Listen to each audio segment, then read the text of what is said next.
In this video, I'm going to be going over the entire history of Ark Survival Evolved, starting in 2015 and going all the way to now, going through the entire history of all the updates and everything that's been added to the game.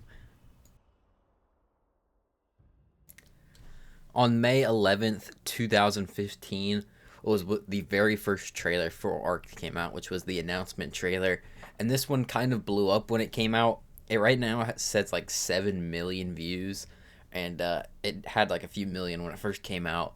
And of course, like I said, this blew the game up. It was like this first survival dinosaur game, and it looked awesome. I remember watching this trailer when it came out, and I was super excited for this game, and obviously still playing it today. So it was a pretty awesome trailer when it first dropped.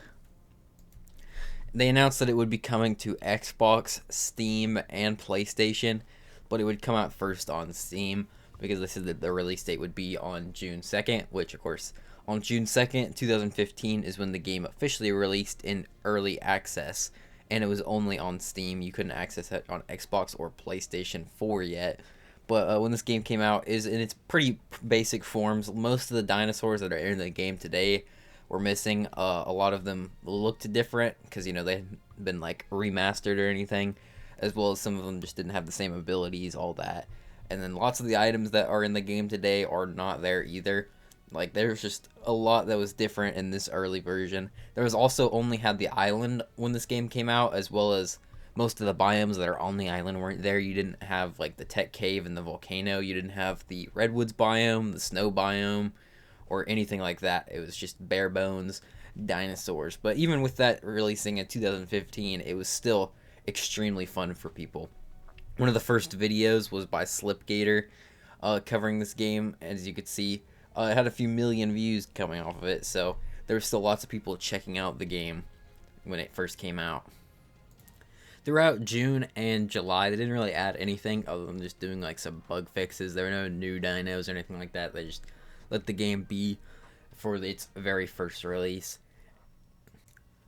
On August 4th, 2015, we got the Gamescom trailer, which introduced the snow biome. It just showed it off, and it wouldn't be added for quite a while, but this was more just like a showcase for a tease for the snow biome, as well as just showing off more of the game to new players that haven't seen it yet.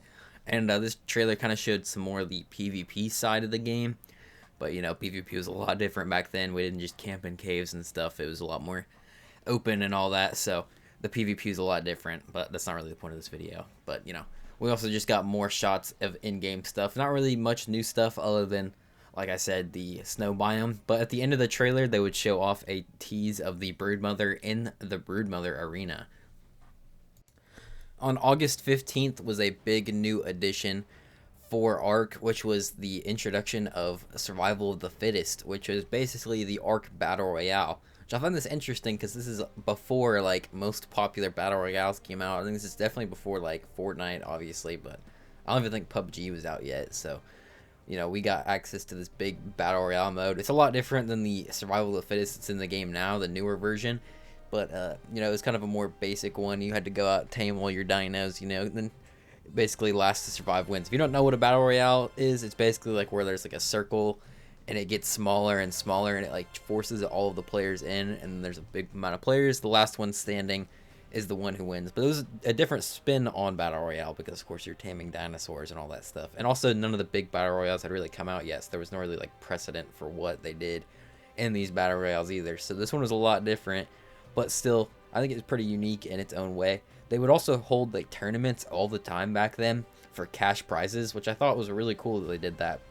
So they'd have cash prizes for all kinds of huge tournaments that they would run like every month, and then they'd have trophies for these tournaments that they did that you could keep inside your bases in Ark, which I think is a really cool idea. I don't know why they don't do that nowadays, because I think that's a really interesting idea. Also, of course, this did come out on Steam, but it never would be released on Xbox and PlayStation until the newer revamped version came out years later. On August 18th was the first like Creature Edition update to the base game, which added the Gigantopithecus, like the Bigfoot.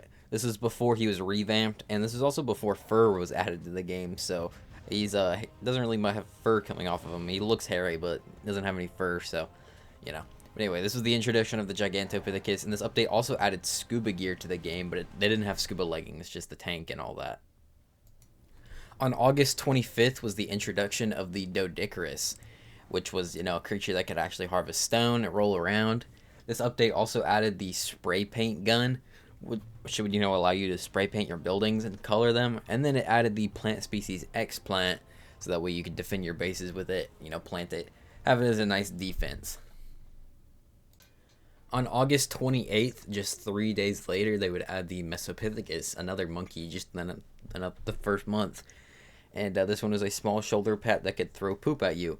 They also added the smoke bomb in this update, but I don't really use the smoke bomb at all. I think that's more of a PvP thing. I don't know if anyone even uses the smoke bomb in there either. On September 11th, we got a new update that added the Patchy to the game. Then this update also added the wooden raft, which is probably the best thing out of this update. They added the scuba pants to match with the scuba other sets of the armor, and then there was the mind wipe tonic added to the game, which is also pretty useful. And the only thing that wasn't really useful in here is the Patchy, to be honest. September 28th, 2015 was a massive update for the game, which added the snow biome. And this changed a lot of the spawns in the game because previous creatures like the saber-tooth and mammoth that would spawn on mountains now spawned in the Arctic biome. Saber-tooths still spawn on mountains, but mammoths just used to spawn on mountains. Now they spawn in the Arctic. There's a new creature, the Megaloceros, which they added to the game. Then there's the direwolf as well, which this is the pre-TLC version, so it doesn't look like how it used to look like in this video, but so it was a little bit older back then. Like I said, mammoths added there. They have fur armor, as you could see. The whole top left side of the map was covered in snow. The entire blue obelisk was snowy now. And they added the swamp biome as well across the map. There's a bunch of different spots that the swamp biome was added, mainly just along like some of the rivers in the center of the map. So we got that as well. They added the Beelzebufo, which is the giant frog. You can also find plant species X seed plants here now. And then they changed some of the spawns to be in the swamps as well, because of course that makes more sense. They also have the Paracer in this update, so that was a new one as well that would spawn in the swamps. This update also introduced benches and chairs to the game. They were just the wooden versions, but now you could have a place to sit. On October 6, 2015, they introduced the Quetzal, which at the time was like the best flyer in the entire game, because compared to things like the RG back then before its TLC, it was way better than that.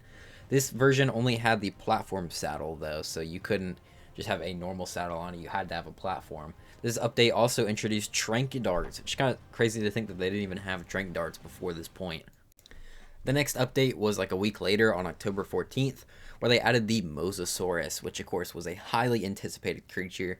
Obviously the Mosasaurus was super popular, especially with Jurassic Park being a thing and introducing it, or Jurassic World introducing it to the public, so, everyone was super hyped for the Mosasaur, even though nowadays it's not the best. It had a platform saddle when it came out. This update also added a normal saddle to the Quetzal, so you didn't have to just have a platform saddle for that.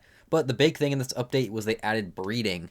Now you couldn't imprint or mutate them yet, but you could breed dinos, which was a big step forward for the game. On October 28th was the first ever Halloween event, which was Fear Evolved 1, and it was just the first ever event in Ark Survival Evolved, and probably one of the best ones. It added a ton of skeletal creatures, and it added the Dodo Rex. It changed the trees so that way they're all fall colored, which they don't do that anymore, and I really wish they would, because I think that was a super cool addition. They have the candy corn loot drops that would spawn in.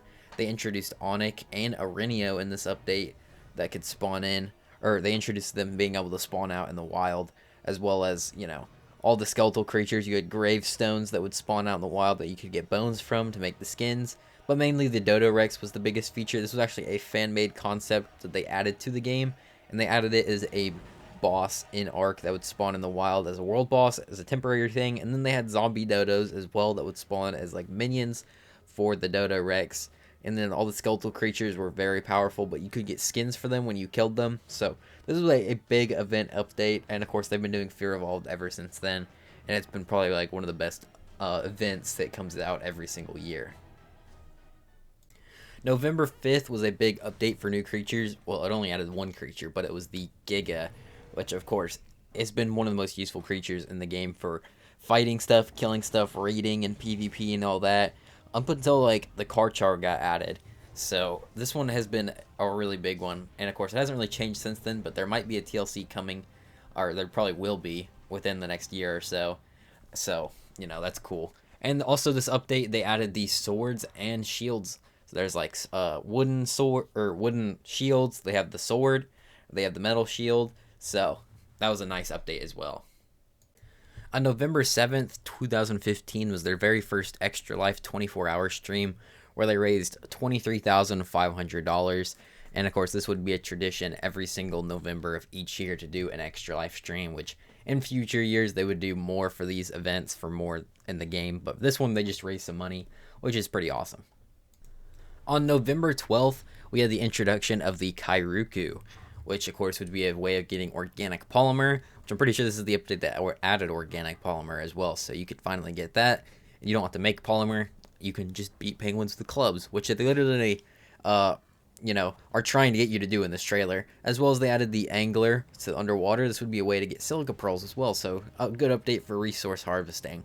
And then the angler, you could tame it, ride it around. This update also added the catapult and the minigun turret. And it also added fur on creatures. So like I was mentioning earlier, how creatures didn't have fur. Now they have fur. And also creatures that have feathers now have feathers coming off of them. So they're not just all flat. On November 21st, the Compy was added to the game. So, now we have these things chasing you around and biting at your feet. But they also had a bunch of items added in this update, like the magnifying glass, the wall torch was added, the sea mine was added in this update, and then finally they had the rocket turret. I think the best out of all these was probably the magnifying glass. That thing is pretty dope. On November 25th, we had the very first Turkey Trial event, which was, of course, the Thanksgiving event for Ark Survival Evolved.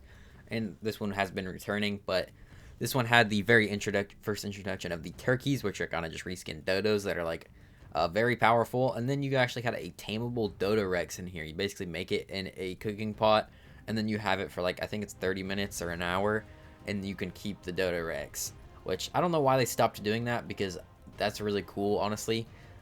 They also had the chieftain hat skin and all that first introduced in this update, so it wasn't the best event, but it was nice to have some sort of Thanksgiving event.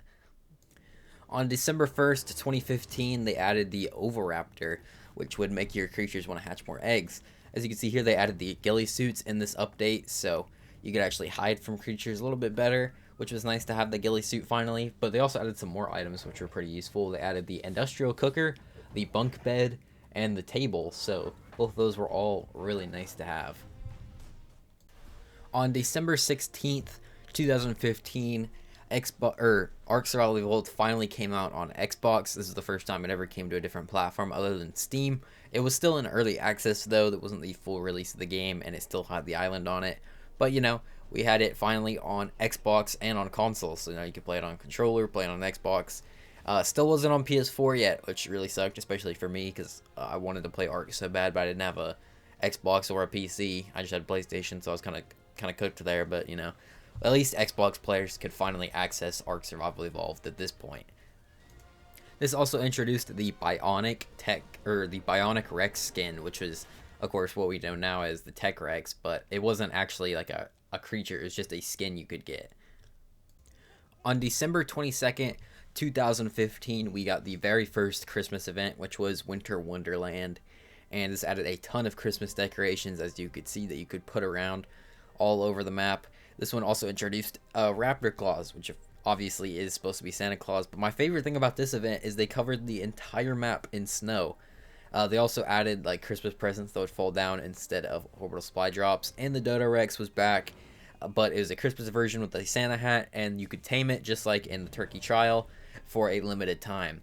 And I really wish that they would bring back the snow-covered maps. This is like such a cool thing, and it makes the event feel a lot more special. I wish they would do this.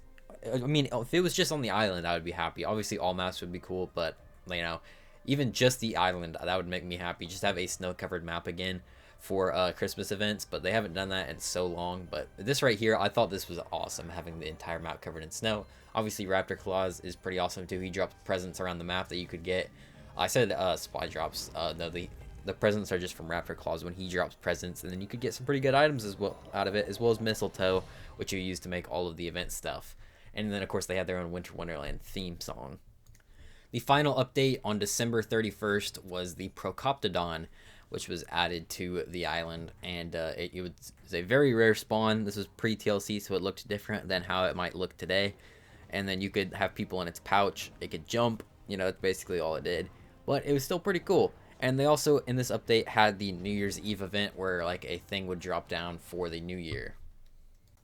On January 15th was the very first update of 2016, which added the Dimetrodon, which is a new creature for the swamps that could hatch your eggs, because it had, like, AC unit abilities, as well as they added the Dung Beetle, so you could find it in caves, and, harvest your dung for you. And you can use it to make oil, so that's kind of nice, and use it to make fertilizer as well. This update also added beer to the game. January 28th introduced the Gallimimus, which was a very fast creature that had a 3-seater saddle, so you could ride a bunch of creatures on it. This one also introduced riot gear to the game, so that was a big deal, as well as electric prods, as you could see there. And this update also added greenhouses, so you could, make better crops, as well as you could just use it in your building and have nice looking buildings. And they made it to where flak is now made in the smithy. On February 7th, 2016, we got the Terror Bird added to the game, which is, a creature that's going to annoy the crap out of you, as well as it can kind of like glide around. So that was kind of nice. It's also pretty quick. But the main thing that was added in this update was grappling hooks, which was a great addition, especially for getting through caves, even though some caves don't allow you to use the grappling hooks. But you can get through grappling. You can make grappling hooks and use them all around. And honestly, that was a pretty good update right there, just having those in the game. On February 12th was the introduction of split screen. So now on console, you could play split screen with people. On February 24th, 2016, they added the Castroides, I think, or the beaver, as most people call it. They added to the game, which was a great way of getting wood. Of course, you could use the mammoth to get wood, but now you can use beavers instead. This update also added the handcuffs to the game, which, I don't really use the handcuffs, but whatever. But it was nice for the beavers mainly because now you could get spending paste from stealing them from beaver dams, which was an awesome addition. On March 1st, we got a teaser for a random creature, which we now know to be the Thorny Dragon, but they just released the image of it with no more details other than that. On March 15th, Survival of the Fittest was made as a standalone mode that was actually free to play. So just like most battle royales nowadays, it became free to play. But also they released this video of like the inside Ark. It's basically like a dev video where they interview all the developers about Ark. And in this video, you could see some interesting things. Like in the background here, they're working on Scorched Earth. But this was like way before Scorched Earth was even announced. They actually didn't even announce Scorched Earth until it came out. So people knew from this video that they were working on some sort of desert biome, but people assumed that it would be like an expansion to the island, or maybe it could have been its own map, but people didn't really know at this time. But, now, of course, we know that Scorched Earth was the main thing that they were working on. But this video, just went over things that they were going over in Ark, and in the background, you could see things that they were working on, like the Thorny Dragon or the Scorched Earth. On March 26th, we had a brand new update which added the Snow Cave to the island, which was the one that has the artifact of the Strong. And this was a really cool cave and one of the most hard ones, as well as added the Yetis to the game and added the Swamp Cave. So you could go in here and you needed like the scuba suit in order to go in there and breathe because it had like toxic air. And these were two really unique caves for the time. And this update also added the Excellent Adventure event, which was the first ever Easter event, and it added the bunny skin to the Procoptodon, and you could get eggs and customize them and all that stuff. On April 1st, 2016, we got a trailer for something called Ark Devolved, which was an April Fool's joke, but it basically showed a play as a dino feature. And something I find interesting about this is the raptors have like stripes, so clearly they're like different variants of them, but people really wanted a play as a dino feature at the time, so it's kind of hinted at the fact that they might be working on one. But of course, in this video, they have dinos taming humans. So, like, it was clearly a joke. But the play as a dino feature could have still been there. And on April 2nd, we got a few new creatures that were introduced into the game just a day after that, which was the woolly rhino, the Dunkleostusis, and then you have the Eurypterid as well, which are like the little underwater scorpions. But all three of these dinos were pretty big. The woolly rhino was pretty cool because it did damage, lots of damage. You could use it in boss fights if you have a bunch of people, and overall, it's a pretty good update. On April 20th, we had a new update which added the dire bear to the game. Now this is pre-TLC, so it looks a little bit different. It would get a TLC in the future, but right now this is what the dire bear ended up looking like when it first came out, and it basically was pretty powerful. And the main ability was its running ability, where it could just gain speed over time. Then there was the manta, which was, like the stingray, the giant stingray that you could ride around on, and it jumps out of the water. That was its main ability that it could get, and you tamed it with angler gel. And that's about all the manta did there. This update also added the cannon to the game and cannonballs, as well as the chemistry bench, which the chemistry bench is awesome to have in the game. And they added the broodmother arena, even though it looked a lot different than it does now. It had a giant trench in there, so you could actually fall down in there, and it was a lot different. I think it was a lot cooler, but it kind of makes sense they had to remove that though, because it would be really annoying as well. But it does look a lot better though, in my opinion. On May 4th, 2016, we had a pretty major update added to the game. This one, first off, added the Megapithecus arena, which I didn't mention this when the Broodmother arena got added, but before this, the bosses would just spawn on the terminal, and you just have to fight them right there, which actually kind of made it easier because you could just bring 1,000,000 gigas, or you have an army of 100 creatures. There's literally no limit. You could just bring a ton of stuff and kill them super fast. So this made the bosses a little bit more difficult adding arenas. It's also just nice having arenas a little bit more detailed, instead of just them spawning right there. And you can now fight them in the arena. Now you're, of course, limited, which doesn't make it harder, but the Megapithecus arena was pretty dope. This update also added the Arthropleura, which makes caves so much more fun now that you can get your armor one shot from their spit. Arthropleuras haven't really changed much since they were added. Their spit just breaks your armor instantly. This update also added bolas, which is probably the best thing in this update, honestly. This is a complete game changer, especially for the early game when it comes to taming, just being able to stop things. Mainly pteranodons, made pteranodon taming so much easier. They also added saber-toothed salmon in this update, a new kind of fish that would spawn in the rivers, as well as fish meat. And there's the Lystrasaur too, which is a small pet that can give you XP bonus when you pet it. So overall, added a bunch of cool creatures. Well, I don't know what the Arthro. Okay, I'm just joking there. Arthro's fine.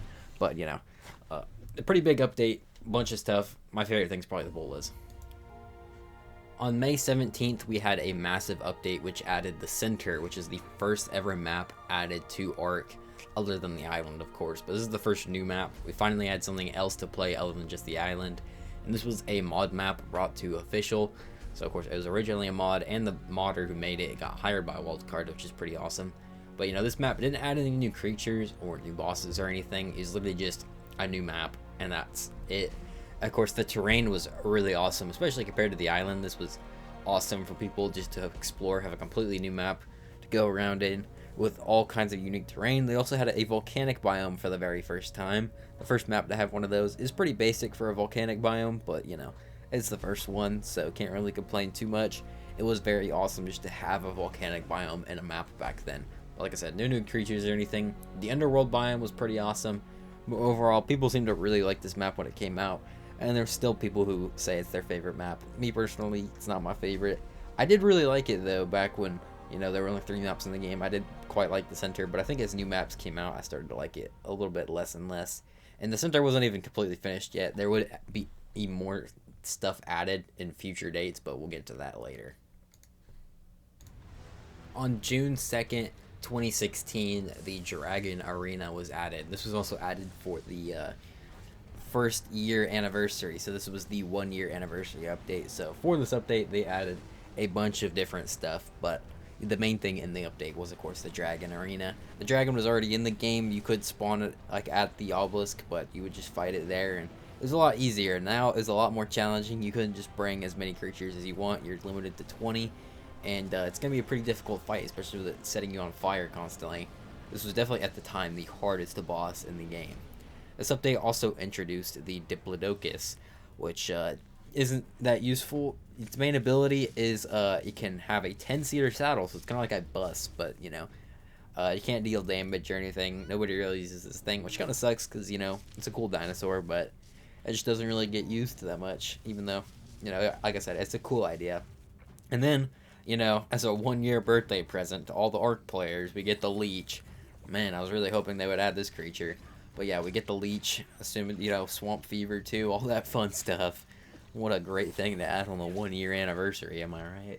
But that's not all they added. They also added the training dummy in this update, and they also had the 1 year anniversary event with the birthday skins and all that stuff. So, you could also celebrate in the event there if you're not getting sucked by leeches.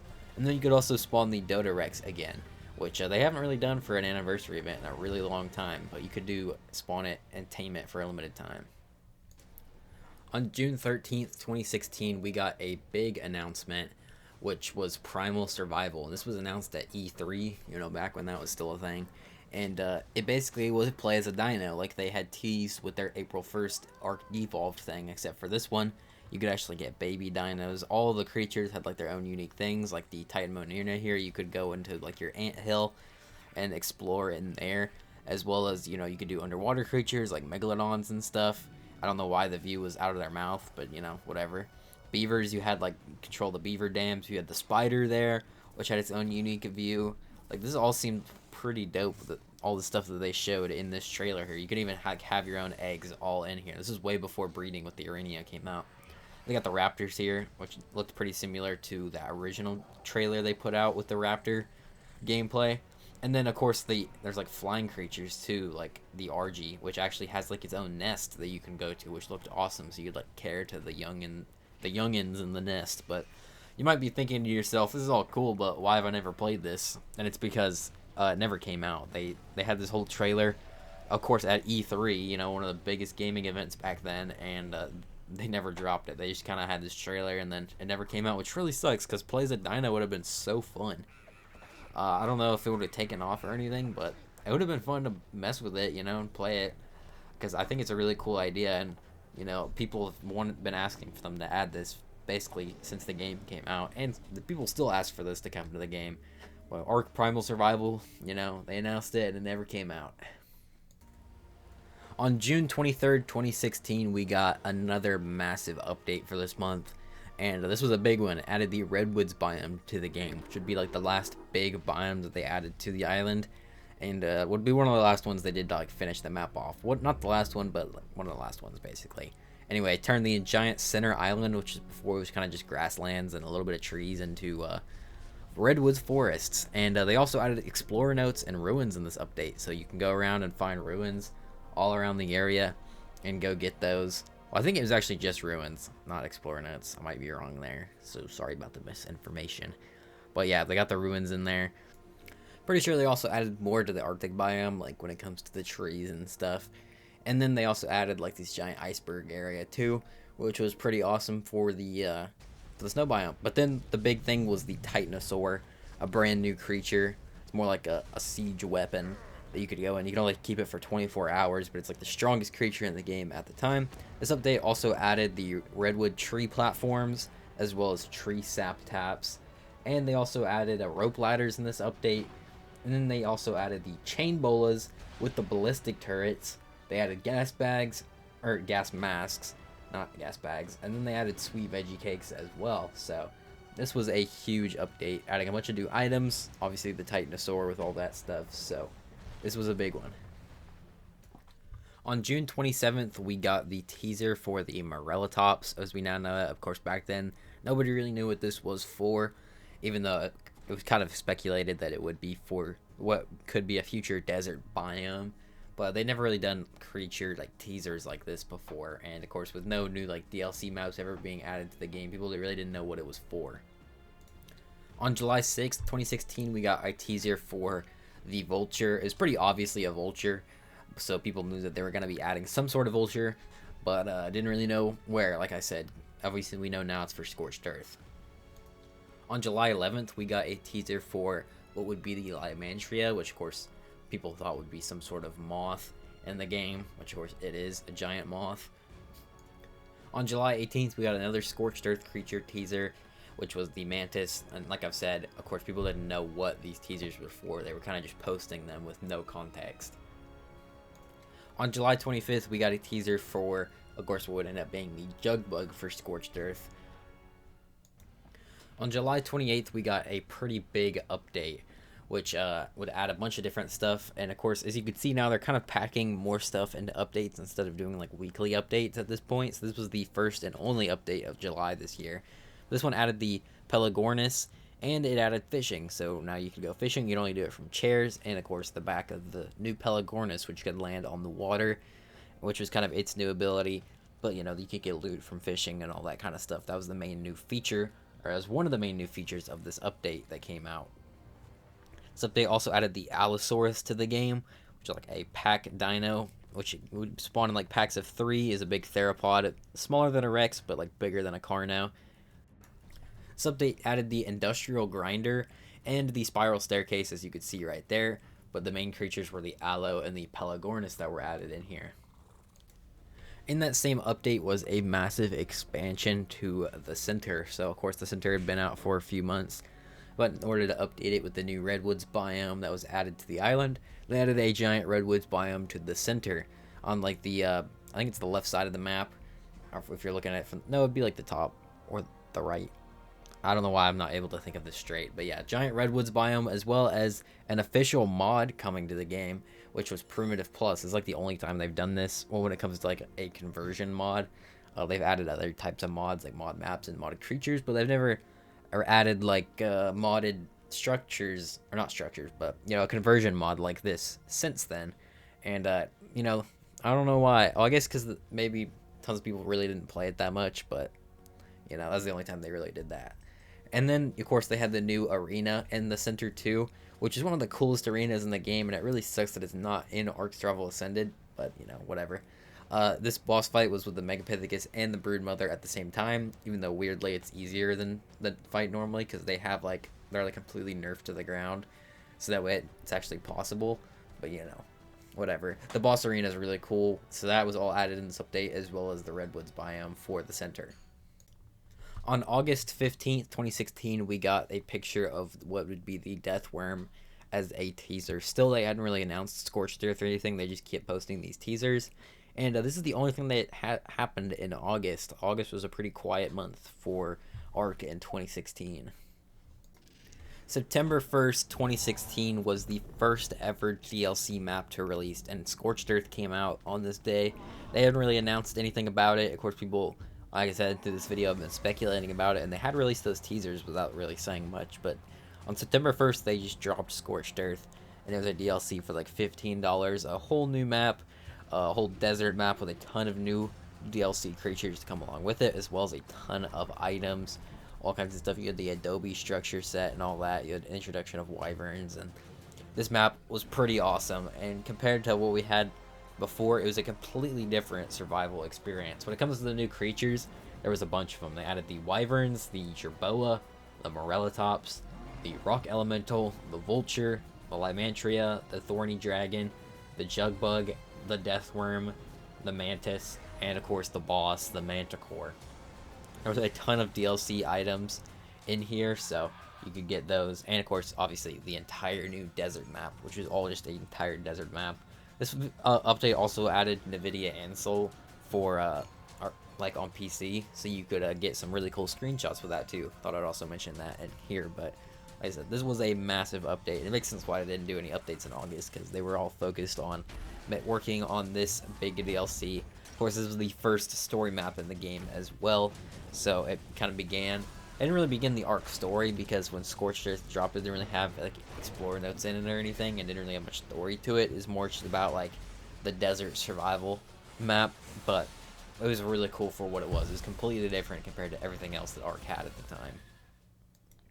On September 12th, they got right back into adding some more dinos to the game, starting with the Archaeopteryx, which would spawn on the Redwoods, and it would spawn on Scorched Earth in some areas. This one was more like a glider creature that you could use to fly around while you're holding it, so that was a unique addition. There was also the introduction of night vision goggles, which would be more useful for PvP, but you could use them in PvE, you know, if you want to see in the dark, hence the name night vision goggles. I don't know why I'm explaining them in depth. This update also added the beloved Terrajapa to the game, which was like a multi-seat saddle creature that you could shoot from the back of, and it was a really cool creature, honestly. I really like the Terrajapa. The next update wouldn't be until October 21st of 2016, So over a month. But this one added explorer notes finally to the game and more ruins as well. The update previously added ruins, but this one adds more. And it adds ruins to Scorched Earth as well as explorer notes to Scorched Earth. So this was really the update that kind of first brought the story into Ark, as well as making dossiers to where you don't get them from taming and killing creatures. You now get them just from explorer notes around the map. This update also added procedurally generated arcs, which, you know, you could make your own arc using that, but they were just kind of okay. And I don't think anybody uses this feature, though, I'm going to be honest. I've never really heard anyone talk about making a procedurally generated arc before, but this was the update that they were added in, so you can make them. As you can see, there's tons of different presets here in the video. And then they added a few new creatures in this update, with the first one being the Shalacatherium, I think. This one you use beer to tame it, so beer has a use. I mean, it did have a use before, but it has a use in taming, I guess I should say.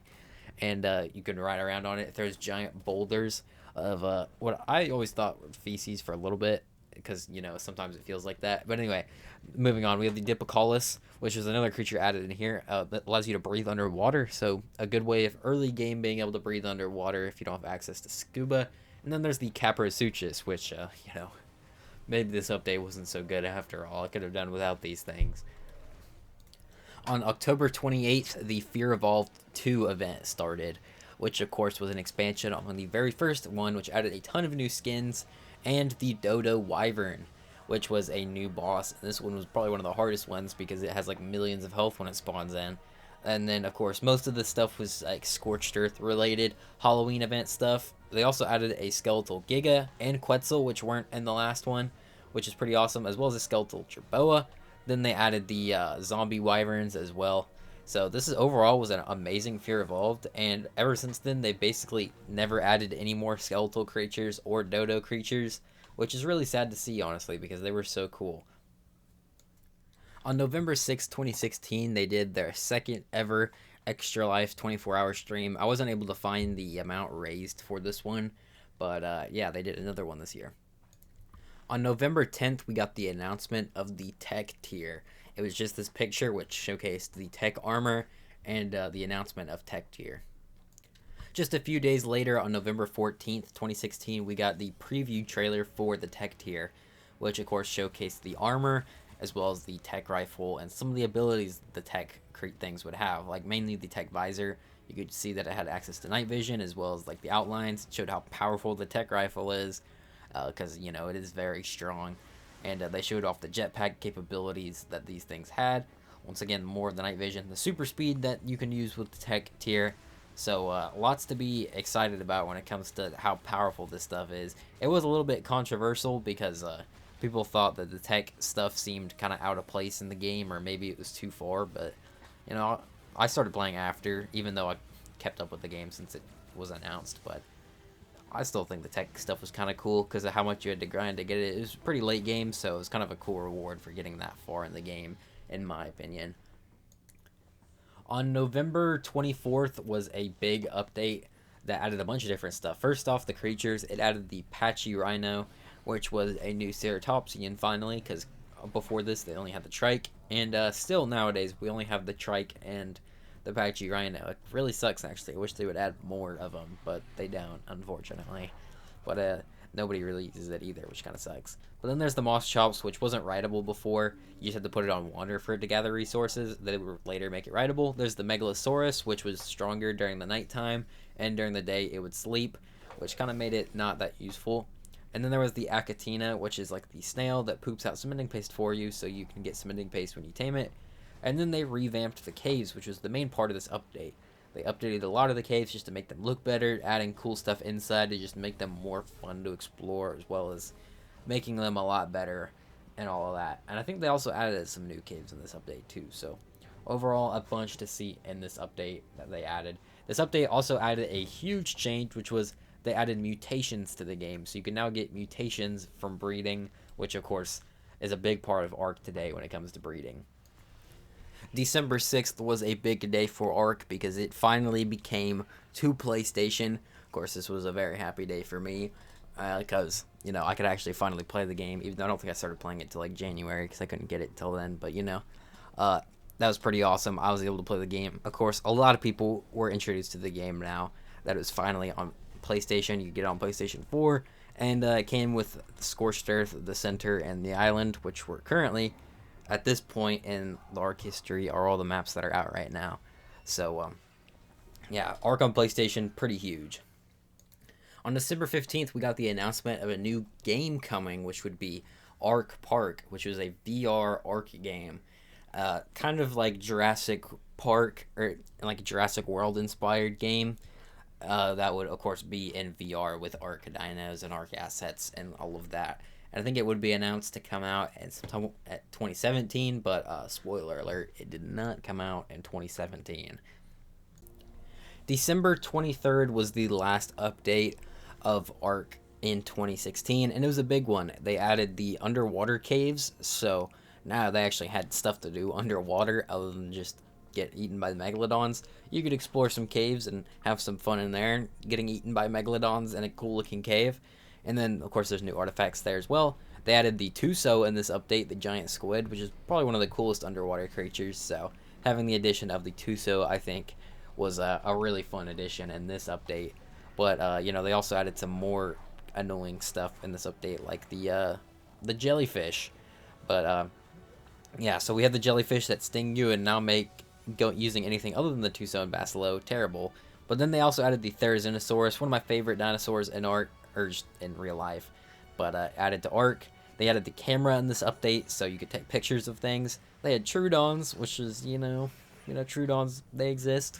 They're in the game. And Pegos, you know what, screw this update. I actually don't like it anymore. Yeah, we don't need this one.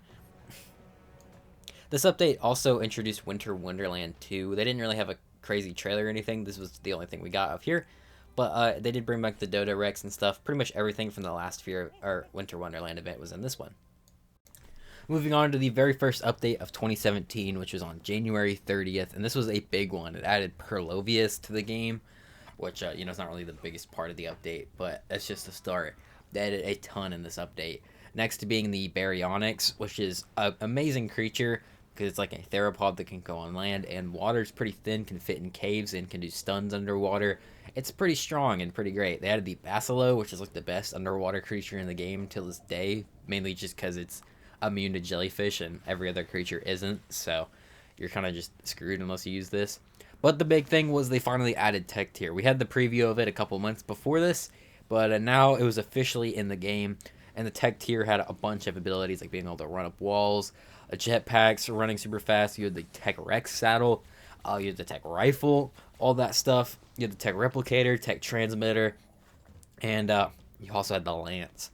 Like, it's all the tech stuff, and then there's just the Lance that nobody uses. But this was a pretty big update for the game, mainly because of the Tech Tier course. But they also added Ovis as well, so they had mutton, which was the best food in the game for taming carnivores, as well as hairstyles. Instead of just everyone being a buzz cut dude, then you could actually get some hairstyles going on. I mean, there's not a ton of different hairstyle choices, but it was nice that they actually have some customization, as well as beards and stuff too, because before you didn't have a beard or hair, you just had, you know, like I said, you were just a buzz cut baby, you know. Next update was on February 26th. You're going to notice that instead of the, like I said earlier, the less weekly updates, they're doing more like once a month updates, but these updates have a lot in them. Starting with the Thyla in this update, this was a fan favorite creature when it was added, and still is a fan favorite creature. It's one of my favorite creatures in the game, honestly. It's so fun. You can jump off trees with it. It's super fast. Then they also added eels in this update, so, you know, maybe that's not the best one. But, you know, there's eels in here. That's in there. We also have the ammonite as well, so getting some more underwater variety in this update for, like, creatures of the underwater, so that's nice. Then, of course, we got more tech stuff with, like, the tech buildings and all that. I think those were actually in there before, but, you know. We have tech structures in here now, which is pretty awesome. That's mainly what this update is about. Tech structures with all that stuff. So you could actually build out of tech, and it was really powerful. Obviously, I imagine it was probably pretty good for PvP as well. But PvE, you know, you could have a cool tech base if you wanted to. They also had the introduction of the tech force field in this update. And you'll notice a lot of the updates coming forward are introducing tech items because Tech Tier was added. They wanted to add a ton of new tech stuff, so the force field was an introduction that was added here. Then there's the Microraptor in this update. I don't like this update anymore. I feel like I've made that joke the last few of these updates, but they keep adding these nuisance creatures like the Microraptor. Microraptor might be the worst one out of them yet. On March 31st was the next big update, and this one added underwater tech bases. So you could now build underwater, which was a really cool addition, even though I don't know how much people do that nowadays. I like that it's at least in the game, and it was, for the time, a pretty hyped up thing. And something that a lot of people wanted was the ability to build underwater, but it is locked behind tech. There's also the tech mosasaur saddle, so we're finally getting some more tech saddles. I wish they would have added more. I guess I'll get to that a little bit later, but you know. Then we have the Ichthyornis. I don't like this update either anymore. This is the worst one yet. I don't think it's gonna get topped though. Then there's the Equus. We got horses in the game now, and then there's the Unicorn as well, the rare one that spawns once on the map. And then you can tame them. Obviously, I don't know why you wouldn't be able to tame the Equus. I feel like I'm just stating some of the obvious things sometimes in this video, but you know what? Whatever. We're gonna roll with it. But yeah, Equus in the game, they're pretty awesome. You could also use their saddle as like a mortar and pestle, so that was kind of cool. And I also have the access to the lasso, so you can lasso people or structures. This update also added the Elite Sictus, which was the giant whale that could destroy boats. So now you actually had something to fear when you're using a raft out in the water, so you don't have to worry about getting destroyed by that. So that's another fun addition in this update, is getting mauled to death by Elite Sictus. Then there's the best starter creature in the game, the Iguanodon, that was added in this update. They also have the tech generator in this update, as well as the tech teleporter, which allows you to obviously teleport across the whole map. That was a pretty awesome addition. They just have the large teleporter though. It's not like Ark Survival Ascended where they have the small and medium ones. They just had the large one, so you have to build the massive one. The next update was on May 5th, 2017. No updates in April, but the next one was in May with the tech Megalodon saddle being introduced into the game. So now we have more underwater tech creatures, which is pretty cool. You know, you can also shoot lasers from just like every other tech saddle. We also got some new emotes in this game. You know, I think that's what most people were asking for.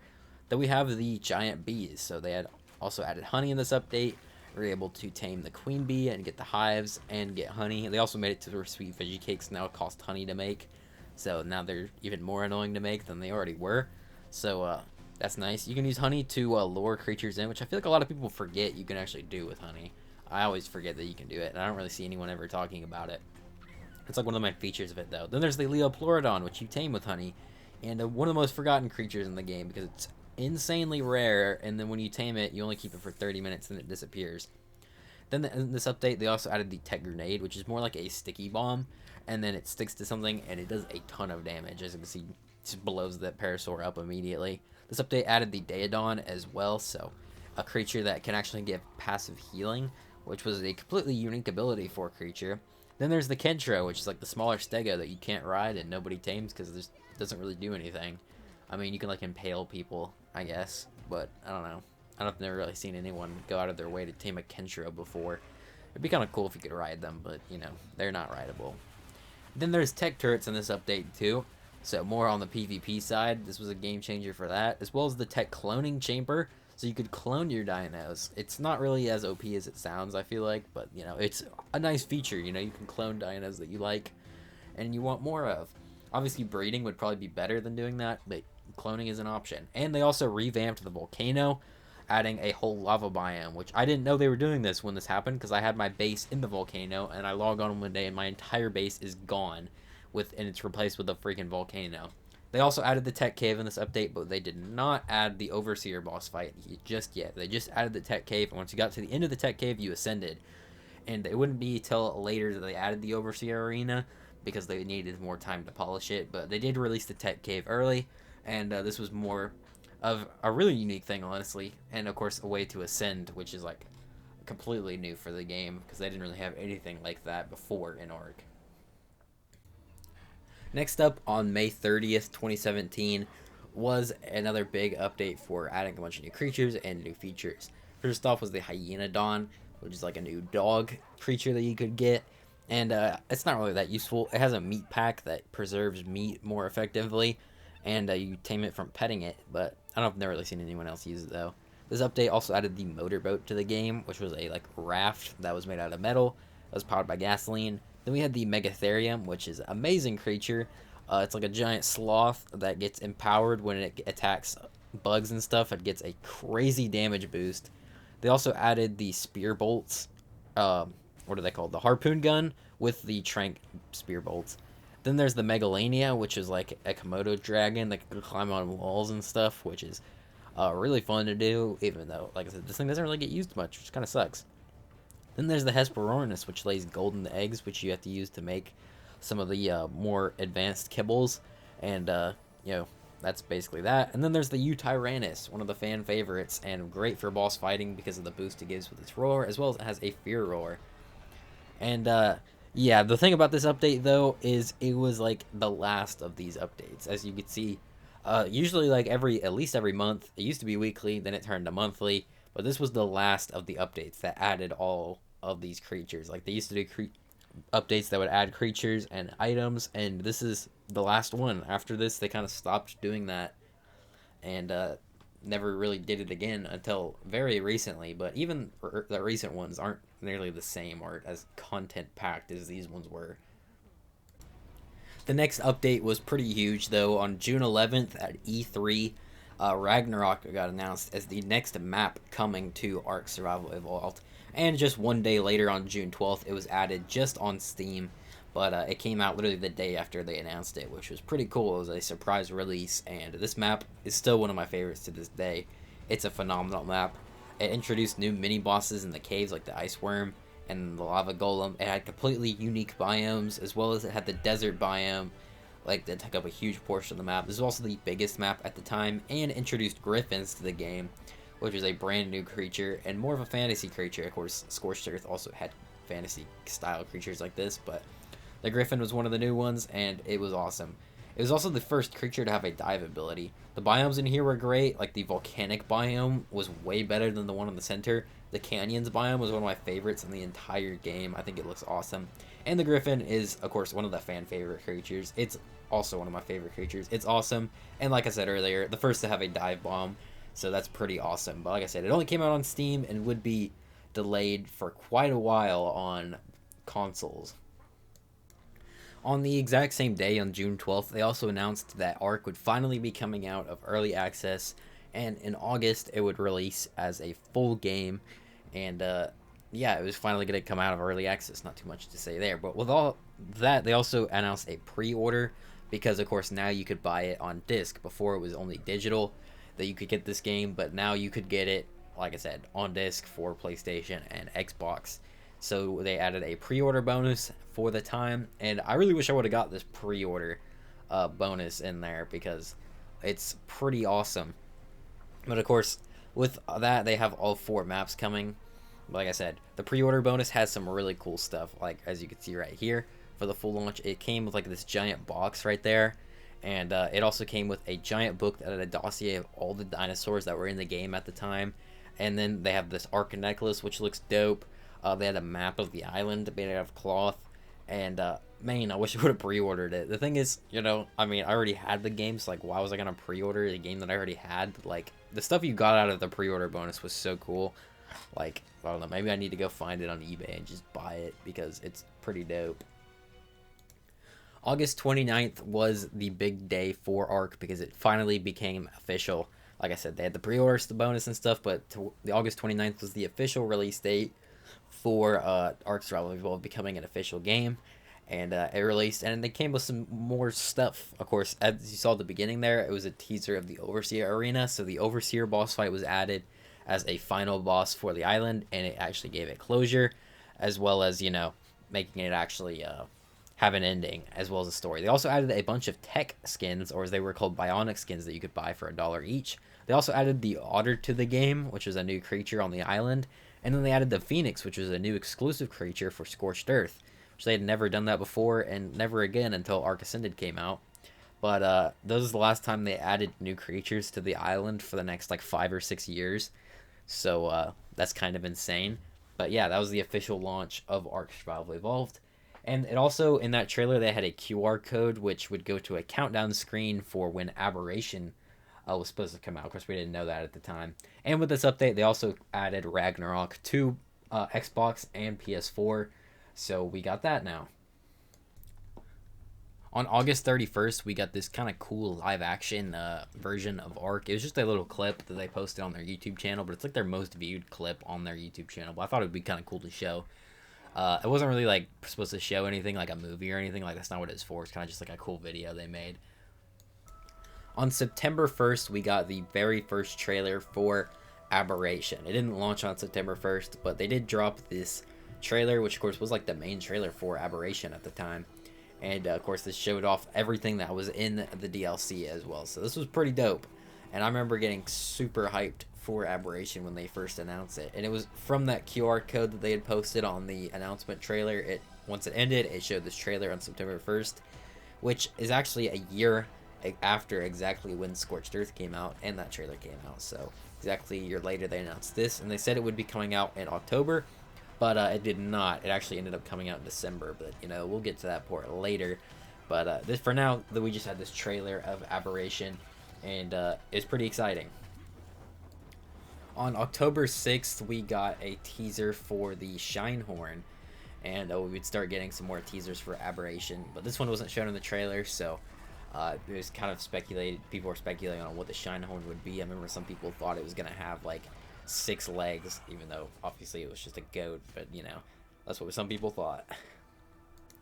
On October 12th, we got a teaser image of the rock drake, but of course everyone knew what it was because it was in the trailer. I don't think we knew the name, but we knew that what it was because it was shown in the trailer, unlike the Shinehorn. So it was a cool teaser, but like everyone already knew what it was. On October 22nd, the Ark devs did a panel at TwitchCon where they showed a ton of gameplay from Aberration, so people were excited for it. Of course, it did get delayed, but we did get to see a bunch of gameplay from it, which, I mean, it looked like it was kind of complete from the gameplay here. Obviously, I think there was a bunch of glitches that happened, but it kind of makes sense because it was an early build of it, but there was a ton of footage. They showed all kinds of stuff from the DLC, so we basically got to see almost everything that was in there from this thing at TwitchCon. We also got this teaser image of the rock drake during the event as well, which looks really cool, honestly. But on October 27th, we got a teaser of the roll rat added, or just shown. So obviously we know that's the roll rat now, but I mean, it was obviously some sort of giant rat that they were showing off in this teaser. Also, one thing I wanted to mention is they didn't have a Fear Evolved event this year, which I was super bummed about because I remember seeing videos of Fear Evolved and I thought it was so cool, but you know, I had just started playing because it came out on PlayStation, you know, in December, so there was no Fear Evolved event on PlayStation at that time, and then by the time Fear Evolved time came around, they didn't have one this year, and that really kind of sucked. And I don't know why, but like around this year in 2018, they kind of stopped doing events for a while, which really sucked. On November 10th, we got a teaser for the Carcanos, but just like the Rock Drake, this one was showed off pretty well in the trailer, so lots of people already knew what it was. We didn't know the name, but we knew it was a giant crab that could throw stuff around. A week after that, on November 18th, we got a teaser for the Nameless. This one was also showed a little bit in the trailer, but we didn't really know a ton about the Nameless up to this point. And of course, the teaser doesn't really give much information, it's just a teaser. But that was the Nameless one. On November 25th, 2017, we got the teaser for the Basilisk. And speaking of all these teasers, I don't know why they don't do like teasers like this anymore. Instead of just, because now they kind of just show you the creature and tell you everything about it. But before, they kind of just used to put these little pictures out there and you didn't really know what it was. I mean, you could kind of tell, like, you could obviously tell this one's a snake, but some other teasers you couldn't really tell as well. And I kind of, you know, made it more intriguing, but still got you excited for the DLC. And on December 1st, we got the last teaser for Aberration before it came out, which was one of the glow bug. This one, you could definitely tell it was some sort of bug and looked very similar to the jug bug, kind of looking at it here. On December 12th, 2017, Aberration finally released on all platforms, so that was pretty awesome. It came out, and it came with a bunch of new creatures as well. When it comes to the new creatures, they added the Rock Drake, the Basilisk, the Roll Rat, the Glowbug, the Shinehorn, Featherlight, Glowtail, Bulldog, Carcanos, Reaper, Nameless, Seeker, Lamprey, and then the boss of the map was Rockwell, which, when it comes to Rockwell, it was really cool because it was the first like boss that actually like was really connected to the story other than maybe like the Overseer or something, but Overseer wasn't like that. Rockwell was like actually in the Explorer notes, and now you're actually fighting him, so that was really cool. This one also, the what is it called? When you beat Rockwell and you get the Ascension, they showed off Extinction at the end, which I don't think we knew what it was called, but it was kind of clear that it was a map that was going to take place on Earth, so that was all pretty cool. And there's a ton of DLC items in here as well. Just to name a few, there's the climbing picks, the glide suit, the zip lines, and all that stuff. So tons of cool stuff in this DLC, and this was like one of the fan favorite DLCs. And if you ask most people, this is like one of their favorite DLC maps when it comes to story maps. And it's definitely my favorite story map, I think. That, or maybe Scorched Earth, but Aberration's really good. Just 3 days later, on December 15th, we got the announcement that they were going to be making the first ever TLC update, which means Tender Loving Care, where they completely revamp a creature. Which, if you notice right now, they're currently working on doing a new TLC update in 2025 into 2026. So this was the first ever one back in 2017. Well, this is when they announced it, and they announced that the Rex would be the first one to be getting one, as well as a bunch of other creatures that would be announced in the future that would come with the first TLC update. On December 19th, 2017, Ark would officially come to Windows 10, and it would be cross-play compatible with Xbox, so that was pretty cool. Now Windows players, if you didn't want to play on Steam and you wanted to use Windows instead, you could do that. The first update of 2018 wouldn't be until February 10th. There's nothing in January, but we got the first ever TLC update, which did a TLC for the Gigantopithecus. This would allow it to throw players, as well as they have the TLC for the Rex. They gave it a new model and a way better roar. They did a Procoptodon TLC, changing its look and giving it some new abilities as well, mainly with like breeding and stuff, where you could carry babies in its pouch. And it also had a way farther jump, which made it great for traveling around. So the Procoptodon was pretty awesome. They also did a TLC for the Dire Bear as well of this update. It allowed it to gather honey, so it's like one of its main abilities now that was added to it. And then the rest is Roar could also make players poop, which I feel like a lot of people forget that it can do, but that feature was added in this update. And then we got the Direwolf TLC in this update as well, so Direwolf's got a completely new model. I think they look way better than they did before, and they have the ability to sniff things out, like animals that are low on health, or like you can sniff out Explorer notes with them. On March 15th, 2018, we would get Ark Mobile, which would come out on beta for iOS at the time, and then later for Android. But yeah, you could finally play Ark on the phone, which is kind of crazy considering how big of a game it was, and still is. It's kind of a lot worse version, and this would be taken on by a different developer team, so the updates for Ark Survival on mobile would make it a lot different throughout the years. But as you can see, it doesn't look nearly as good as it does on, like, PlayStation or anything like that, but it's still cool for people who maybe didn't have a console and wanted to play Ark. They could play it on their phone. On March 21st, we got the second TLC update, so literally just a month after the first one, which is kind of crazy because, we've gone 6 years without a TLC update as of recent, but, the next DLC update obviously was pretty dope. We got the Parasaur, which didn't change its model, but it just gave it some new abilities. The Spino had his hydration buff, also gave it 2 different stances, as well as the RG got its TLC, making it like the best flyer in the game and making the Quetzal completely useless. But it also had weight reductions on tons of different stuff, way better model and all that, and it could pick up Ankies and Dodix, which made it so much better.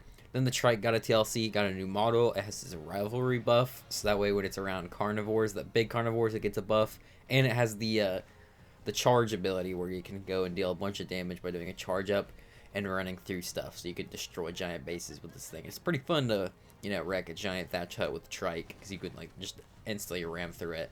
Then the Sarco got a TLC as well. They gave it its death roll, which was pretty awesome for the Sarco. And the Raptors got their TLC, a way better model because the one before was kind of derpy. This one's actually looked good, and they gave this a Pounce, which it used to be able to pounce on you in the wild, which was the most annoying thing ever, and they removed that after a few years. But for a few years, Raptors could pounce on you in the wild, and it was a nightmare to deal with. Also on that day, it would be announced that Ark would be coming to Nintendo Switch at some point in the future.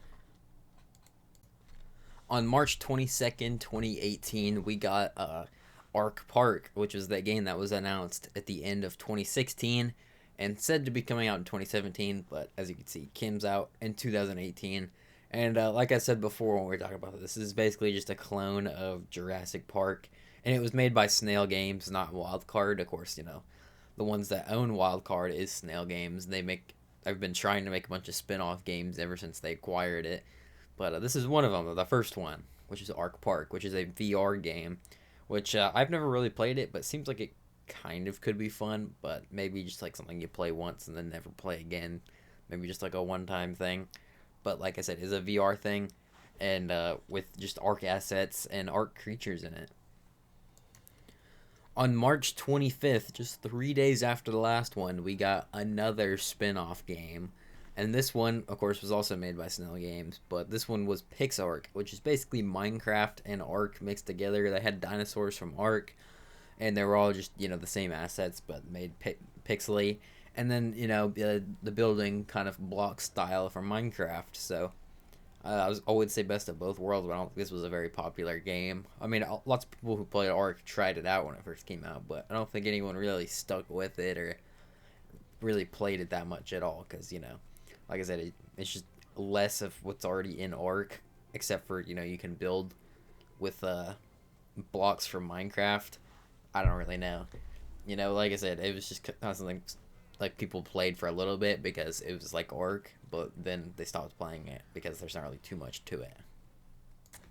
On June 2nd, we had the start of a countdown for, of course, what would be the anniversary event for the 3-year anniversary of Ark, and it had this picture right here, which to any normal person who saw this at the time, or if you're looking at this right now, you would think, oh, this is like 3 new creatures. There's the Stygimoloch on the left, and there's a Brachiosaurus. A Brachiosaurus is finally coming to the game, and some sort of new trike, which is like the Styrac.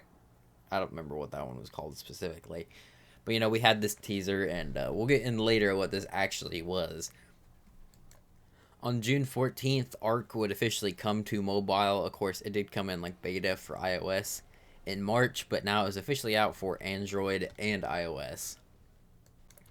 On June 15th, the countdown ended, and we got the Archaeology event, which is what that event thing had been leading up to, and we got 3 dino skins. We didn't actually get new dinos, we got skins for pre-existing dinos. So the Bronto got the Brachy skin and all that. They also added the Tech Rex in this update, which would be the start of Extinction Chronicles, even though they didn't officially announce it yet until a few weeks later, but they did introduce the Tech Rex that would spawn wildly, and this was the first of the Tech Dinos. And yeah, but mainly about the Archaeology event. They added these skins, and everyone was super upset because, they made it seem like we were getting 3 new dinos, but instead we just got 3 skins for pre-existing dinos and didn't actually get any new dinos. And like I said, everyone in the community was kind of upset at this time, including myself. I was pretty disappointed in it, but most people were. On June 18th or 19th, 2018, they released the first teaser trailer for Extinction, and there was a lot of anticipation for this DLC, especially with the ending for Aberration kind of showing it off. So once the trailer finally did drop, everyone was pretty hyped about it. I feel like this was the most hyped up DLC out of every DLC that's ever been, in my opinion. That's what it feels like anyway, because everyone was extremely hyped, especially when this trailer dropped.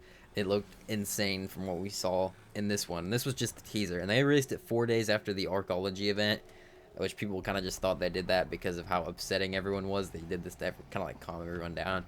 But this trailer also revealed the Titans as well, starting with the Ice Titan, which up to that point is like the biggest creature that had ever been shown at the end of this trailer, which was pretty awesome. I remember being super hyped. I remember watching this trailer like 50 times when it dropped. So I was, like I said, I think everyone was pretty excited. But the thing is, at the end of the trailer, they announced that it would be coming November 6th, which for that time was a huge ways away compared to every other DLC. Because every other DLC, they would announce it and it would come out like either right then or like 2 months later at the most. But this was a 6-month wait, and people were not happy about that.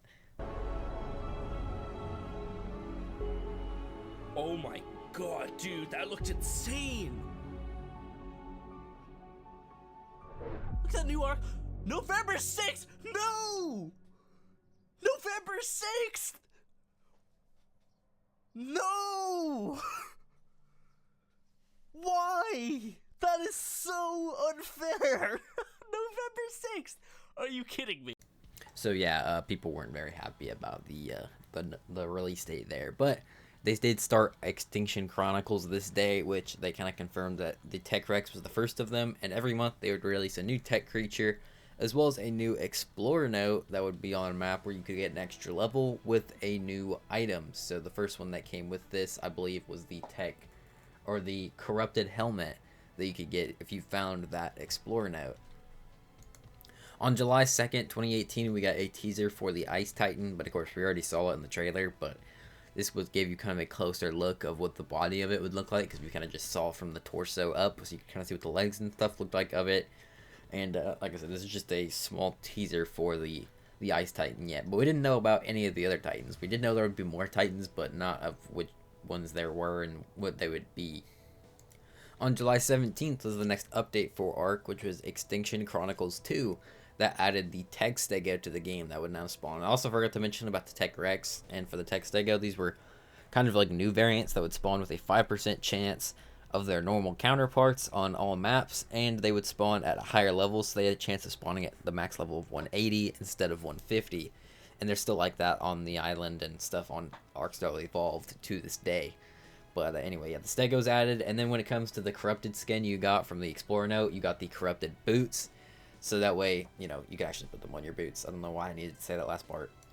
On July 30th, we got a teaser for the Snow Owl, which we didn't really know anything about at this point because it wasn't in the teaser trailer. And it was pretty obviously some sort of owl, but, you know, just from the teaser, you could have assumed that is maybe some sort of shoulder pet or something like that. But obviously we know now it's a giant owl that you can ride, which is pretty awesome. On August 14th, we got Extinction Chronicles 3, which introduced the Tech Raptor to all maps with raptors, which was every map at the time. So every map got the Tech Raptor. And then we also got the corrupted pants in this update for the skin if you got the Explorer note. They also released some teasers for Extinction, starting with the Sulfur biome showing off, which looked pretty great in this picture, as well as the Sanctuary, which would be like the inside of the city. On August 27th, we got a teaser for the Mana Garmer, which I feel like was kind of hard to tell what it is. It was like a long neck something, but like the wings that were normally its arms were like coming out of its butt in this picture. So like I feel like it was really hard to tell what this thing is. So nobody really had a clue. There were guesses, but I don't know how close or accurate they were. On September 10th, we got a teaser for the Scout, which in this picture I feel like it's pretty clear what it is, and we also already knew what it was from the trailer. So this one was pretty obviously the Scout, and they'd also talked about it in the Community Crunch in depth when Extinction first got announced, so people already knew what this thing was. On September 18th, the Extinction Chronicles 4 released, with the Tech Parasaur being the new tech creature for this time around. They also added the corrupted chest piece as the armor piece skin, and we got a couple new teasers. First off being the Forest Titan, which was the first of the new Titans being shown off, so we could actually see what those looked like. Then there was a in-game screenshot of the orbital supply drop, which we didn't really know what it was at the time. But we'd heard a little bit about it, so we could kind of put some guesses together. On October 1st, 2018, we got this teaser image, which showed off a bunch of new stuff. First off being the Forest Titan. We had got the teaser of it just like a week before, but now you can actually see what it looked like in-game from afar, as well as what would be the Forest Wyverns that are there as well. And then at the bottom right is the Velonosaur, which we hadn't even heard of anything up to that point, so this was showing off the Velonosaur for the first time. On October 16th, 2018, we got the Tech Quetzal added to the game, and then this was the final of the tech creatures, and also Extinction Chronicles 5, which was the last of the Extinction Chronicles updates. It's also updated, you got a new Explorer note, which gave you the corrupted gloves. So that was the last skin for the Extinction Chronicles set of skins. And we got a bunch of teasers this time around. First off, we got the Mana Garmer and the Snow Owl all in one picture, so we can actually see what these creatures were now instead of just, you know, the scratched up dossiers that were being shown before. We actually see what the Mana Garmer looked like, and we could see that it didn't actually have wings coming out of its butthole. And the next teaser was the Desert Titan being shown off, which looked really cool in the background, kind of just floating there. People kind of assumed it was this some sort of Titan, but we didn't know it was for that desert. We just knew it was some sort of flying Titan. So people maybe assumed that it was like the Sky Titan, which actually makes a lot more sense than the Desert Titan being the flying one. But you know what? Whatever. But also with this update, we got the trailer for the gacha. So this also revealed the gacha for the first time. Instead of just revealing it in a dossier, they showed a full-blown trailer for it. So you could kind of show off what the gacha was all about. On October 28th, they did another panel at TwitchCon, and this one was mainly for showing off Extinction, and specifically the orbital supply drop system. They let a bunch of people come in and play test to kind of show off what the orbital supply drops would be like, so they got gameplay of that. And of course, obviously, gameplay of Extinction. Before we just got trailers of it, kind of just showing it off, but this was like actual gameplay of just people playing Extinction, and obviously, this got people hyped, especially for the new supply drop, orbital supply drop system that they were going to have in Extinction. On October 30th, we got another teaser trailer for a new creature, this one being the Velonosaur Spotlight, which we'd only got one picture of in that Forest Titan teaser, but we got kind of shown all of the abilities here, it being able to fling spikes out and shoot spikes out of its face, and people were pretty excited for this creature, as, you know, it's pretty dope. On November 3rd, 2018, they did their Extra Life charity stream that they do every single year, and they managed to raise $76,000 for charity, which is pretty awesome. After a 6-month wait, on November 6th, 2018, Extinction finally dropped, but of course they delayed it for consoles, so PlayStation and Xbox players didn't get it, only Steam players, but it was only delayed by a week, so it wasn't terrible, but you know. Still sucked, especially for me, because I was on PlayStation. But besides the point, this Extinction added a bunch of stuff to the game. Tons of new DLC items. You had the orbital supply drop system in here too as well, which was pretty dope. They had like meteorites coming from the sky. There was tons of corrupted creatures going around. When it comes to the new creatures, they had the Gotcha, the Gas Bags, the Managarmr, the Snow Owl, Velonosaur, Enforcer, Scout, Mechs, Ice Titan, Forest Titan, Desert Titan, and finally the King Titan, which was the final boss of Ark.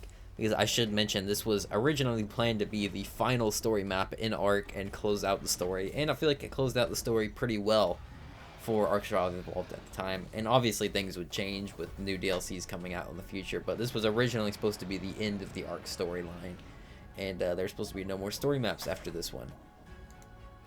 I should explain a little bit of what the map is in case you don't know, but it's basically a massive city that is surrounded by wastelands on Earth. This is the first map and only map so far to take place on Earth, and yeah, it's pretty big. It's got like smaller arcs inside of it with like the ice and desert biomes. There's also the tons of corrupted creatures, which are basically like infused with element, and they're all super aggressive, and there's tons of different corrupted variants that can attack you, and yeah, this was a very big map, and like I said, it was hyped up mainly because it was the final story map. People were excited because it was the end of Ark's story.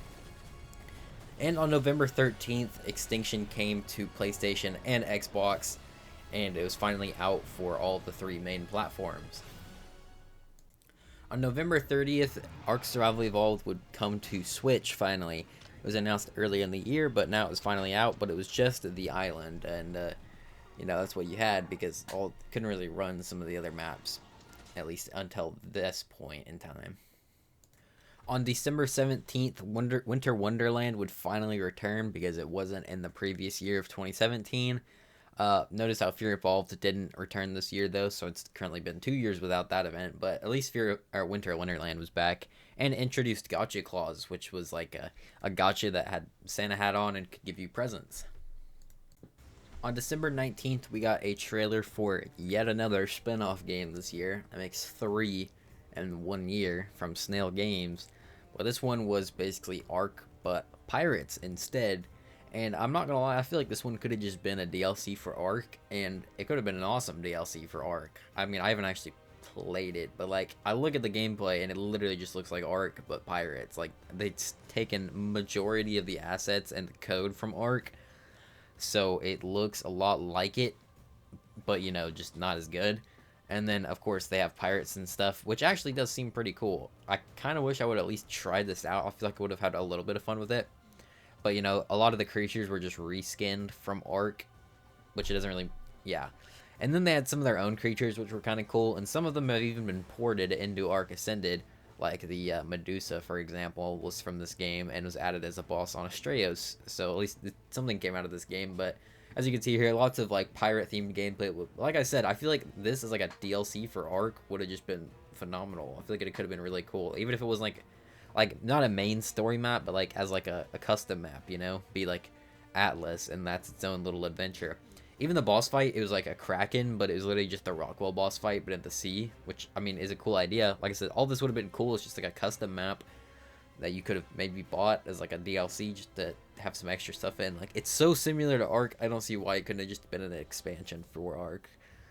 And it could have been a really good one, but instead it was its own game, and since it was its own game, it didn't really do that well in the long run, so, you know. But also, forgot to mention, it released on December 22nd, 2018, so it was just a few days later. I believe the trailer had leaked way before this, but I didn't go over that. I just went over the official launch, but the trailer did leak, so people did know that this was coming, but I think out of all the spin-off of games of Ark, this one definitely seems like the best, even though it's the least like Ark. Or I guess it is the most like Ark, actually, now that I say that, but like, the other ones were like Pixark and Ark Park. Like, they were clearly Ark spin-offs. This one was like trying to be its own thing, but it also happened to be the most like Ark because it literally was just like a survival game that was just like all the code stolen from Ark and put into this game. So it just feels like an Ark expansion, but it's its own game. On February 12th, 2019, we got the first ever Valentine's Day event, and this one wasn't called Love Evolved like all the other ones are nowadays. This one was just called Valentine's Day. And this is also the first update of 2019. We didn't get anything in January. First update was in February with this event. About a month later, on March 5th, 2019, we got a major update, which was the Homestead update. This changed the building mechanics, as well as added a ton of new building pieces, like triangle build pieces. You had all kinds of different stuff. You had the giant large walls. It basically added what was the S Plus update, which is what a lot of people were waiting for at the time. It like implemented a lot of features from one of the most popular mods, S Plus, which is a building mod, because before the building was pretty terrible in Ark Survival Evolved. It's still not the best, but this made it a lot better. They added stairs. You know, they didn't even have stairs before. You had to get ramps, but now we had access to stairs. And I haven't really said everything that was added in this update, but there was a ton of different building pieces. They had access to triangle pieces, like I said, which was pretty awesome for building, because before you could only build in squares, and that was it. That was the only choice you really had. As you can see, the builds here were pretty incredible, and you couldn't really do anything like this. They also added flexible pipes, which was a nice quality of life feature when it came to, you know, piping and wires. Of course, you don't have to worry about that in Ark Ascended now, but back then, it was very useful. And like I said, it just made the building a lot better. They also added double doorways as well, which I always use. Double doorways are so great, and they're a lot better than the old building ways before. And in this update, they reworked kibble. Before, each creature had its own type of kibble. So like the Rex, you would use it and make Rex kibble. And in order to tame something like a Quetzal, I think you needed like Rex kibble. And in order to tame like a Giga, you needed Quetzal kibble.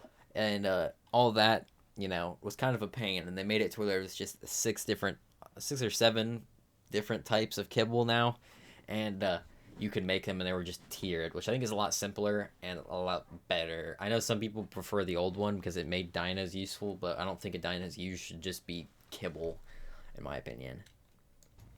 Next update wasn't until April 16th of 2019, and it was the Excellent Adventure Returns. Of course, we haven't had this event in a while because they stopped doing events for a couple of years, but this was the return of the Easter event, which added a ton of new skins for the event. And I don't think they had basically like the bunny dodos and the bunny oviraptors in this one, or they did have them, and then they have all the new skins in here. On June 3rd, we got a teaser for a new creature, which was the Deinonychus. But people were pretty excited for this one, especially because this would be the first dinosaur they actually added to the game since 2017, the last one being the Eutyrannus. See, like I said, it's kind of stopped adding dinosaurs to the game for quite a while, but now they were finally going to be adding one with this teaser here, as you could see. Just 3 days later, on June 6th, we got the dossier for the Deinonychus, so we got a little bit more detail on its abilities and the taming method and all of that. On June 17th, 2019, we got the announcement that Volguero would be a new map coming to Ark Survival Evolved, and this would be a custom map or a mod map that was being made official, kind of like Ragnarok or the Center. And of course, it had been like 2 years since the last one with Ragnarok, so this was pretty exciting. And there's also announced that it'd be coming the next day, so it'd be coming June 18th. But we got a developer live stream here. This is actually something they started. It was like the dev live streams. Now they only did 2 of these, but this was one of them. And they kind of showed off the map, talked about the Dinosuchus, or the Deinonychus, not the Dinosuchus. They showed that off, as well as just flying around Volguero and talking about the development process of it. On June 18th, 2019, like I said, a day later, Volguero dropped just for Steam. It would be delayed for consoles for another month for Xbox and PlayStation, but it came out fully complete on Steam. And this was a pretty cool map for the time, and it's a lot of people's fan favorites. I mean, I'm not really a biggest fan of this map, but I think it's pretty cool, especially the White Cliffs biome was pretty awesome. And the Deinonychus, which was teased earlier in the month, was added as an exclusive creature for Volguero, and like I said, the first dino to be added in a long time. As well as they had an Aberration zone in this map, which is the first for a map like this, custom map, to have an Aberration zone, but they did remove the rock drakes that were in there, so you couldn't get access to rock drakes or reapers. You could just get access to some of the smaller creatures from Aberration, but you could access some of the engrams from there, as well as Scorched Earth engrams, so you had access to a lot of different stuff. No access to Extinction stuff, but you did for Aberration, Scorched, and the island stuff there. They also made it to where cryopods, which were added with Extinction and were an exclusive thing for Extinction, they made it to where you could get cryopods on every single map, and you could access them whenever and make them at terminals, and it didn't require element or anything. You could just make them. So that was also a pretty amazing quality of life change, and kind of completely changed the game. On June 28th, we got the first ever Summer Bash event. As you can see, they're actually going and adding a lot more events now, instead of having none, which was pretty awesome. And we got a bunch of new skins with this event, and some returning old ones, like some of the more patriotic skins were put in the Summer Bash event. On July 19th, Volguero got added to Xbox and PlayStation, which is pretty awesome for all the console players. On August 8th, we got a major announcement for Ark Survival Evolved, and this was in the second and last ever developer live stream. Like I mentioned, in the first one was for Volguero. In this one, they revealed Genesis Part 1 and 2. They announced the Genesis DLCs, as well as releasing the Genesis expansion pass that you could pre-order at the time, which would give you access to both of the DLCs, and this would be what they were going to be working on for the next couple years. And it was announced that Genesis would be coming in December of 2019, and Genesis Part 2 would come in December of 2022, or of 2020, not 2022. And of course, both of these would get delayed majorly, so they both came out like a year after what they originally said. Or not a year, maybe like 6 months, but you know, still, it was delayed. But this DLC showed a lot. It was going to be in a simulation, having a bunch of new creatures, and there would be like multiple different biomes in the Genesis Part 1 simulation that you could teleport between. And there was going to be missions in these. They were going to have a currency where you could buy stuff, and then you could earn that by doing missions. So this was going to be a lot different gameplay compared to what Ark Survival Evolved had been like before. So Genesis, what seemed like at the time, was going to be a completely new Ark experience. Also, if you pre-ordered the Genesis Pass, you got access to an HLNA cosmetic robot, which would be a robot that would follow you around in Genesis Part 1 and 2 when those maps came out. But if you pre-ordered it, you could get it early, and it wouldn't do as much stuff. It wouldn't really do much at all. It's more cosmetic, and she would just talk, but it was the pre-order bonus. On September 30th, 2019, the Genesis Chronicles would start, which was very similar to the Extinction Chronicles, except there were no new Dino variants or anything. They just added skins for the corrupted avatars. On October 22nd, we had the return of Fear Evolved with Fear Evolved 3, and this was pretty awesome, especially for the PlayStation players that had never got to experience Fear Evolved before, so that was the first time for them that they actually got to experience Fear Evolved, and they brought back all of the stuff that they had in previous events. I think they added a couple new skins, but they didn't really add any new creatures or anything. No new skeletal variants or anything like that, and they didn't have the ghost variants at this point in time either, so it was just rehashing all the old stuff. It was nice to have it back, but I wish they would have added something new, like maybe a new Dodo variant. That would have been awesome, like a Dodo Reaper, or that's what a lot of people wanted in the game, and they even had a mod of it, but, you know, we didn't get that, and, you know, maybe even more zombie or skeletal variants would have been cool for some of the DLC creatures, like aberrant creatures or whatever. They did add a thriller dance in this thing, though, so that was kind of cool. On November 4th, 2019, we had the Extra Life charity stream. And this, I'd say this is one of the first ones where they just did a ton of reveals during the event, and all of them were for Genesis Part 1, of course. They also raised $112,000 for charity, which is awesome and way more than the previous years, so that was a great goal to hit. But when it comes to the reveals, they showed off the Tech Shoulder Cannon, which would be a DLC item for Genesis Part 1. It'd be a tech item that sat on your shoulder and shot at people. You could set it to wild dinos or players or whatever you wanted to, and that was pretty dope. We also got the fishing net, so a better way to fish if you do want to go fishing in the game. You could use the fishing net instead and kind of just throw it out and catch fish that way and get some loot out of it too. So that was another new item coming, but it would be exclusive to Genesis Part 1, of course, just with everything else in this.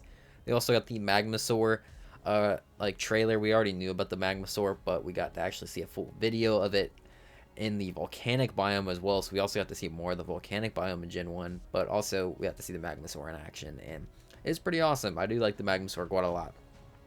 The next reveal was for the cruise missile, which, I mean, this thing kind of sucks, but, you know, at the time we didn't know it sucked.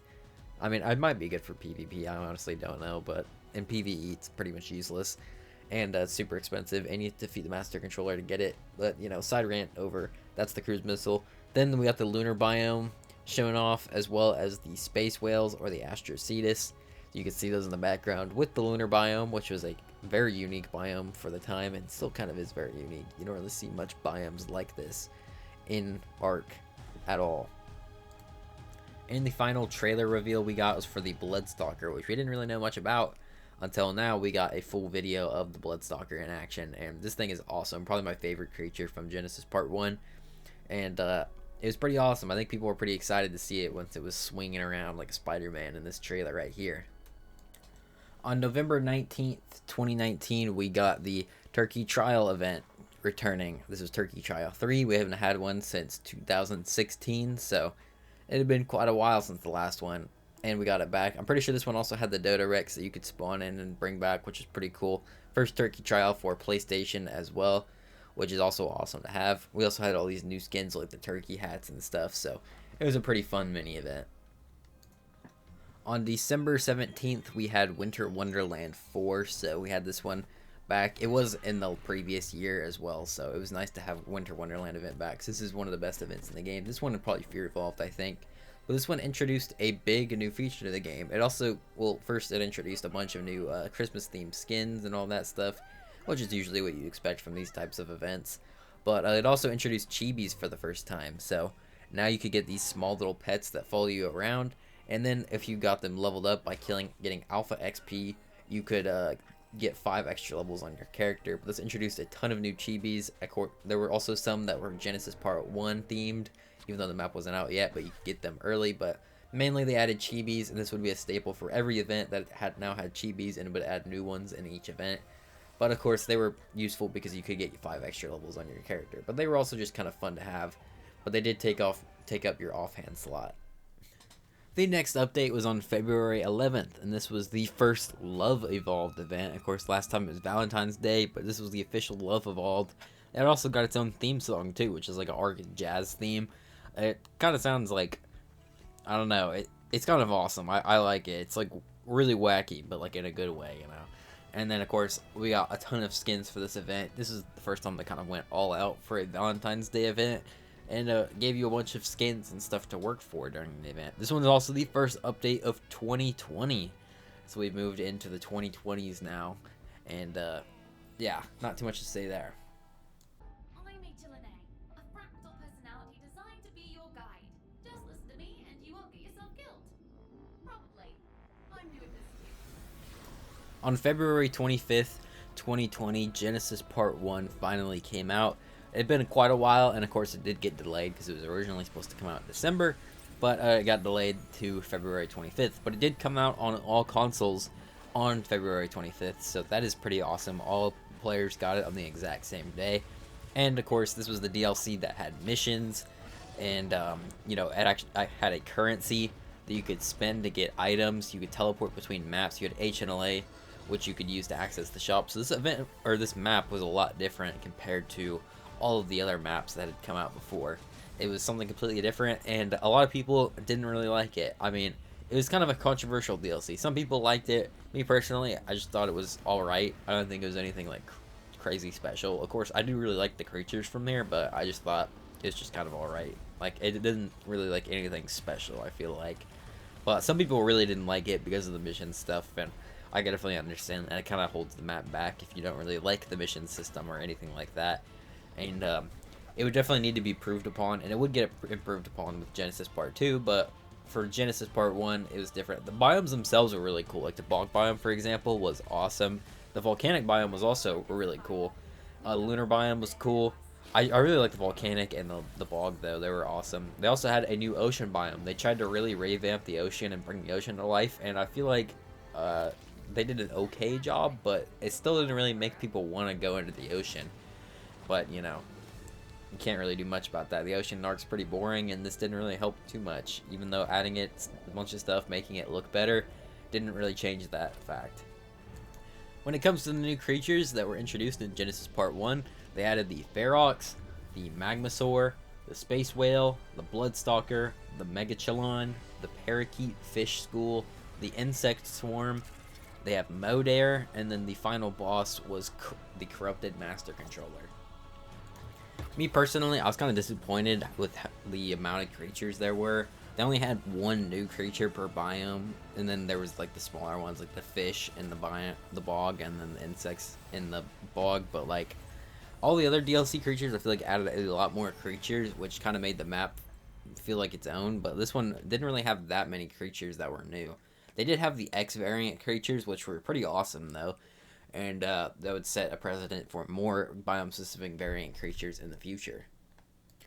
On March 4th, 2020, we got the announcement that Crystal Isles would be coming to official as the next custom map to the game. This is a mod map that was very popular and came out in 2016. So by this time, the map was already 4 years old as a mod map. And like I said, it was one of the most popular mod maps like ever that was around then. I remember so many people played this map. As like, it was kind of crazy. You play it like either modded playthroughs or, you know, there's just tons of people playing it. That's the point. And it was super exciting that it's finally going to come to official, and that console players were finally going to be able to play on this map. On April 7th, 2020, we got another Excellent Adventure. This was Excellent Adventure 5.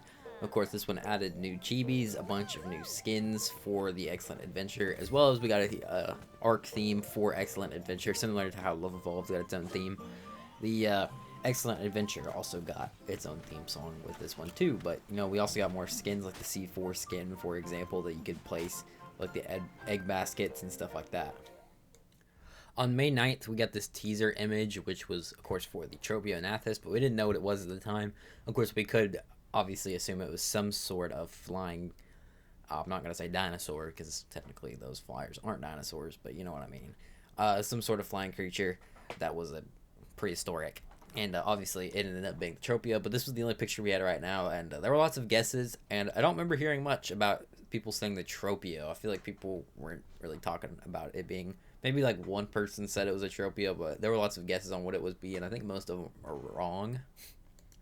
On May 22nd, we got a full picture of the Tropionathus, this teaser showing its saddle, which was like a jetpack saddle that could shoot grenades out of the front of it. There was another shot in the things of Crystal Isles. This was also announced to be an exclusive creature for Crystal Isles, so this was going to be the main staple creature of that map. We also got the dossier, so you could read more into its abilities and its taming method. On June 11th, 2020, we got Crystal Isles, but of course it was only for Steam, and it was delayed for consoles for quite a while, so that really sucked for all the console players. But, you know, at least they got it on Steam, I guess. But it was finally unofficial. Crystal Isles had been a mod map for over 4 years at this point, and had been a super popular one, like I said. and now it was finally official, and it was finally complete, and had tons of cool stuff. All the biomes were completely unique. My favorite one is that one that they just showed, like the dark one. I can't remember what it's called exactly. This also introduced crystal wyverns, which were a different wyvern variant that were exclusive to this map as well, with, of course, the Tropio also being in here, and the first time they ever had a custom boss for a custom map. And then, once again, Tropios. They were pretty awesome, exclusive on this map, but since they delayed it for console, they actually added the Tropio temporarily to maps like the Island on PlayStation and Xbox, so you could tame them early before Crystal Isles released there, and then once Crystal Isles did release, they would put Tropio just on Crystal Isles. But, you know, that was just a way of letting people use the Tropio since they couldn't access Crystal Isles. But, you know, Crystal Isles was a pretty awesome map. I think a lot of people liked it, but it wasn't, like, one of the best ones or anything. I don't think people liked it more than, like, Ragnarok or something like that, but it still was a popular one. And, of course, like I said, the main idea was the Tropio and the Crystal Wyverns. The Crystal Wyverns, they all had their unique abilities, and they were pretty awesome. And they're still pretty good. They're like smaller versions of wyverns. They have different abilities. You got the blood, the one, the tropical, and the ember one. This is also the 5-year anniversary of Ark. So at this point, Ark's been going on for 5 years, or it's been out for 5 years, and they had their 5-year anniversary event. On June 25th, 2020, we got the Summer Bash event for 2020 with a new Summer Bash theme song. It's kind of a theme for a lot of the events. They were getting their own themes since Fear Evolved and Wonderland had them. Now all of the events get them, which is pretty awesome. I do like the music in this game. But, you know, this event also added a bunch of new chibis because, of course, chibis were the new thing that they were adding through these events, and a bunch of new skins as well for the summer event. I think the best of the skins was honestly just the sunglasses they had for this dude. About a month later, we got the announcement about Genesis Part 2 on July 27th, and to no one's surprise at all, it got delayed, which I think everyone was expecting it to be delayed, but it's now coming out in March, which, spoiler alert, it's going to get delayed again. But for now, we just got a little tease of HLNA, and of course, the Shadow Mane, which we didn't know what it was at the time. Some sort of lion fish, which, I mean, that's pretty much what the Shadow Mane is, but it's cool to see this. On August 25th, 2020, Crystal Isles finally released for Xbox and PlayStation. Is over 2 months of a wait, but you know, at least the console players finally got to access Crystal Isles. On October 16th, 2020, we got another teaser for Genesis Part 2. Also wanted to mention, you're probably noticing, it's like 2 months between everything that happens. There just really wasn't much going on in 2020 other than Genesis Part 1 at the beginning of the year, but I guess they were just solely working on Genesis Part 2, and they didn't really do any main updates to the game anymore at this point in time. But, you know, this teaser right here showed what we now know as the Astradelphus. It's pretty hard to tell what it was at the time, but, you know, we could see it was something you could fly around on. And, of course, in the background, you could see the Genesis Part 2 ship in the rings there. I think we knew it was going to be on some sort of spaceship, so you could kind of figure it out, but it's kind of hard to tell what that exactly was back then. On October 22nd, we got Fear Evolved 4, and this one actually added a bunch of new creatures in this event, which had been a while since the last time they did that with the Fear Evolved event. This one introduced the ghost creatures, starting with the Ghost Reaper. They had the Bulldog, Rex, Basilisk, Snow Owl, Mantis, and Direwolf. And all these ones you could find in the wild and go kill them for their skins, and then you could get the ghost skins out of them. I personally thought the ghost creatures were pretty cool, and they were a nice addition, but I think the skeletal creatures are a lot cooler, and so are the zombie ones. I wish they would have added more of those. Well, I mean, maybe not in this update, but I wish they would add more in future Fear Vault updates when it comes to skeletal and zombie variants. On October 28th, we got an upgrade for the Xbox Series X. Of course, this is around the time the PS5 and Xbox One came out, so just the Xbox Series X got an upgrade. PS5 never got an enhanced version, which really sucks, honestly.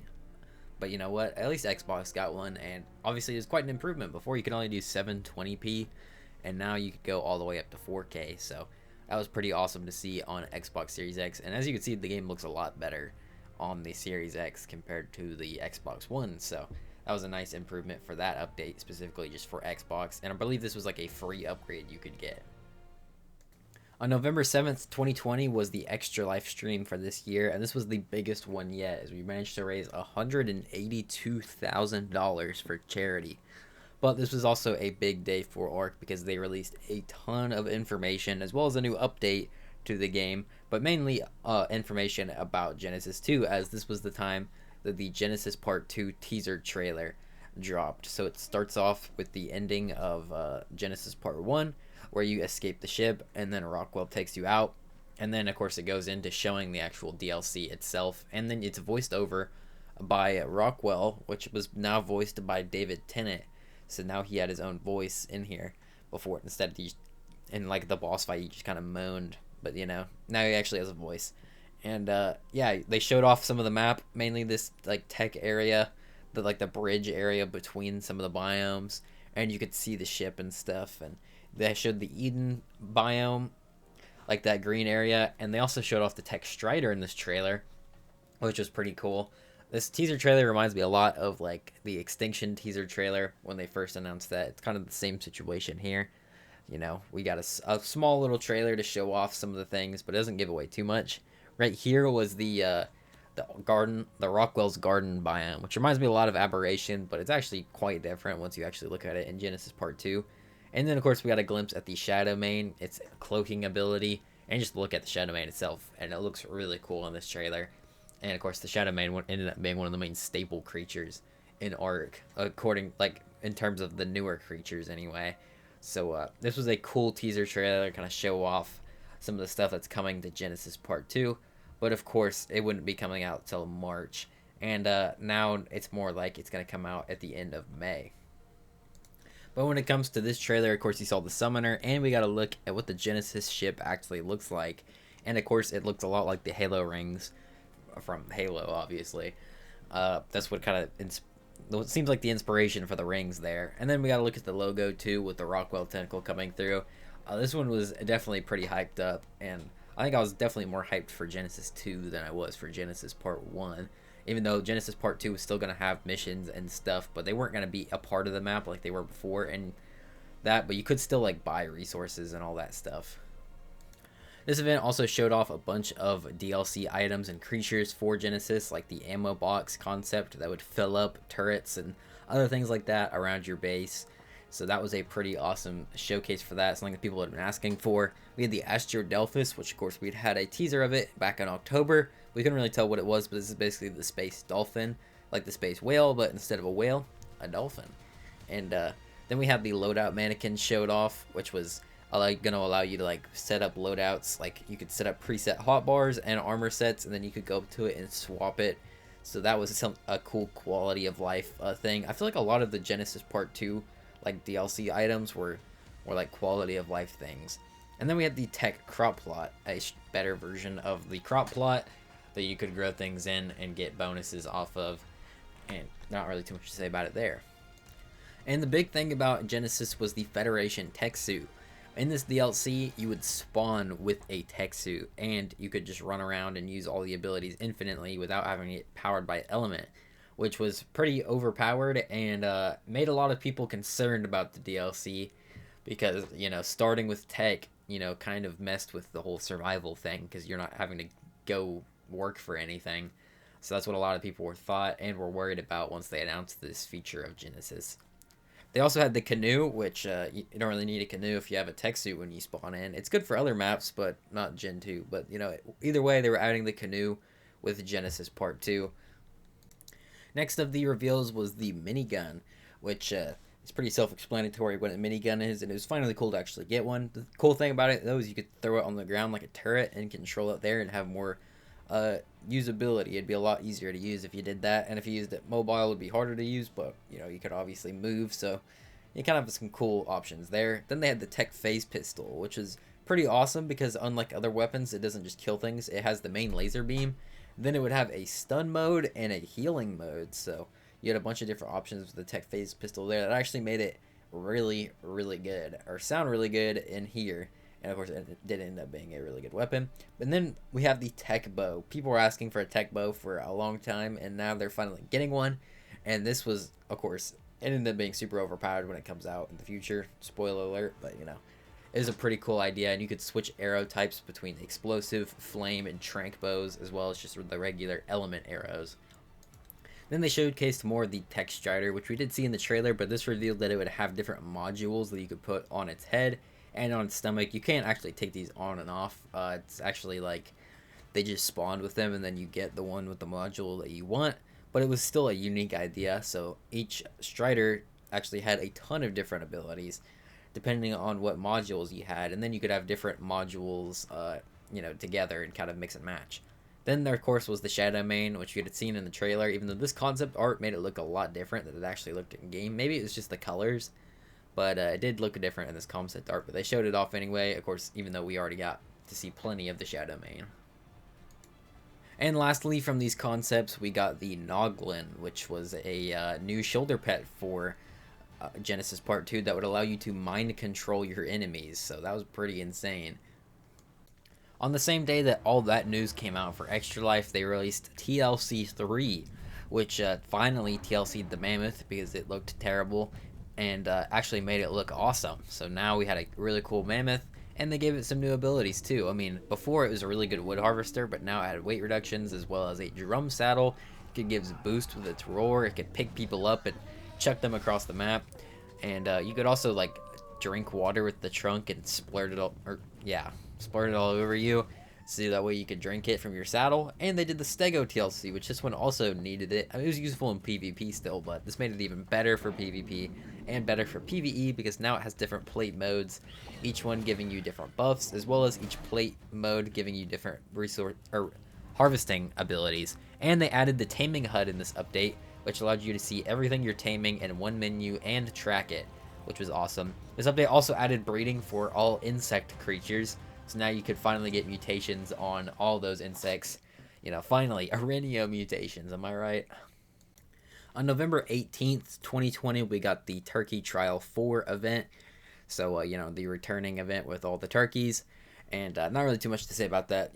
The Turkey Trial's back. On December 11th, 2020, we got a big announcement, which of course was the Ark animated series. There would finally be some sort of TV show for Ark with all the story in it, of course, with the main characters from the Explorer notes, which is kind of crazy because it's been 5 years since this, and season 1 is still only half out, and the other half doesn't come out for like another 6 months. It will probably get delayed, so this show's been a long time in the making. But this was when they very first announced it, and spoiler alert, but it wouldn't come out until 2024, so about, I'd say like 3.5 years until it actually came out. But this was the teaser trailer we got for it. It was a really long one too. They had a whole intro, and of course they got a bunch of big names to actually star in this as well. But it was really cool. We're actually getting an animated series, some sort of TV series for Ark in the form of an animated series. But if you thought that was big, on December 12th, 2020, we got an even bigger announcement. This was announced at the Game Awards. At the Genesis Part 2 reveals during the Extra Life stream, they kind of hinted that they were going to announce something big at the Game Awards. So, they made sure to tell people to stay tuned for that. And, of course, they did, because this was the announcement of Ark 2. They were going to make a sequel to Ark, and this was the trailer for it. It was a cinematic trailer. And you may notice that Vin Diesel is in here, so, this is when they started getting all the big actors into Ark for the games, the TV shows, and Ark 2, because Vin Diesel was going to star as, like, the main character in Ark 2 as San Diego, even though in the story he's dead, but, he came back to life, because, he's Vin Diesel, he can do that, I guess. But, yeah, this trailer was kind of just, like, to show off some of the graphics, as well as not really gameplay that much, kind of just to announce Ark 2. It wasn't a gameplay trailer, but we got to see some stuff like NPCs that would be in there. So, we got hinted at that there would be some sort of NPCs in this trailer, and of course they would confirm that. But you could see them fighting the aliens here, because this was going to take place on a planet that wasn't Earth, like a completely different planet this game was going to take place on. Also, I want to mention the soundtrack for Ark 2 is phenomenal. I love the Ark 2 theme. Might even like it more than the main theme, which is kind of impressive, but they're very close. But anyway, with this trailer, we also got shown some of the dinosaurs as well. Like, you can see some Archaeopteryx that just flew by there. But there was also the Rex, which had some more like feathers on the back of it. and completely remodeled. So obviously with Ark 2, they're going to completely remake all the dinosaurs, which they kind of showed off in the trailer here. They were going to be completely revamped. So basically like a TLC for every dinosaur, but the game seems like it's going to be completely different than Ark Survival Evolved is, because they would announce later that it was going to be third person only, and it's going to have like Souls-like combat instead of just the regular combat system. Still not sure how I feel about that, honestly, but I'll have to play the game when it comes out 50 years from now, and then maybe I can see if it's cool or not. But yeah, they also said that the dinosaurs are going to be a lot smarter, like they're going to be able to smell you and stuff, so you don't have to worry about stuff like that. We'll see if they actually get smarter, but I guarantee their following is still going to be stupid, because they can never, no matter how much they change pathfinding, make the creatures actually follow you correctly. But like I said, we never got a gameplay trailer. Not even 5 years later after this, we still haven't gotten the gameplay trailer yet. We just have the cinematic trailer for now, but you know. It was cool. They finally announced Ark 2. It had been speculated for a while that some sort of Ark 2 came out. I know some people didn't really think there would ever be an Ark 2. Once they said that they were coming out with it at the Game Awards, like they were going to announce something big at the Game Awards, my guess was it was going to be Ark 2, because that was when they were talking about Genesis. So it was like, what else would be bigger than Genesis 2? Ark 2, and I was right. But, you know, whatever.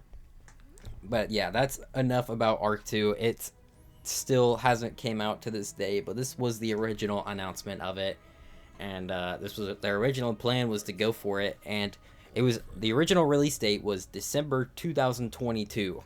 So as of when this video comes out, that's 3 years ago that this game was supposed to come out. But yeah, when they announced it, it said it was 2 years from now. Obviously it didn't come out then, but just keep that in mind. That's when people thought Ark 2 was going to come out, and I imagine they took a lot of resources out of Ark Survival Evolved, which is why there was less updates throughout this year and the next year or two, because they're working on Ark 2. On December 17th, we got Winter Wonderland 5, which of course was the 5th Winter Wonderland event, so that was pretty cool. Not really too much to say about it though here. The next day, on December 18th, we got the Maywing concept. So this was our first introduction to the Maywing, and we didn't really know too much about it other than this picture. They also released the Poglin skin for the helmets on this day, which I wish they would bring this back to Ark Ascended. Hopefully when Gen 2 comes out, they bring this skin back, because it's really dumb, and that's why it's so good. And on December 31st, the last day of 2020, they did a New Year's Eve kind of mini event to end off the year. So this was the final update of the year. On February 11th, we got the first update of 2021, which was Love Evolved 2. And I noticed like the past 3 years, there hasn't been a single update in January. And then the first one is always the Valentine's Day event. I wonder why they don't do any events, or haven't done any updates in January. But this Love Evolved event just added a few new skins and stuff of that nature. On February 26th, 2021, we got a teaser for the Void Rim, which would be a new exclusive creature for Genesis Part 2. And of course, this is basically just a tech wyvern. It is just a reskinned wyvern that is, looked to be tech, which back then I actually really wanted a tech wyvern. So when they actually did announce this, it was kind of crazy, because it's like the only other tech creature they ever added, and it was the one that I wanted the most. So that was kind of cool, but this was just a tech wyvern, which made some people a little bit disappointed because it was just a wyvern reskin, but also it's a new wyvern variant, which is kind of cool. A month later, on March 31st, we would get the Excellent Adventure 6 update. So we had the return of this event for this year again, with some new skins as well. On April 16th, we got some info about Genesis Part 2. First being that it was delayed to May 26th. So, no one was surprised there. Then we got the Maywing teaser here. You could see it rendered fully, as well as more information about it, especially with like the saddle, being able to hold babies. But this render was actually really cool. And then we got the Exomech, which we didn't know about until this point, which was a new type of mech. And this one, instead of like the normal mech, which was used for killing stuff, this one would be more for like moving and transporting things on Genesis. Of course, we did see this a little bit in the trailer, I guess. It was in the background though, and you could barely see it. Now we actually got a full image of it and description. And then there was the egg incubator. This is something that people wanted in the game for a while, or something like it. So this was going to be an amazing quality of life thing for this DLC. On April 23rd, we got more teasers, starting with the Shadow Mane one, which we already knew a lot about the Shadow Mane, but this was just a really cool render of it. I think this is like one of the coolest pictures they've ever dropped. You know, this Shadow Mane looks pretty dope. They also released the loadout mannequin thing, so you could kind of just see what it looked like in game more. And like I said, it looks pretty cool. And then after that, they showed the tech crop plot off with its new plant that it has. So of course, on Genesis Part 2, there's like these Rockwell plants that give you meat, and this was a showcase for that. On April 30th, we got some more teasers, starting with the Noglin into the game, which looks really great. We already saw some videos of the Noglin though, but this was just a cool image to have. Then we had the minigun showed off. Of course, we saw the concept, but now we can see what it looks like more in-game, and looks pretty cool. This is it in the standing pose. Then there's the canoe that you could see, and like I said, I don't know why you're using a canoe when you have a tech suit. You could just be flying, but you know what? Whatever. On May 7th, we once again got more teasers for Genesis Part 2. This one being the tech pistol, and just showing it being shot into a raptor's mouth while this dude's about to get mauled to death, but who knows? Maybe he'll survive, I guess. But this kind of just showed off what it would look like more in game. Then there's the ammo box. So you know, you got the ammo box and a wall of turrets on the back, so you could fill that up with the ammo box, which is the whole point of it, kind of showing that off. And then lastly, we had the hover sail, which you know, they showed the hover sail. It was a two-person vehicle, which is pretty cool, but what everyone was focused on was that there's a griffin in the back, so everyone thought that meant there was going to be griffins on Genesis Part 2, and there wasn't griffins on Genesis Part 2. That was just false advertising. On May 20th, 2021, they released the key art for Genesis Part 2, which showed off pretty much everything that was in the DLC, so you could see a lot just from this one picture, as well as Rockwell on the right. So you could kind of see what Rockwell, which would be Rockwell Prime boss fight on Genesis Part 2. This also came with the Genesis Part 2 theme that they released, which I have playing in the background. And then they also delayed it till June 2nd. Can you believe it? I know I can't. It's crazy. But then they also showed this picture of the Astrodelphis in here, which, you know, you could see the space dolphin. On May 21st, we got this teaser picture of the Summoner. And so you could see what it looked like. We hadn't really seen much of it other than from that original trailer, so we got to see what it was like.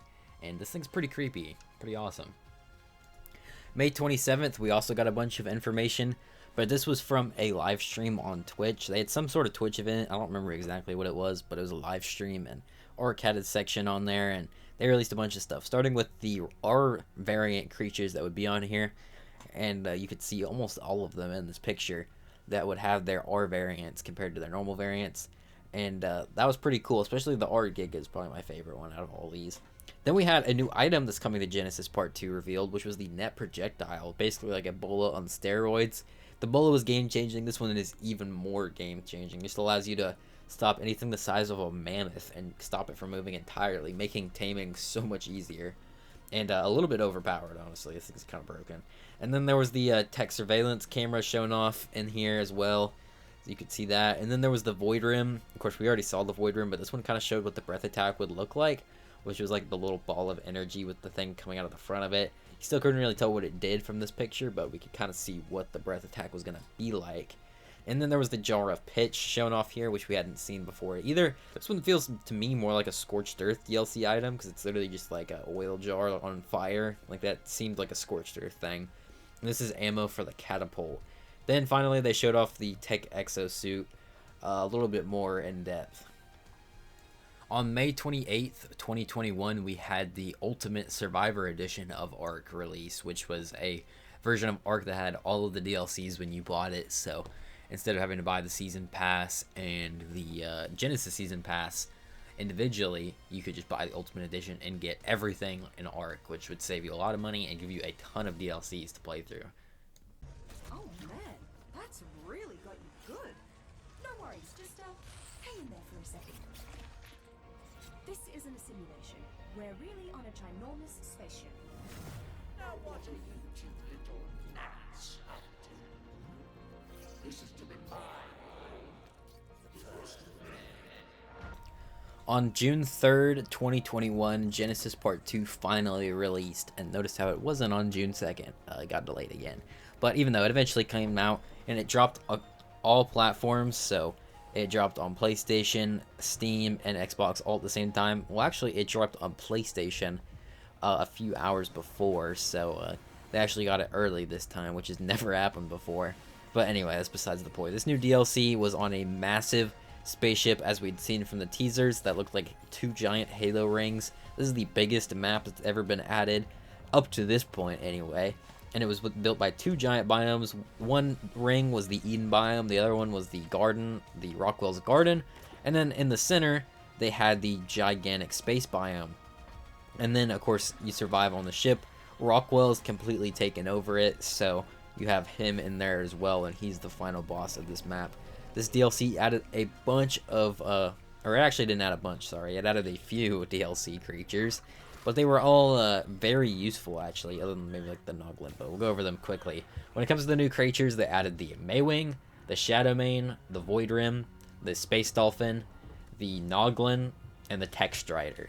Those were it, pretty much, and, you know, so they didn't really have as much, but they spent more time making them have more quality in each of the creatures, which was cool, but I kind of wish there were still more, because it kind of felt a little bit lacking, even though some of the creatures, or sorry, most of the creatures in Genesis 2 were really useful. Like the Shadowmane was pretty kind of overpowered, actually. The Maywing is like the best travel mount in the entire game.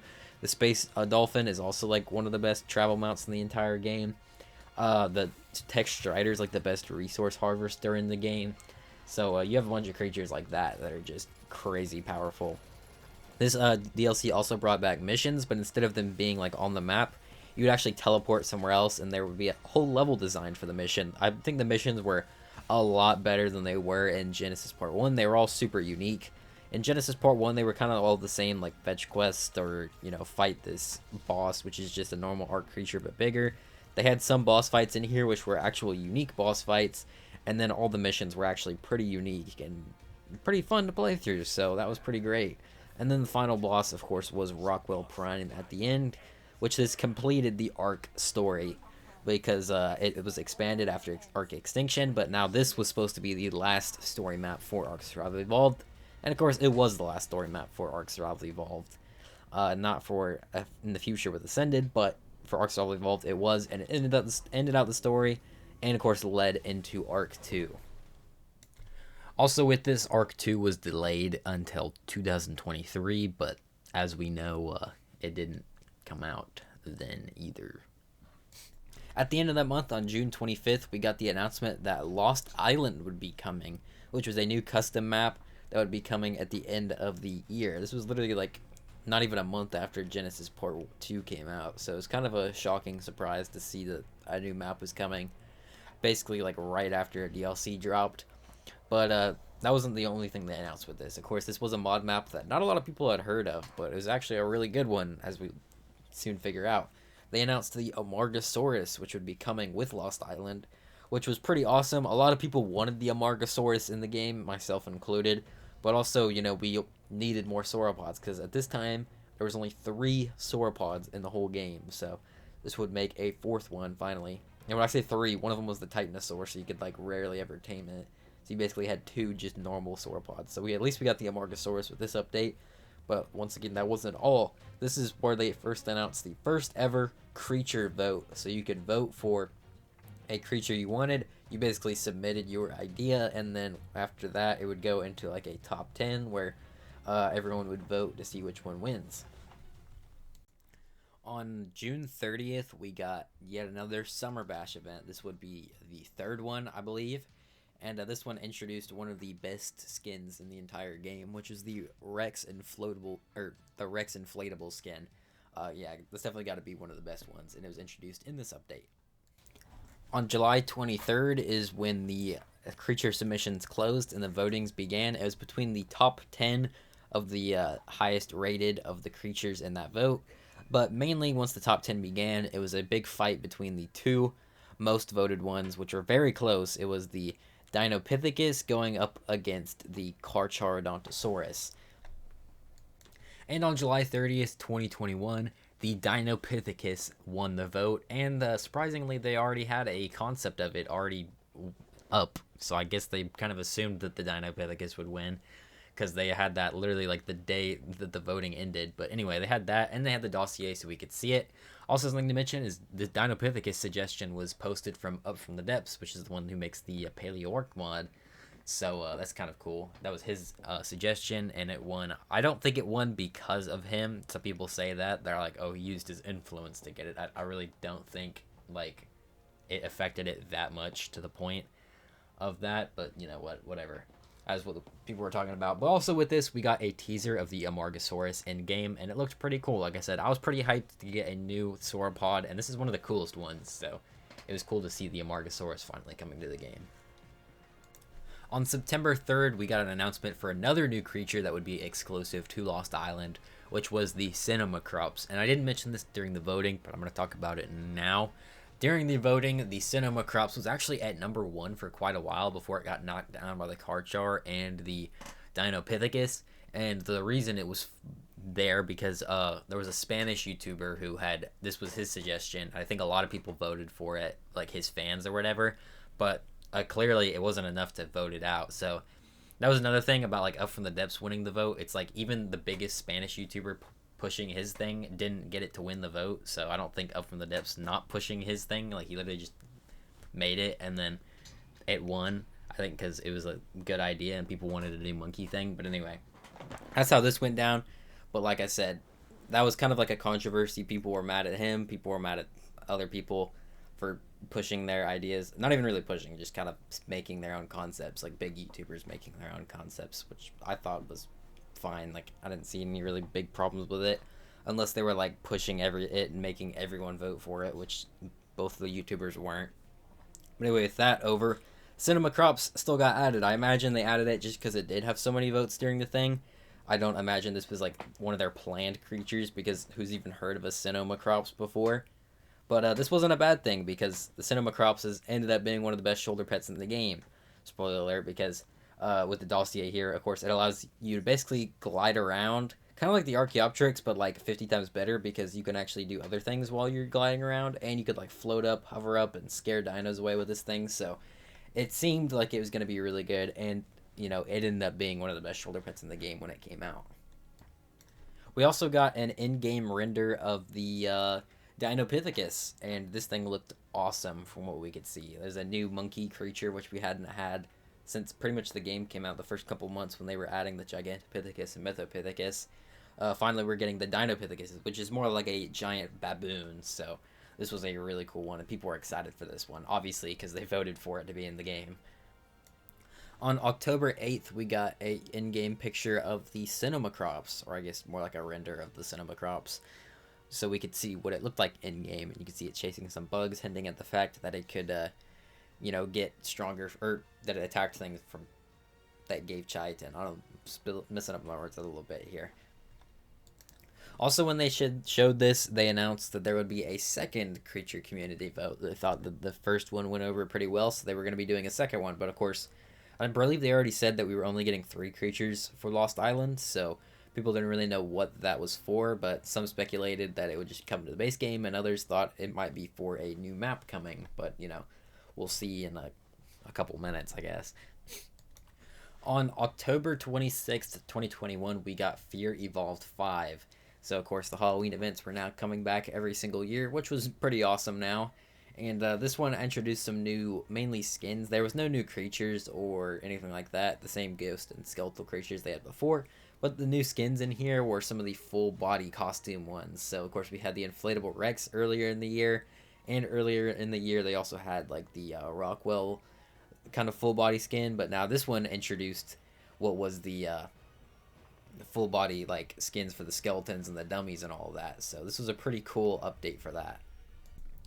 On November 7th, 2021, we had the Extra Life stream for this year. I wasn't able to find the amount of money they raised this year, which kind of sucks. But they did have it this year. And people were really expecting there to be a bunch of news about Ark 2, but we really didn't hear a single peep about Ark 2 in this live event. Instead, we got news of a brand new map coming to official, which was Fjordur. Of course, now this is a fan favorite map, but even before this point, this was a mod map. It wasn't complete, but everyone really liked the mod map, and they were saying that it should come to official, and of course, it did. and it was made by Nicatus, who is someone who worked on Valguero, which of course a lot of people like Valguero, so this was his standalone map that he worked on, Fjordur, and it was pretty awesome. And of course, it was coming to official now, and it would have like multiple different realms that you could go to and all that stuff, so it was pretty hyped up. As well as with Fjordur, they announced a new creature that would be exclusive to the map, which was the Andrewsarchus. Another like dino that people wanted to be added to the game was now officially coming to the game.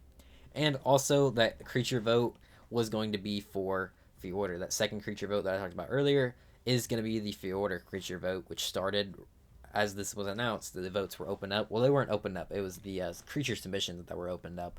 The votes would be opened up later, but right now creature submissions were there. And with this extra life stream, they also showed off all of the Lost Island exclusive creatures in a trailer and gave a release date of December 14th for Lost Island, so only a month away after this came out. With this trailer, they showed off the Amargasaurus, so you could actually see what it looked like in game. Of course, it wasn't out yet, but they showed it in Lost Island, so you can see what Lost Island looked like too. Of course, you could download the mod map because Lost Island was a mod map, but most of it wasn't done. Like this area that's being shown wasn't even complete yet. Most of the mod map wasn't complete, so most of the mod version was actually completed by Wildcard. They also had the cinema crops shown in this trailer, so you could see what it looked like, and you could just see how overpowered it was. This is definitely the best shoulder pet, I think, to ever be added to the game. You could also scare creatures off, which is a nice bonus, but, you know, mainly it could, you know, just fly around, and you could use it for saving yourself, and you can use it for building, too, all kinds of different stuff, or just gliding around the whole side of the map. It's like a wingsuit, basically, but even better because you can hover upwards. That's kind of crazy, actually. It kind of just makes the wingsuit useless if you have this thing. There's no need for it at all because you can just fly around like this. And then there was the trailer for the Dinopithecus, the first ever creature voted creature in the game. And this is what it looked like, the baboon, I guess I should say. Bamboo's not what that's called. But anyway, yeah, we got this trailer for this, which its main ability would be throwing poop, but the poop that it threw would actually stun tech. So this was good at countering tech, and it could also climb up walls, which is pretty awesome. It runs pretty quick. It's a really good cave creature overall. On November 23rd, 2021 was the Turkey Trial 5 event. And of course, this one brought back the turkeys with all of the skins and stuff like that. You couldn't spawn in the Dodo Rex in this one, which kind of sucked. And none of really the future events would also have that, which kind of sucked. But in this event, they did have the giant turkey costume that you could put on your turkey. So that was pretty awesome in this update anyway. So it's probably the best part of the update, honestly. On December 14th, Lost Island actually came out.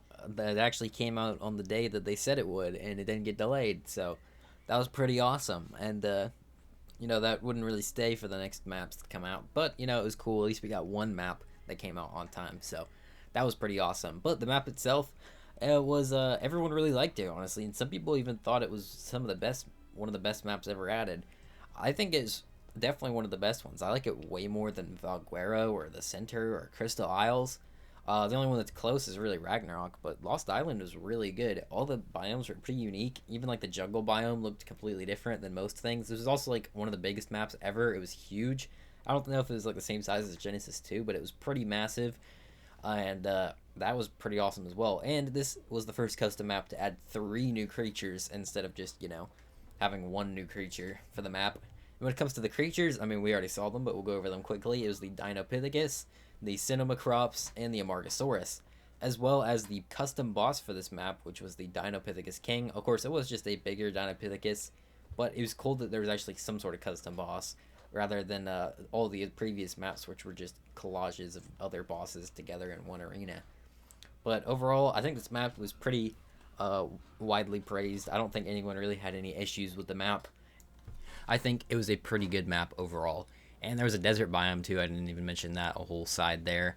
And you had your Redwoods biome, all this stuff. But like I said, lots of the biomes were pretty unique. Like they felt different than some of the other ones as well. They also had access to wyverns, and something I didn't really mention, but they also have access to every engram on this map. You can learn stuff from every DLC map, which was an awesome feature to have. Other ones you could only learn or other custom maps you could only learn like engrams from Scorched Earth and Aberration, but this one you could do every single map, which was awesome. And they had a ton of creatures from all the DLCs, even Genesis.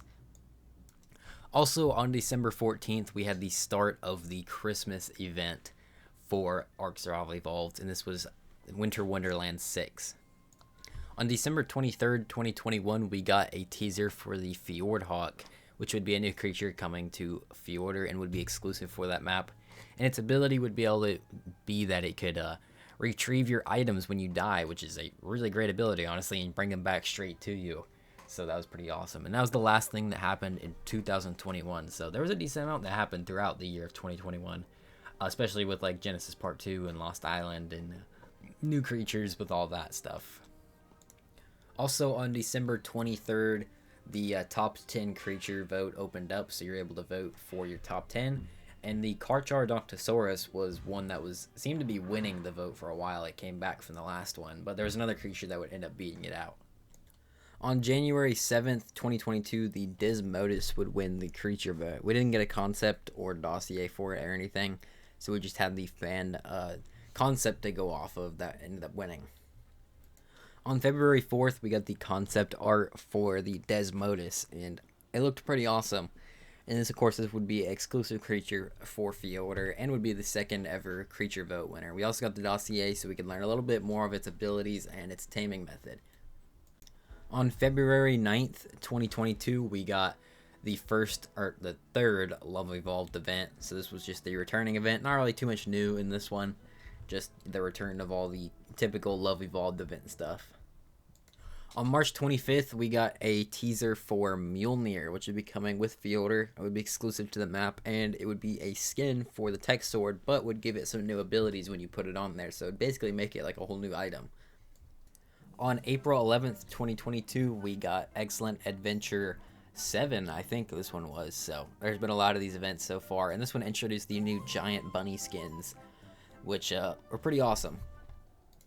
On April 15th, just 4 days later, we got the Andrewsarchus trailer, which showed it off in all of its glory with the minigun turret saddle that it could shoot things with. This was just the trailer, though. The Andrewsarchus wasn't out yet, but they were teasing with trailers for the release of Fjordur, which would be coming in June.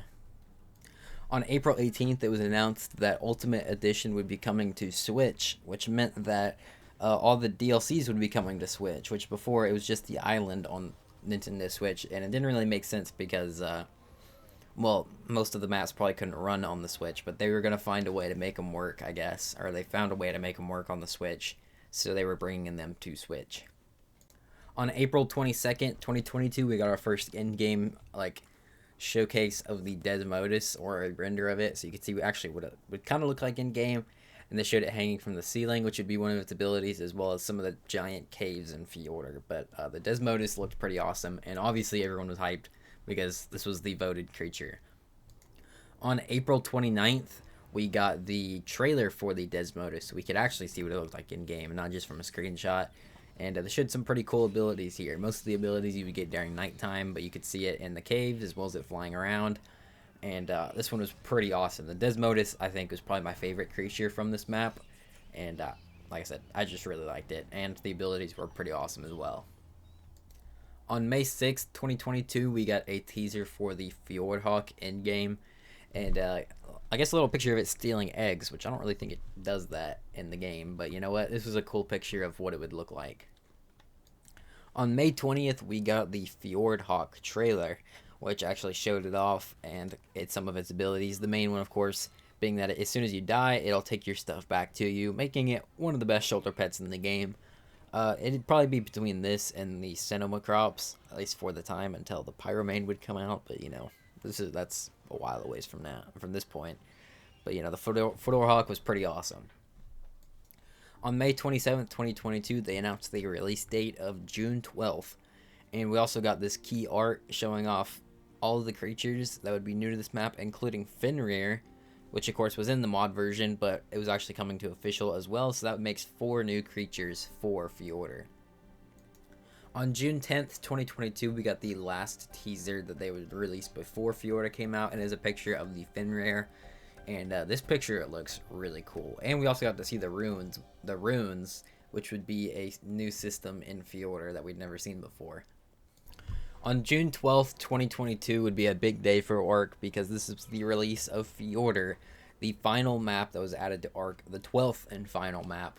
This was supposed to be the last one that they ever added, and it would be a custom mod map, of course, we know, made by Nicatus and all of that. And it ended up being a fan favorite when it came out, and still is. Lots of people say it's their favorite map, either this or like Ragnarok, and it's definitely up there for me. I definitely like it more than Lost Island. And maybe it depends on how I'm feeling, if I either want to play Ragnarok or Fjordur. They're both very different maps, so it's kind of nice to have both, you know.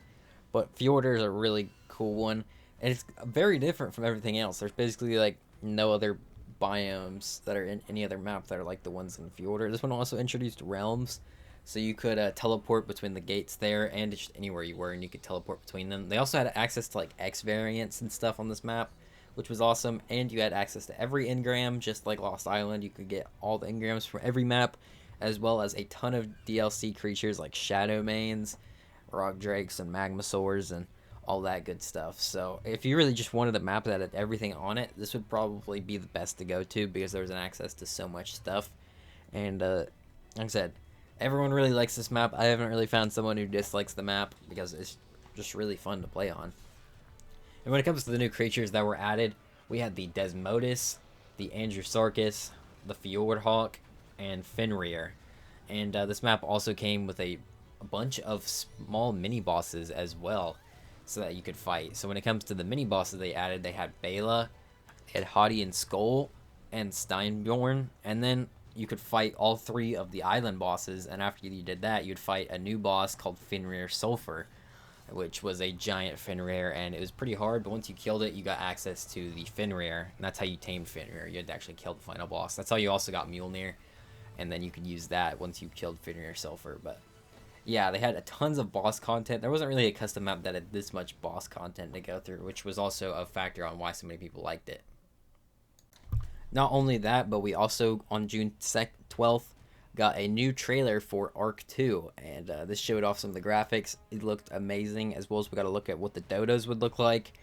They also look pretty great. I like how they're doing like completely new models for everything in Ark 2. I mean, you'd expect it, but so it's just glad to see that they are doing that.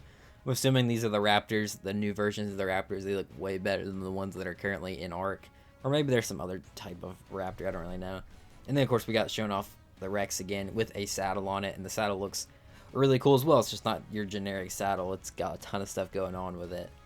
And this was just a little teaser trailer. It wasn't like a gameplay trailer or anything like that, but it just showed off a little bit more of what Ark 2 would look like, what some of the map would look like in the background there, and some of the new dinos. But this wasn't really too much to go off of. Kind of more just like a teaser trailer. And of course, they announced the date of 2023 being when Ark 2 would come out. On July 1st, we got a Summer Bash Evo event. This wasn't a full event with like all the skins and stuff, because they were busy working on Ark 2.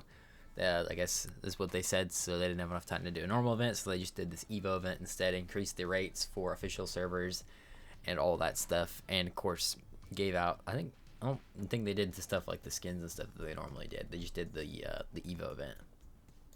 On September 2nd, we got the reveal of the Carcharodontosaurus, which would be a new creature coming to all maps. Well, all maps that had Giga Spawns, which this was a big announcement because we haven't had a creature that was added to all maps since the Otter in, what was that, 2017? So it'd been 5 years since then, and we're finally getting one that would spawn on the island and all that stuff. So that was awesome announcement, as well as this creature was in multiple of the creature votes. Well, there was only 2, but it was like in second place in both of those. So the devs added it because clearly a lot of people wanted it, and it was doing amazing in the creature votes. It just would get beat out by whatever, like the Dinopithecus or the Desmodus. So they decided to add it anyway as an extra bonus for everyone who wanted it. And I think this was a great option because the Carchar is really useful in the game right now, and it's pretty awesome. On September 9th, 2022, we got Ark at PAX West. They had a panel there, and it was just showing off Ultimate Edition on Switch. On October 19th, we got Fear Evolved 6 coming back, so it's nice to have Fear Evolved. No new stuff in this one except for like new chibis and a couple new skins that you could get. Other than that, that was just, you know, the typical Fear Evolved event. On October 25th, we got the release of Ultimate Edition on Switch, but it would just start with the Scorched Earth, and eventually they would add all the other story maps throughout 2023 and the end of this year. On November 5th, 2022, they did the Extra Life stream for 2022, and just like last year, a lot of people assumed that most of the information would be related to Ark 2, but in fact, there wasn't a single mention of Ark 2, no Ark 2 news at all. All of it was just for Ark Survival Evolved, and the first thing was the return of Survival of the Fittest. It was coming back with a completely revamped game mode.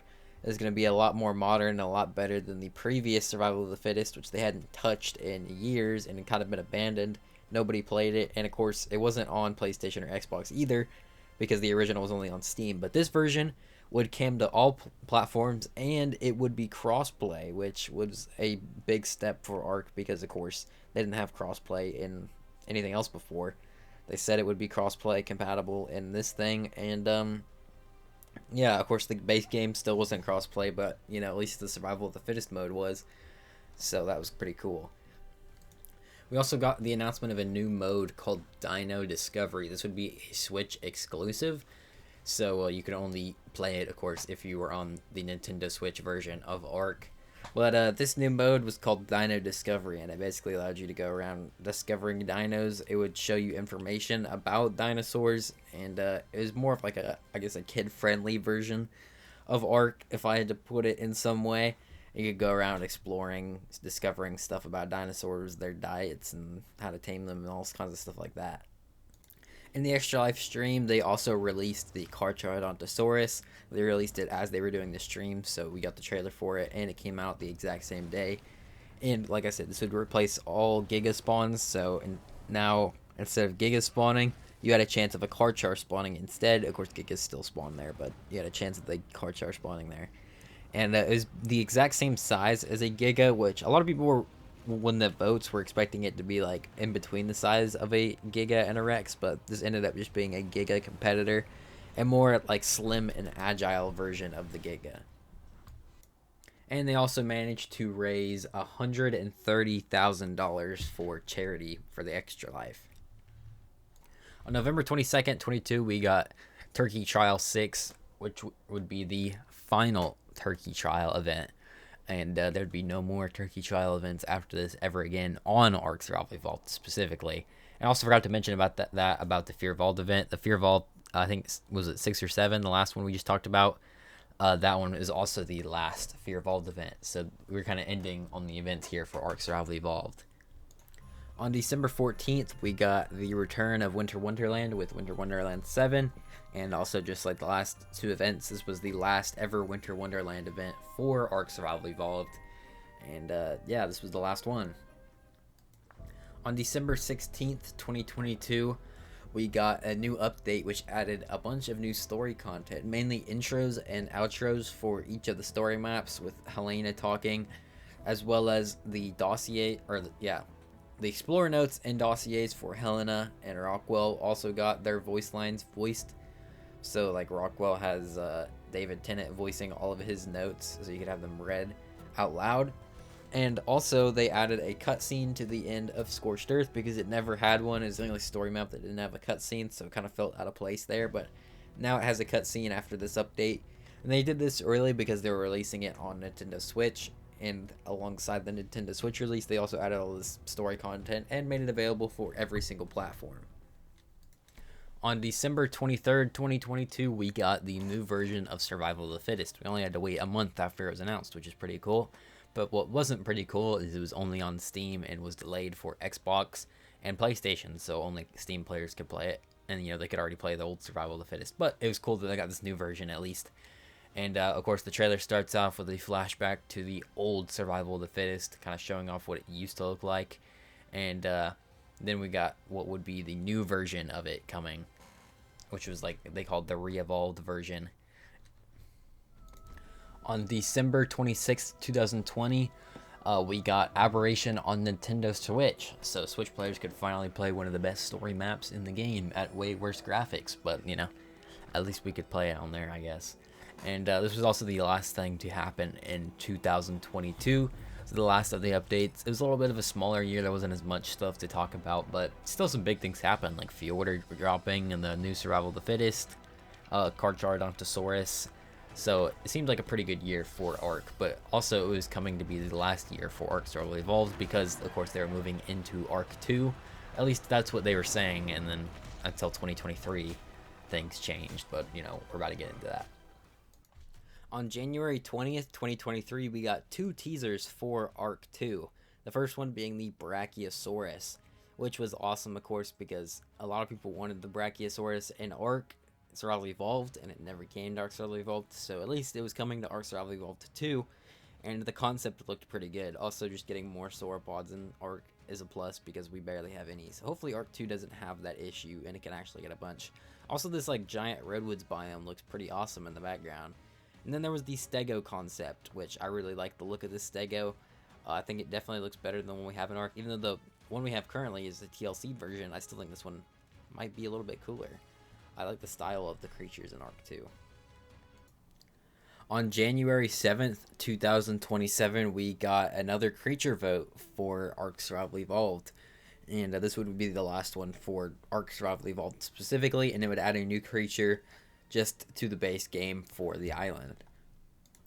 On February 7th, we got Ragnarok for Nintendo Switch, and I like how they recreated the original Ragnarok trailer for this trailer, so you could kind of see, you know, how worse the graphics were for Switch. But you know, at least Switch finally got one of the best Ark maps ported to it, and now you can play it on there. On February 10th, 2023, the Rhiniothatha would win the creature vote that was started the month before. We didn't get a concept for it. This was the art that would have been posted for it. But, the Rhiniothatha won. It was in a couple previous votes, and I think it made it into the top 10, but it never ended up winning until now.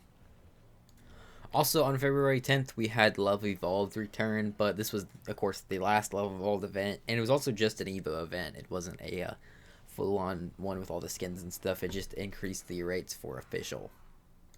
On February 17th, 2023, we got a teaser for Ark 2. This was surprising because we basically never got any information about Ark 2, but this was first of the teasers that they released. And as you can see, it was the Carno. This Carno looks a lot better than the one it's currently in Ark Survival Evolved and Ascended. It's not really hard to beat, though. The Carno's pretty wacky looking in Ark. It definitely needs a DLC, but this one looked pretty cool. As well as you could see I'm guessing what is the Archaeopteryx. It looks pretty similar to the one that's currently in Ark, so it's cool. We got the return of the Archaeopteryx and Carno and a way better looking Carno. You could also see it was in some sort of like savanna looking biome too, which I thought was interesting. On February 24th, 2023, Survival of the Fittest finally launched for console players, which was awesome, especially for the console players that never got to play the original. Now they were finally able to play it on console and play this newer version that was cross-play as well. It was out on PlayStation and Xbox now, and then you could play the servers that were open. On March 3rd, 2023, we got another Ark 2 teaser. This one was for weapon modding, so it's going to be a new system in Ark 2 that would allow you to customize your weapons and your armor. Of course, this one kind of just showed off the shields here, but there's a bunch of different swords and shields, and this definitely gets me excited for Ark 2, is just seeing all the customization, because I feel like there wasn't a bunch of that with Ark Survival Evolved. I mean, you basically had like one tier of each thing. There was multiple tiers of stuff in Ark Survival Evolved, but like each one was just better than the other one. There was no like personality to it. Like you just chose the best one. But this one, you actually customize it to what you like, and I think that's pretty cool. I'm excited for that kind of fact about Ark 2.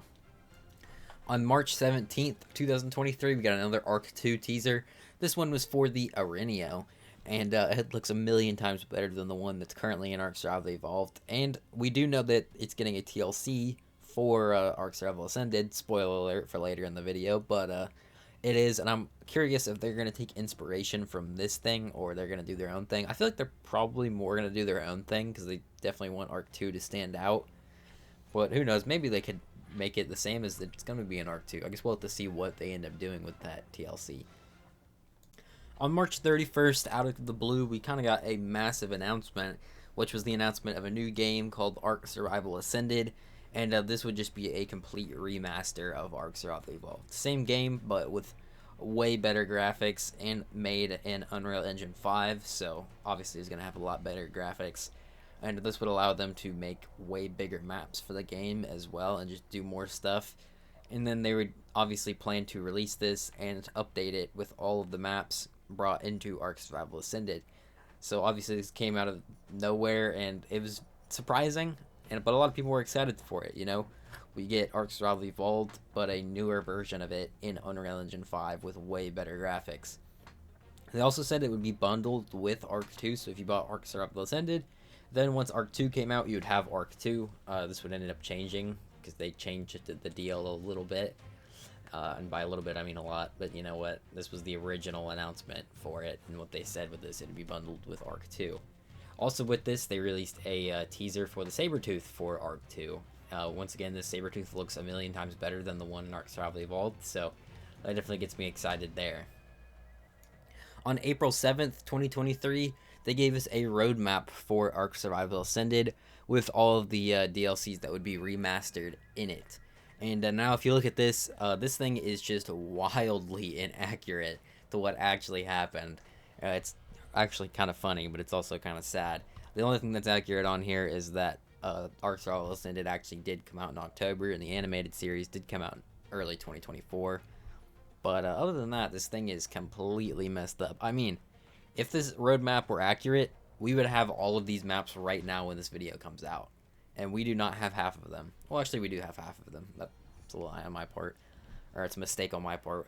The part thing we don't have, though, is Genesis 2. We don't have both Genesis maps. We don't have Fjordur, Lost Island, Crystal Isles, all that. So, like I said, it's not an accurate roadmap. So, obviously, things would change. But this was their original plan for Ark Survival Ascended to come out. Like I said, the only thing that was accurate is the very first thing, which is that it would come out in October, and then Survival of the Fittest coming out in December. Also, on April 7th, we got the Rhino concept art, so we could see what it looked like, and I feel like it looked pretty much just like this in-game, but the thing that wasn't accurate was the size. It ended up being way bigger than this. This made it look way smaller, more like on the size of maybe, it's definitely bigger than RG in this, but it's like smaller than a Quetzal in this picture. Of course, it ended up being like absolutely massive. So this wasn't exactly accurate, but at least we got to see what it looked like a little bit. On April 11th, 2023, Extinction would release for Nintendo Switch, so you could finally play on Earth on Nintendo Switch. And of course, I don't think it looked the best on here, but it is Nintendo Switch after all. It's kind of a miracle they even got it to run on here. But, you know, that's cool. Nintendo Switch players could now play on Extinction and have access to all those DLC creatures and all that fun stuff. On April 21st, 2023, we had the start of the Scorched Earth creature vote. So how this worked was every map for Ark Survival Ascended was going to get a creature vote where you could vote for a new creature to come to it, and it had to be a real world creature. I forgot to mention that about basically all the other creature votes, but they all had to be real world creatures, including this one and all the other ones going forward. So this was the opening up. You could submit your ideas for the Scorched Earth creature vote. And this was the day that the top 10 opened up. So now you can actually get your votes in. On April 28th, we got another teaser for Ark 2, and this one was for the saddle armor. So creatures in Ark 2 were going to have saddle armor, as you can see right here. When we saw it in the trailer for the Ark 2 with the T-Rex, but now you could see it on a Carno, and it looks awesome. Definitely gets me really excited for Ark 2, even though it's probably going to be a million years before it actually comes out. They also showed off a teaser of the orbital drops on Ark Survival Ascended, so you could see what the supply drops looked like, and I think they looked a lot better in Ark Survival Ascended, even though they completely remodeled them. And the old look was kind of iconic, but at the same time, I think this would probably end up being better for Ark Ascended. On May 5th, 2023, we got our very first teaser for Ark Survival Ascended, which was a comparison of the trees versus Ark Survival Evolved compared to Ark Survival Ascended. And as you can see, they just looked way better. I mean, you kind of assumed that they would look better in a remaster, so it was good to see this, and it was cool to see what, you know, we would actually end up looking like in Ark Survival Ascended. Also on May 5th, we got the winner for the Scorched Earth creature vote, which was the Fasolasuchus. On May 12th, just a week later, we got another Ark Survival Ascended teaser, and this one was for the smithy, mortar and pestle, cooking pot, and sleeping bags. You could see a comparison there. They were all a lot more detailed and just look a lot better. What I like mostly, I think, is the campfire, because the campfire is not just like black at the bottom there. The stones are actually gray, so it kind of looks nice, you know. The colors pop a lot more, I think, too, on the Ark Survival Ascended ones. On May 19th, 2023, we got an Ark 2 teaser for the building, which kind of looks similar to Ark Survival Ascended. I think a lot of the building things that we're working on in Ark 2, they probably implemented into Ark Ascended, which is why I think it looks familiar. I remember when I first saw this, I thought it looked really great and way better than Ark Survival Evolved, which it did, but I think compared to Ark Survival Ascended, like, it's probably going to be pretty similar. I do hope they can improve the building in Ark Survival Evolved 2, though, because the building can always be improved in Ark, so hopefully we can get something even better. On June 2nd, 2023, we had the release of the Rhino, which was on the island and Lost Island. Those were the maps that would spawn on in the swamp biomes, and this was a gigantic flying bug. A lot of people wanted a flying bug type creature in the game, and that's why they voted it in, obviously. And this thing had a ton of abilities. It was super in-game, so it was like one of the most in-game flyers that was ever added, and it had a crazy taming method where you had to like have it impregnate one of your dinos. It could also walk on water and just swim underwater, which is not something many flyers can do. It could like move structures and stuff. So this creature has a ton of abilities, and most importantly, this is the last creature added to Ark Survival Evolved before Ascended came out, and of course there wasn't planned to be any more creatures for Ark Survival Evolved ever again. This was the last one. On June 3rd, 2023, we got the concept art for the Fasolasuchus, so we could actually see what it looked like in the game. And I think this picture right here made it look really dope, and I think it ended up being a really cool creature. But this was the Scorched Earth creature that was voted in for Ark Survival Ascended on Scorched. Also, we got this picture for the 8-year anniversary of Ark, because of course on June 2nd was the anniversary, so we got this like render of every single creature in Ark Survival Evolved, and this is one of the coolest pictures they posted. I really like the look of this thing. You could see all the dinosaurs, all the titans, all the bosses, everything with the size comparison and all that. I guess the only thing that would be missing is like Rockwell and Rockwell Prime maybe, which makes sense, I guess, that they wouldn't be in here. Also, this was when the Ragnarok submissions opened up, so you could submit for a creature to be on Ragnarok Ascended. On June 9th, 2023, we got another teaser for Ark Ascended, and this was the building one.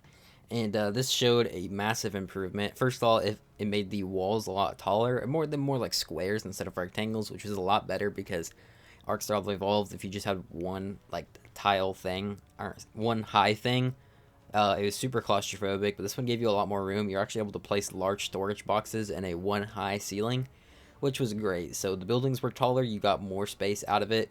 They had the stairs that looked there, but like all this stuff just looked a lot better. Like compared to Ark Survival Evolved, it makes it look super crappy on there. The builds look a lot better in Ark Ascended. On June 12th, 2023, the top 10 creature vote opened up for Ragnarok. So you're able to vote for the creature you wanted to be added for Ragnarok exclusively on Ark Ascended. On June 23rd, 2023, the Gigantoraptor would be the creature that won for Ark Survival Ascended Ragnarok.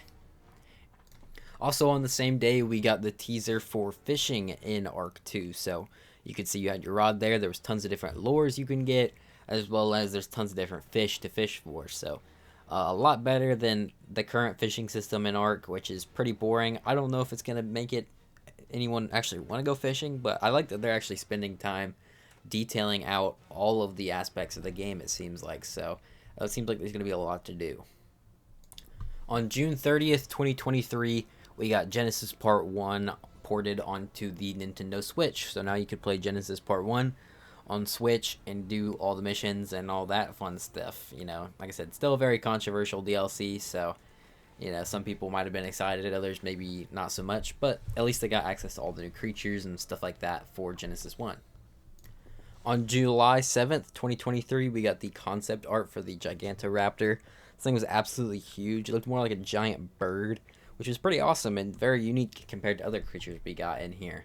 And this one was said to be exclusive for Ragnarok, but as you'll see, in the future, that's going to change. On July 17th, 2023, we had the Aberration Creature Vote Top 10 open up, so you're able to vote for the top 10 thing. The creature submissions had already been open for like a week or two at this point, but now you're able to actually vote for the creature you wanted in Aberration Ascended. On July 21st, 2023, we got the Gigantoraptor dossier, so we could learn a little bit more about some of the abilities and stuff that it would have, which of course most of them were towards like raising young and stuff like that.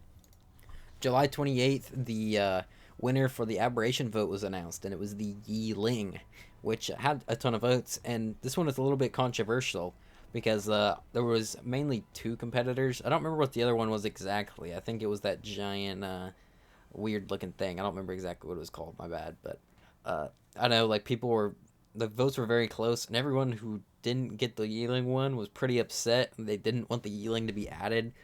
But me personally, I wanted the Yeeling, so, you know, I'm one of the evil ones who wanted the Yeeling. I'm sorry. Also, this art right here was the fan-made concept that was posted during the votes. This is what we had to go off of before the official one came out. On July 31st, we got Genesis Part 2 for Nintendo Switch, which this has got to be the worst-looking one yet. Obviously, I mean, it's not the developer's fault. It's the Nintendo Switch, because it's, you know, not the best platform for gaming when it comes to, you know, the quality and all that stuff. I do wonder how they'd be able to make these on Switch 2, or if they're going to port them to Switch 2 and make them look better, or if maybe they're not putting Ark Ascended on Switch 2. There's no way that thing can run Ark Ascended. So maybe they would just have to like port it, like a better version of Ark Survival Evolved to the Switch 2. I don't know. But I think Genesis 2 is the worst looking one, probably because it's like the biggest map with the most stuff going on, because it was one of the later maps, so it makes sense. But, you know, this is Genesis 2, finally on the Switch 2. On August 4th, 2023, we got the concept art for the Yeeling. And I gotta say, this is probably the closest one to the fan suggestion that they've ever done. I mean, it's kind of hard to tell here the way it's facing, but like, once it actually did come to the game, I feel like it looked pretty close to what it looked like in the concepts. Even this concept art right here had the exact same colors as the concept art, the concept fan art. But the reason that this one was so controversial mainly is because it allowed you to get around Aberration easier. It was like a glider, so you could glide around. Me personally, I thought it was kind of cool, like just having like a simpler version of a rock drake that's not nearly as good, but something that can still glide around on Aberration, but not be too overpowered. I thought that sounded like kind of a cool idea, and I feel like it ended up being kind of a fun idea. On August 18th, 2023, we got the dossier for the Yeeling, so we're able to learn a little bit about its taming method and the abilities and stuff, the wall climbing, which is more like it kind of just clings to walls for a minute, doesn't really climb them, and then, you know, it's like short bursts of gliding that it has. On August 21st, 2023, the center creature vote opened up, so you build a vote for creature for the center. Kind of weird that they did the Ragnarok vote first, because Ragnarok was supposed to come out after the center, and still did come out after the centers, so I don't really know why the center vote was after the Ragnarok vote. It doesn't really make too much sense, but you know what, whatever. On August 25th, 2023, the Shastasaurus would win the creature vote. A lot of people wanted an underwater creature for the center because there was a ton of water on the center and had probably the biggest water biome of any map, so it made sense to have a water creature on this map.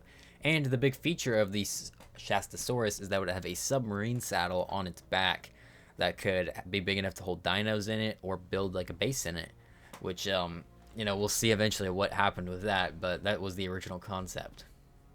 On September 1st, we got the official concept art for the Shastasaurus, and we couldn't see the submarine saddle yet, but we could see what it looked like in-game, and it looked pretty awesome, and it was going to be like one of the biggest underwater creatures to ever be added to the game. On September 18th, the top 10 creature vote for Extinction began, and you notice there's a lot of these votes throughout 2023, but this is the last one that they would do for quite a while, but you know, this was kind of the end of that for 2023, so this would be the last one. And of course, this one opened up for Extinction. It still had to be real world creatures and all that good stuff. And on September 22nd, 2023, the Dreadnoughtus won the Extinction vote. I don't have any pictures of it here of the concept of it, but it would basically be like a Titan Slayer. On September 29th, 2023, the official servers for Ark Survival Evolved shut down, so you could no longer play on them anymore, which of course is pretty sad because, you know, for almost over 8 years at this point in time, people have been playing on them.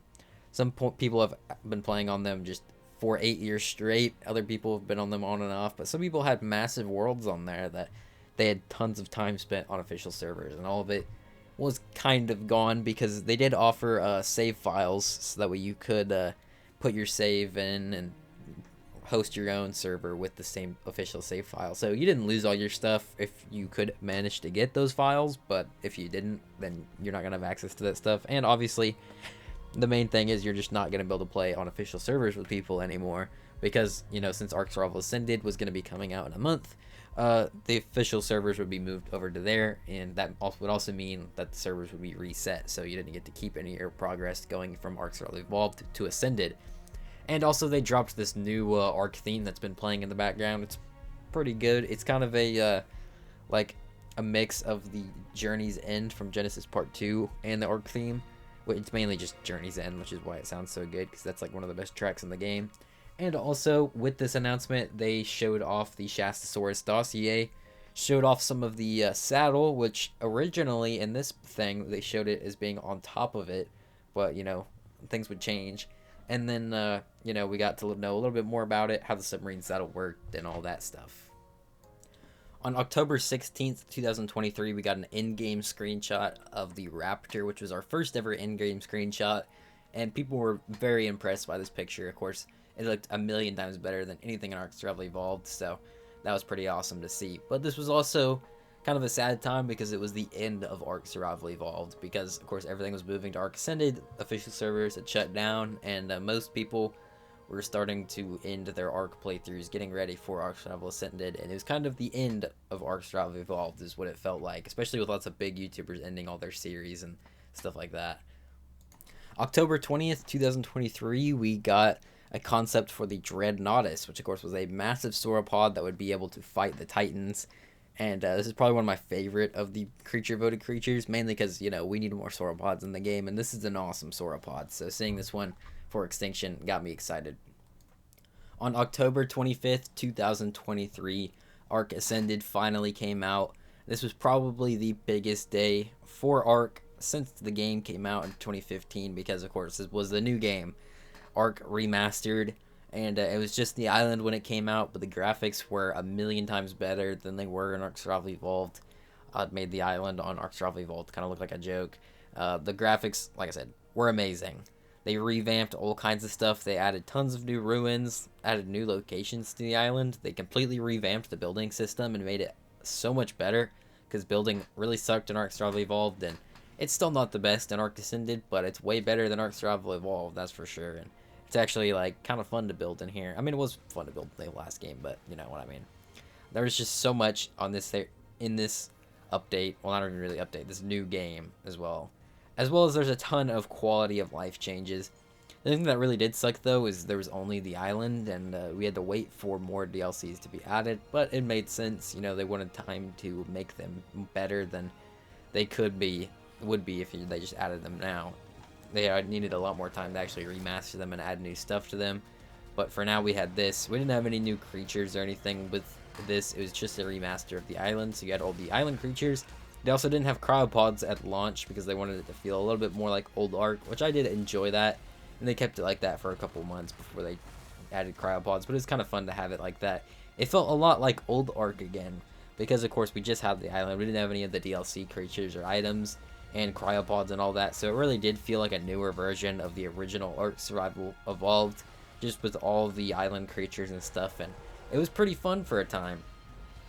And I really enjoyed Ark Ascended. I really liked it when it came out. Of course, they did change the deal to where it was no longer you get Ark 2 with it. Now they made it to where Ark Survival Ascended was $40, but you got all the DLC for free, which I personally really like, because buying all the DLC again would have been really frustrating. But yeah, this was Ark Survival Ascended and what they would be updating moving forward.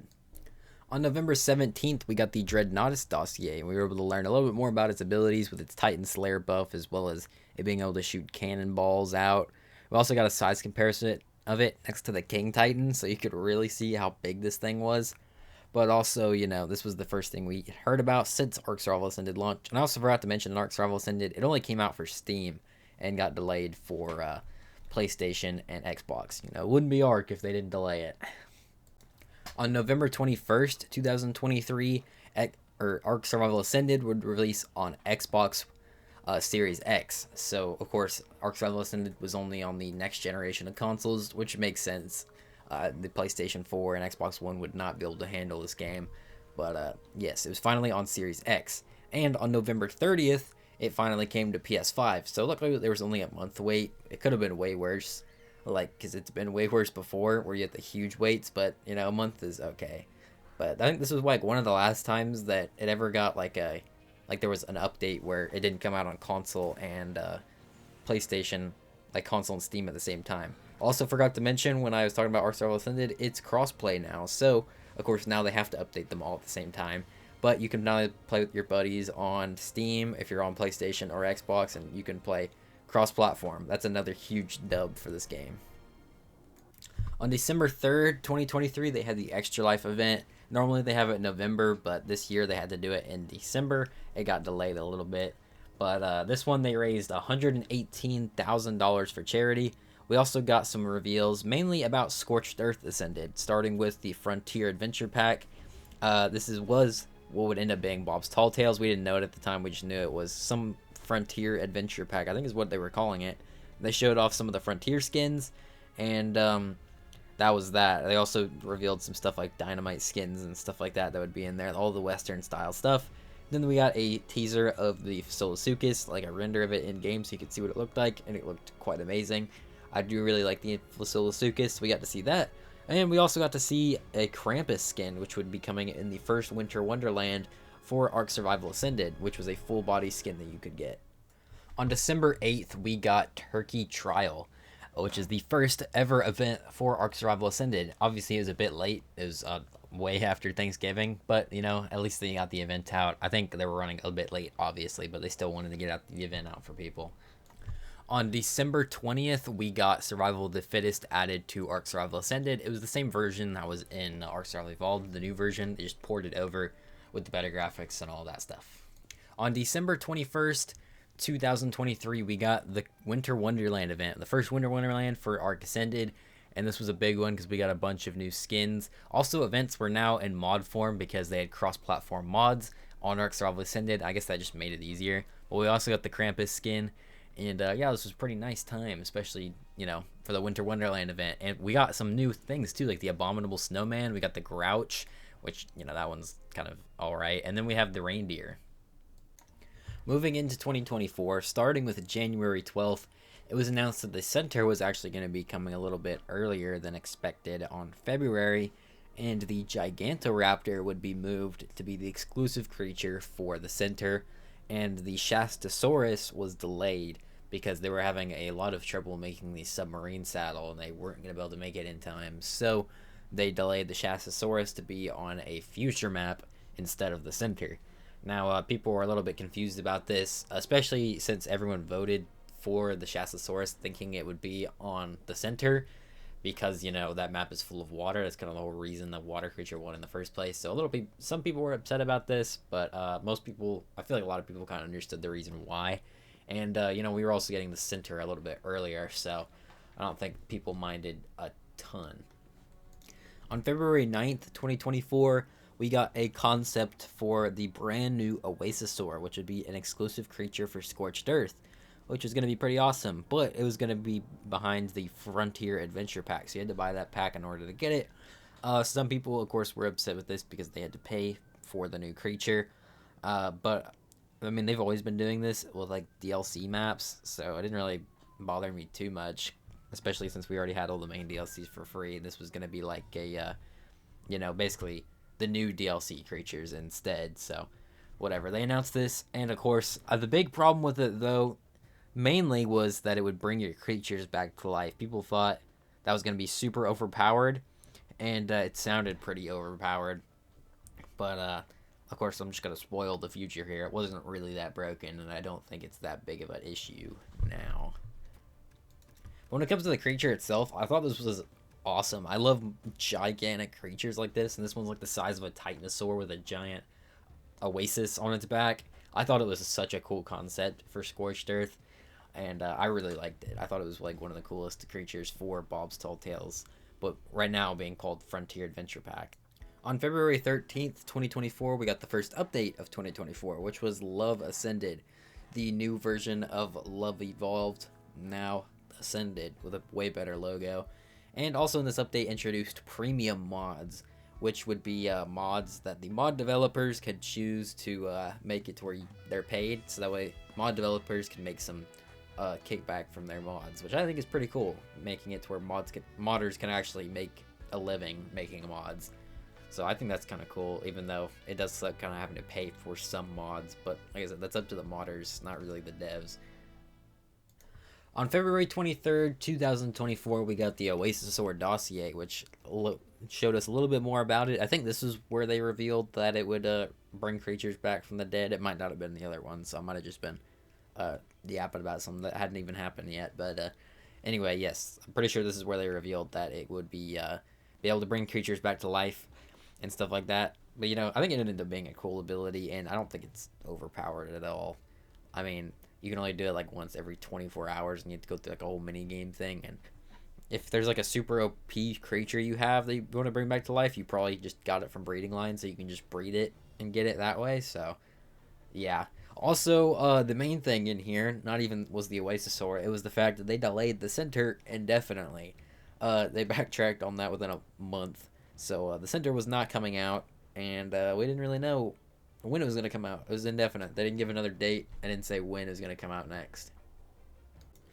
On February 28th, 2024, the Gigantoraptor released, and it released without the center and without Ragnarok. So now Ragnarok didn't have an exclusive creature, and it was kind of assumed that the Shastasaurus might go back to the center, but people didn't really know.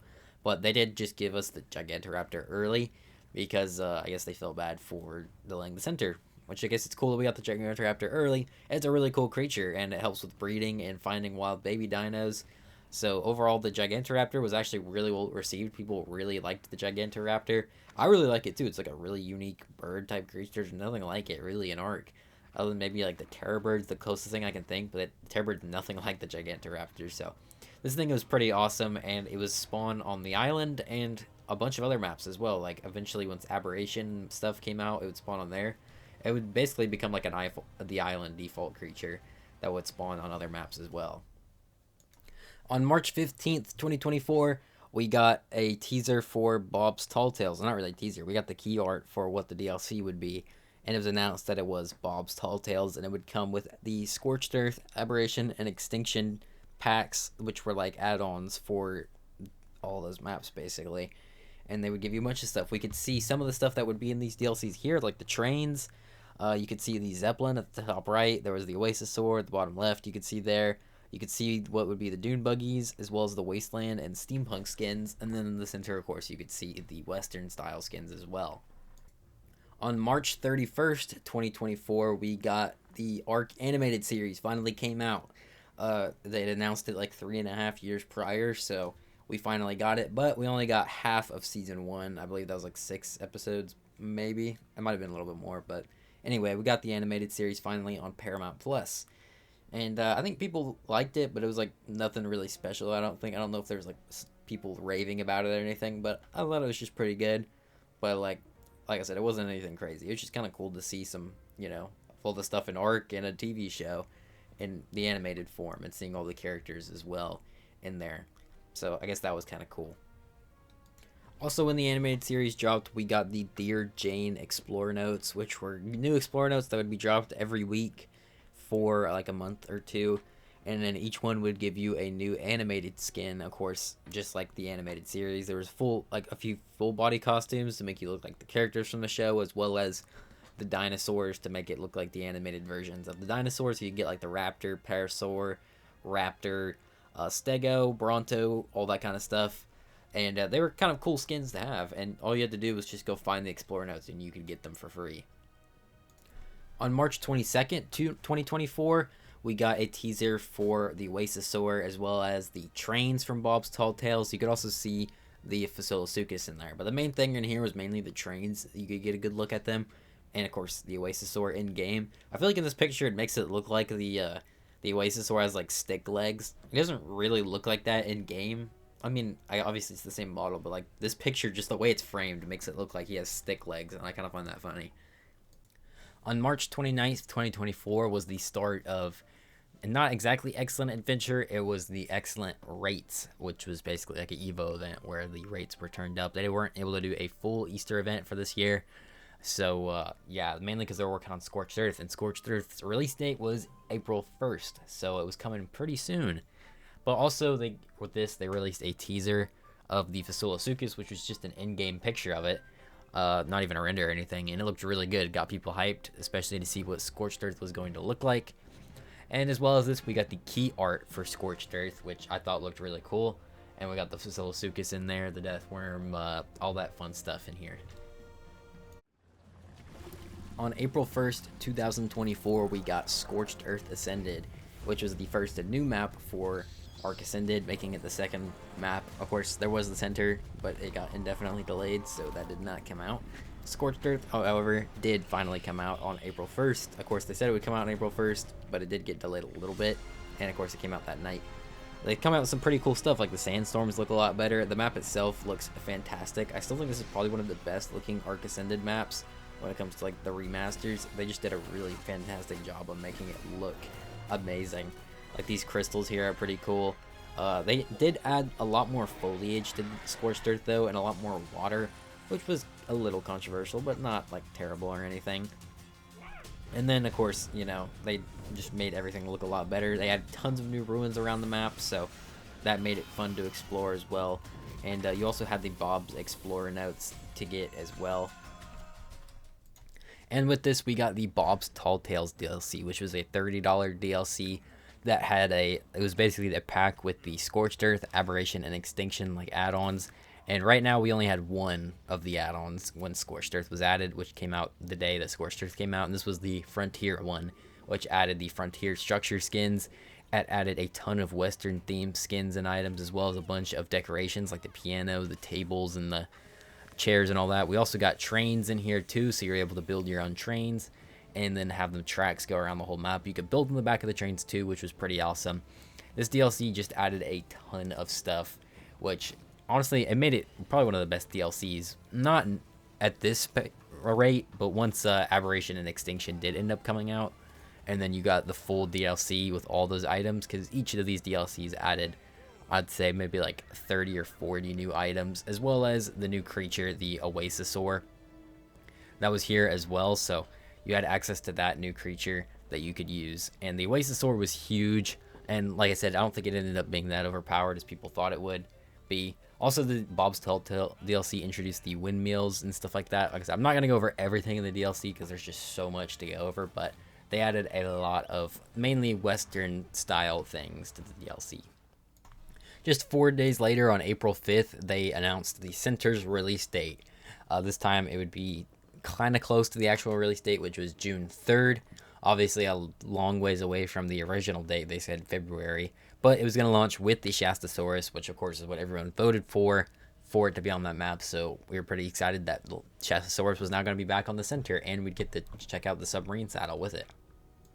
On April 19th, 2024, the Ark animated series would release globally, because before it was only released in a few countries, and even then it was released globally. It really wasn't released in every country. There were still a bunch of countries that couldn't access the Ark animated series, which did kind of suck, but at least more people got to be able to view it if they wanted to.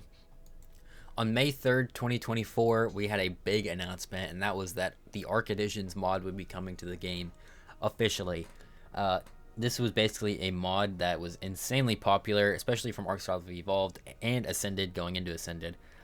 Everyone really loved this mod. It's like probably one of the most downloaded mods on Ark Survival Evolved, and I was saying that they should have added it to official for a long time, and a lot of people were. And when they announced this, of course, I was extremely happy they were adding it to official. There were some people that were like, oh, they're being lazy by adding this, which I think is so dumb, because like literally people were asking them to add Ark Editions to the base game, and like now that they're doing it, some people are complaining like, oh, they're lazy that we're getting extra creatures added to the game. Like, I don't know, I thought that was so stupid. On May 10th, 2024, we had a new picture of the Zafactinus, which is another Ark Editions creature that would be coming to the official game. Now, they announced that they would be adding all of the Ark Editions creatures that were in Ark Survival Evolved to the official game, which was a lot of them, and that they'd be adding them throughout like a few months, like every month or two. I'd say about every 2 or 3 months, they would add a new Ark Editions creature. And starting off right here would be the Ceratosaurus, as we just saw, and then the Zafactinus would be in a group of 2 coming in a later update that wasn't too far away from this announcement. On May 17th, 2024, we got the 2 Ark Editions creatures in the game officially. So the Zafactinus was added in this update, which was like a giant fish that could, boost around and maul things to death. Most people kind of find it annoying, but it's kind of cool to have. It's a really well done creature. That's the thing about these Ark Editions creatures too, is they were very well done. Almost some of them were better than the ones that Wildcard made, so that's why so many people liked them and wanted them to get added. And then there was the Ceratosaurus as well, which is more of a recent Ark Editions creature, so it's kind of cool that it got to be added first, unlike some of the older ones that are still not even in the game yet, which is kind of crazy, but they're going to be added at some point. But the Ceratosaurus was like a theropod that could run insanely fast and had the healing ability that it could do, which was pretty unique for a creature like this. On that same day, we got a teaser of the Shastasaurus. We still didn't get to see the submarine saddle, but we got to see it breaching out of the water, which in this picture, it looks like it's about to just hit its head on a rock and like instantly die. So that's a lovely picture, but other than that, we got to actually see what it looked like in-game. On May 24th, 2024, we finally got to see the submarine saddle, and lots of people weren't very happy with it. Some people didn't really care. I think I was in the kind of camp that just didn't really mind. But mainly because, as you can see, the submarine was underneath its stomach. It more like it was carrying the submarine around, and it's just like a submarine with a Shastasaurus attached to the top of it. And the reason they had to do this is because I guess they couldn't figure out how to make it, like, the code work to where it could breach out of the water and still, have the saddle there. So I guess that's why they had to have it to where it stays underwater, which I guess kind of makes sense. But a lot of people didn't really like that, especially the people that voted for it, because they really wanted it to be on top of the thing. But at the end of the day, we still got the submarine, which I feel like is the most important part. So at least that we still got the submarine, obviously. On June 4th, 2024, we finally got the center. After an indefinite delay, it did finally come out. It was delayed by a day, but it's close enough, I guess. And the map, it was kind of controversial when it came out. I thought it looked pretty good. Of course, some of the areas kind of looked like sandstone, which is what a lot of people had a problem with. Me included, I don't really like the sandstone look on lots of places. But lots of the areas of the map did look pretty good, other than like the Arctic biome, because the Arctic with the sandstone looks kind of weird. The underground biome looks pretty cool, so that's a plus there. But of course, this map did introduce the Shastasaurus as well. But the thing that people really didn't like was the volcanic biome. They completely changed it to where it was now like a jungle volcanic biome, and it just didn't feel like the one that was on the original center. And this was kind of just a replacement of that volcanic biome that people didn't really like. I mean, I personally, I don't think it's as good as the original one. And then, of course, here's the footage of the Shastasaurus as well. It was cool, but it ended up being like nobody really used it. Like, it just kind of got underused. Lots of people everyone pretty much says that the Shastasaurus was like the weakest of all the voted creatures. It just didn't really get much use, and I don't really know. Maybe it's because of the submarine saddle, but like I feel like just because it's an underwater creature, it doesn't get much use that much. But then, as you can see here, the Pyramane was added in this update as well, making this probably the most controversial update in Ark history. It is a $5 creature you need to pay for as a DLC, and it was super overpowered, and still is. It was basically like a Shadow Mane that was on fire and does fire damage, and it could turn into a shoulder pet, and then you could have it on you at all times, and you could throw it out. I imagine it was probably super overpowered in PvP, definitely still is, and in PvE it's also super overpowered. I mean, I use this thing all the time, and there's like no reason to use any other creature because the Pyramane is just so good. Like, you don't really need to use anything. And of course, the reason it's bad that it's OP in PvP is because it's locked behind a $5 paywall, so you kind of have to pay to win in PvP in order to get this. So people were not very happy about this update when it came out. Me personally, I wasn't really a hater of there being like a paid DLC creature, but I don't like the fact that it's like way better than every other creature in Ark. I think if they are going to do this, it should just be like any other creature where, it's not completely busted. On June 7th, 2024, we got a mysterious teaser, which was obviously a Power Rangers collab. It's pretty obvious what it was in there, and we got a release date for it. This would be the first ever collab for Ark, which, of course, they've never really done any other collabs. Of course, when Ark came out, doing collabs in video games wasn't really a thing until, like, Fortnite kind of popularized that. And I still don't really know if, like, collabs in Ark is a good idea. I mean, I guess it's fine. It's not like Call of Duty where you load into a game and then you see Beavis and Butthead shooting you down and you're just, like, wondering why you even loaded the game up in the first place. Like, in Ark, you can just choose to buy the Power Rangers cosmetics if you want, but like if you don't, then you don't ever have to see them. So I think that's a good feature of it. Like, if I don't want to see the Power Ranger stuff or whatever future collabs they have, then you don't have to. So I guess that's like completely fine if they keep it like that, which it seems like they are. I don't see any reason why they would change that. So the collabs, they just seem fine to me. I wish they would do more of them that were like actually, made sense for the game. The only one I can really think of is Jurassic Park. That would actually be a collab I'd be excited for and I'd get, which there's a rumor going around that there might be one. We'll have to see if that actually happens. Probably not, but if it did, I'd be very happy. I mean, hopefully they have one at some point, but that's a rant over about collabs, even though we haven't even got into the part where the collabs actually happen yet, but I'm assuming you guys know about the collab stuff by now.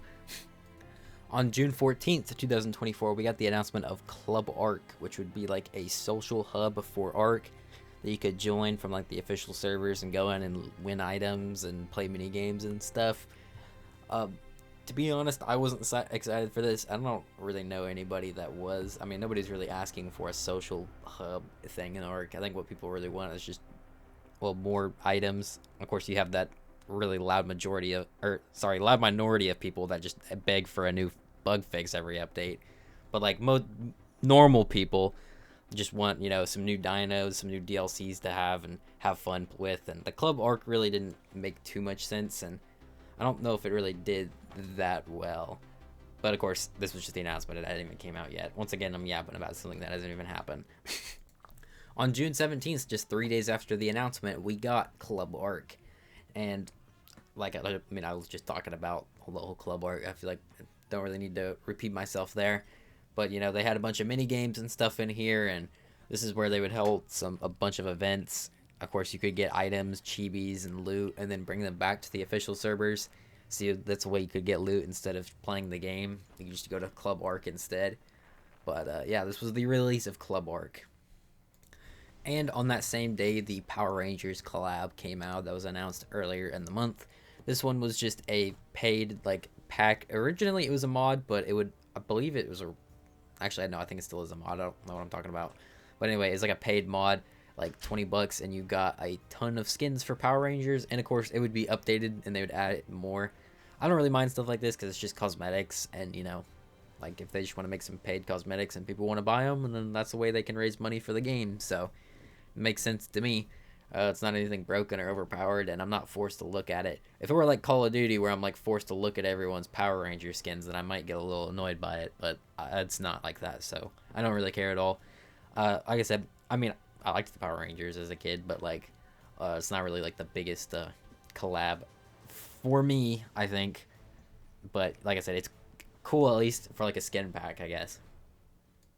On July 28th, 2024, they announced that Aberration Ascended would be coming on September 4th, and that's pretty much all the information we got about it. On July 3rd, 2024, we got Summer Bash, except for this time it was a Club Ark exclusive event, which I don't think people liked very much, and I don't really like it either because, the events were cool, and now it's just, you can only do it on Club Ark and get all the skins and stuff from Club Ark. So, I mean, I guess it was cool that they still had a Summer Bash, and some of the kind of events looked kind of fun, like this Megalodon one, but, I mean, it just kind of sucked that they locked the event behind the Summer Bash. On July 12th, 2024, we got the announcement that the Dino Sutras would be the next Ark Editions creature. that was being brought into the base game, and this one was a really cool one. Probably one of my favorites from Ark Editions. It's like a giant alligator, and it of course ended up being super powerful. I mean, it's in the game. I think everyone who's playing Ark Ascended knows how good this thing is now, but this is when they announced it, and they showed off this little teaser right here. And on July 17th, 2024, the Dinosuchus was released into the game, and it's probably one of the most overpowered creatures. Not overpowered, I think it's kind of balanced. It's pretty powerful though, and it's a really great creature. On July 19th, 2024, they released the Cosmo concept, which was a creature exclusive for the Bob's Tall Tale DLC, and this would be the Steampunk Ascent, which was going to be the one that dropped with Aberration, of course. And this was going to be a new light pet for Aberration, except for this one was going to have a lot more abilities than a normal light pet would. On August 2nd, 2024, we got the dossier for Cosmo, so we could learn a little bit more about its abilities, which this thing was basically made you Spider-Man, which was pretty awesome. I think most people were pretty excited about this. I also forgot to mention that during the Aberration vote, one of the creatures that was highly ranked on there was a giant spider creature that looked like this, except for it was a lot bigger. It wasn't a small creature. And a lot of people wanted that to win. Of course, the Yearling ended up winning. So I think this was their way of adding that spider, but they didn't do it exactly like the things did, or like how the concept was. This was definitely their own thing, but I believe there's no way it didn't draw inspiration from that fan concept. On August 9th, we got a teaser for the Yearling. This is the first we'd even heard of the Yearling in like over a year since the community voted it in. It had been that long. So, yeah, it's been quite a while, and we actually got to see what it looks like in game. And I think from this picture, it looks pretty awesome. I really like this render. It looks great. On August 16th, 2024, we got the key art for Aberration. And this is probably one of my favorite key arts they've ever made. Aberration before, it looked really good. And this one, it looks similar to the original one, but they changed it up a lot. And I do like that, especially with the Yearling at the top right. You could see, and I really like this key art. Like I said, I think it looked amazing. Looks amazing. On August 23rd, we got a teaser for the Survivor Mate, which was a robot that would be part of the Bob's Tall Tale DLC. It'd be like a butler that you could basically force to do anything you wanted. So that was pretty awesome. You could basically have a robot that does stuff for you. I think this was a pretty cool idea. I don't really use it that much in the game though, but this was just a teaser, so you know, people were just getting an idea of what it was. On August 30th, we got the teaser for Cosmo, and you could see it swinging around, as well as some of the steampunk skins of someone with a very large top hat. But people were very excited for Cosmo because this was pretty awesome, being able to swing around, and it looked pretty cool too. On September 5th, 2024, Aberration Ascended dropped. And notice it was a 1-day delay, which wasn't terrible, I guess. Better than like a week or a month or so. But this was the remastered version of Aberration. And when it comes to the biomes, I think the fertile region, or the green zone, looked really good on PC. When it came out, it looked really weird on PlayStation, which is what I was making videos on at the time. So it did end up looking weird, but I think they fixed it on PlayStation.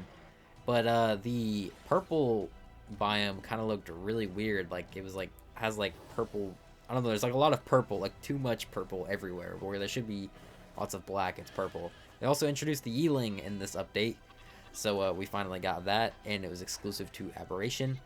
And yes, this was like I said, it was a little controversial because of some like changes with Aberration, mainly just the way it looked, because it in some areas it looked a lot different, and it didn't really look like the original. Maybe it looked, they changed some stuff, and like I said, the lighting mainly, like the red zone is just a little bit too purple, and it was kind of crazy. Survivally, I am at the ready. Lead the way, user. Can't wait to see where we end up next. And of course, this released a Steampunk Ascent, which added a ton of stuff. As you saw the Zeppelin there, there was a ton of new tech items that were steampunk themed, like the Tech Forge, which is now the Steam Forge. And we also had the Zeppelin, as you can see right there, in all of its glory, and you could build on it. A way to fly in Aberration, unless if you want to go like 2 miles an hour. But yes, there's some more footage of the Yearling there. We also got the gene scanner, which allows you to track creatures, which is pretty awesome. As well as Cosmo was added in this update. So, you know, you could finally swing around like Spider-Man. And I think lots of people really liked Cosmo. It's become a fan favorite shoulder pet because Cosmo is just really fun to go around on. They also have the goo gun in this too, kind of a weird out of place one, but you know what, it's here. I mean, maybe it's not out of place for steampunk, I guess. I don't know, I just wasn't expecting it.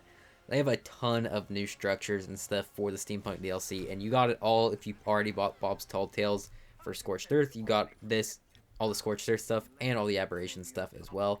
Of course, obviously there's Survivor Mate in here too. There was this time watch thing where you could like teleport back a few seconds, which is pretty cool. There's also the Tesla coil, which is going to be more useful for PvP, but you know, it's like a really powerful turret that does electric damage and kind of stuns people. Overall, it was a pretty cool DLC. On September 20th, we got the announcement that Extinction Ascended would be coming on December 16th. So not that long away from when we just got Aberration, but they did skip Ragnarok, which a lot of people were kind of confused about because a lot of people thought Ragnarok would be the next one. And, well, they'd already skipped Ragnarok with Scorched Earth, so, you know, or I guess Aberration coming out would skipped it because it was supposed to come out after Scorched Earth in the center, but, you know, Ragnarok was being left behind at this point. On October 11th, we got a teaser for the Archelon, which was another Ark Editions modded creature that would be coming to official. This one was given a TLC by Garuga, which he's the one who made the Ark Editions mod, because it didn't look like this in the modded version, and I believe he wanted to step it up and make it look better, which first when he said that, I didn't think the Archelon needed it, but once he did it, I realized it did, because this version looks a lot better than the old Archelon. So yeah, this one also has like a scuba saddle on it, so it's pretty dope.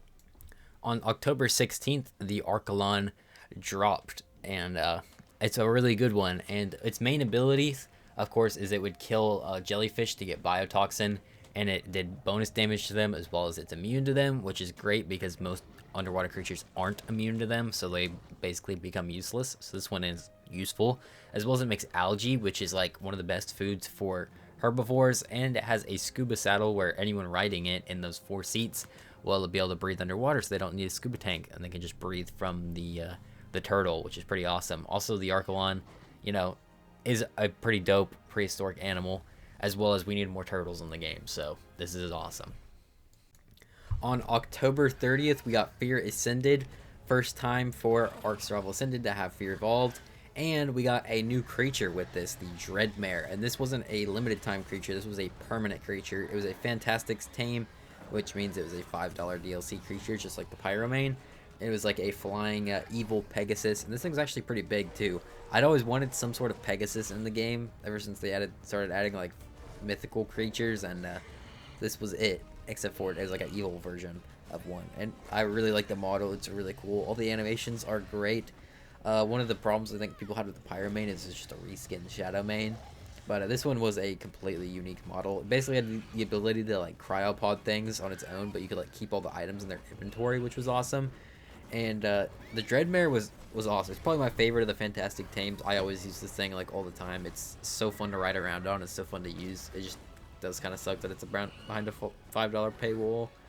But it is a really cool creature, and I think they did a really good job with this one. And it was a surprise release too. We didn't know about this.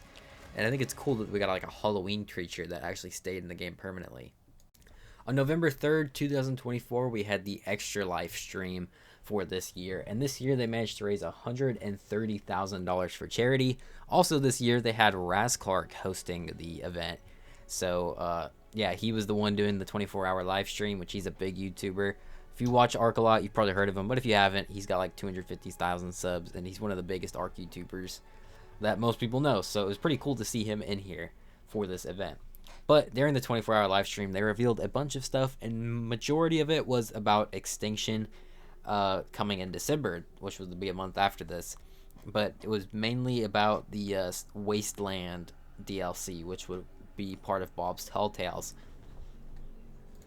The first thing we got was the Wasteland skins being shown off.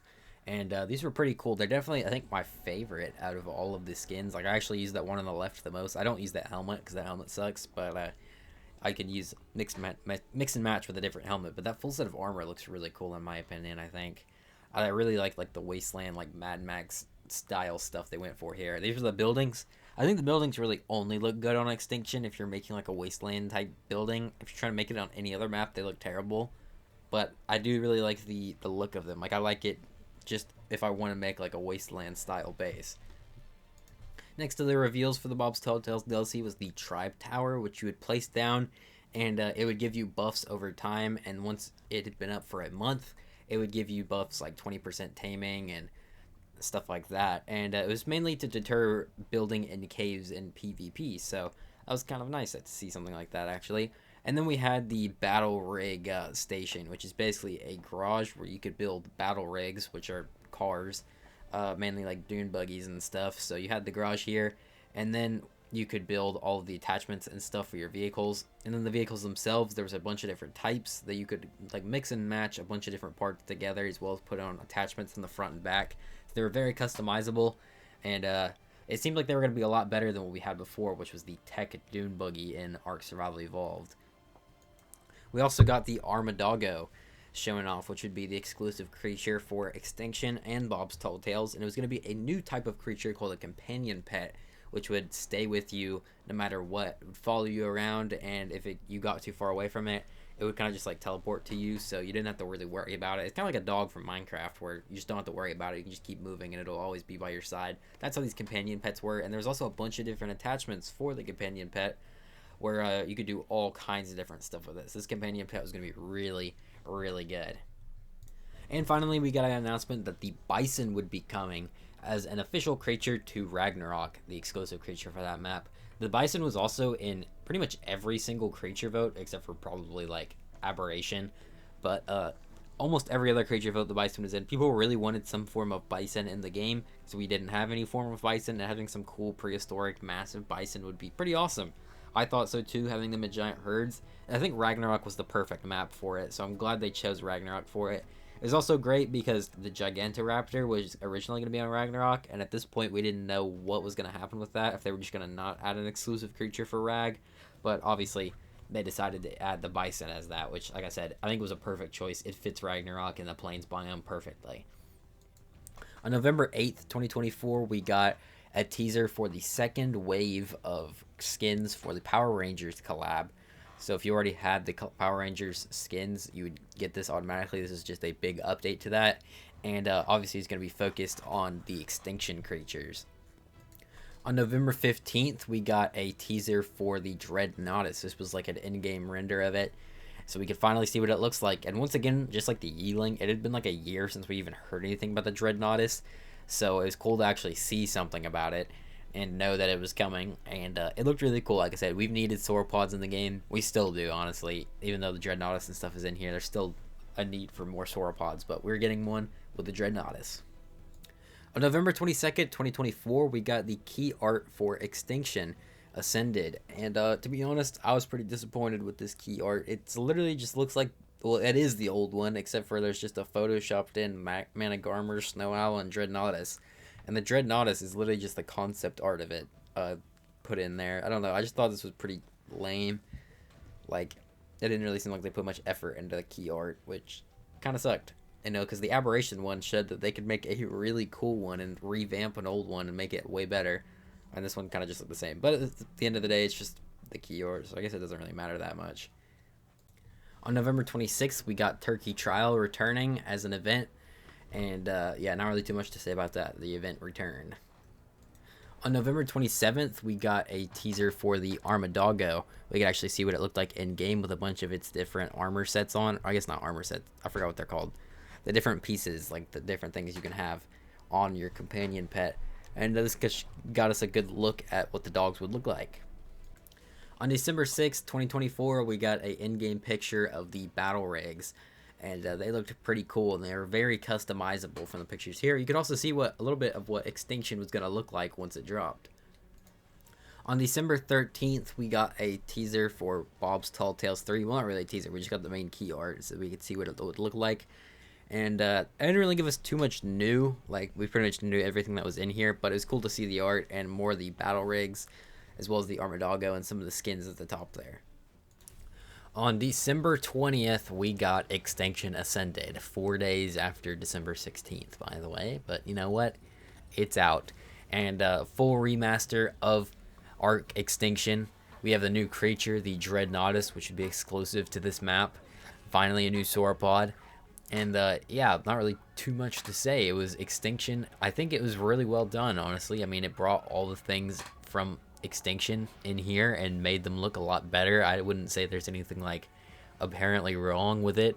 Like, you know, there's not really any changes that, you know, made me think that it was bad. Like, I think all the changes were good if they did any, and they made the map look a lot better. And then we had the introductions to Titans back in the game. I think they made orbital supply drops a lot more fun to do, because now you could actually see what the last creature was instead of just having to look for it for like an hour like you do with pillagers in Minecraft. So they actually fixed that, and I think Minecraft should implement the thing that they did with orbital supply drops in here, where you can actually see the last enemy. And with this update, we got Bob's Tall Tales 3, which was the Wasteland expansion part of it, ending the Bob's Tall Tales thing, so all the content for it was out, and they added a ton of stuff in here too, with, of course, the Wasteland skins, the battle rigs, so, you know, you could have vehicles or cars in the game, and they were a lot better than the Take Dune Buggy from Ark Survival Evolved, that's for sure. Very customizable, which was the fun part about them. And then you could drive them around on the wastelands. You could even put turrets on the back of them. They had a flamethrower turret, which they don't even have a flamethrower turret normally. I mean, maybe they should implement one of those. That'd be kind of fun to have a flamethrower turret. I don't know why they haven't done that, actually. They had the new grinder, which would, like, revolutionize making kibble, because now all you need to do is throw a Utyrannus in there, and now you get the best kibble in the game. The Amarga Dog came here as well. They also made it to where the King Titan spawns naturally out in the world, which I forgot to mention. But yeah, the King Titan does that now, and that was actually a really cool change. I like that they did that. The meteor showers look amazing on here too. And of course the Dreadnoughtus is super powerful. We got the Tribe Tower in here with the new Wasteland structure skins as well. There was just so much in this DLC, and I think once this came out, it definitely showed that the Bob's Tall Tale DLC just was worth it, because there had so much in that DLC for you to do and so many items to get. I definitely liked the Bob's Tall Tale. That's definitely got to be the best DLC from all of the Ark Survival Ascended so far. And on December 23rd, we got Winter Wonderland back, this time with Dreadmares on the sleigh, which was pretty interesting. And this would be the last update of 2024. And as you could see, that was a action-packed year for Ark. I wouldn't say it had the most updates of years. I think probably like 2016 probably had the most.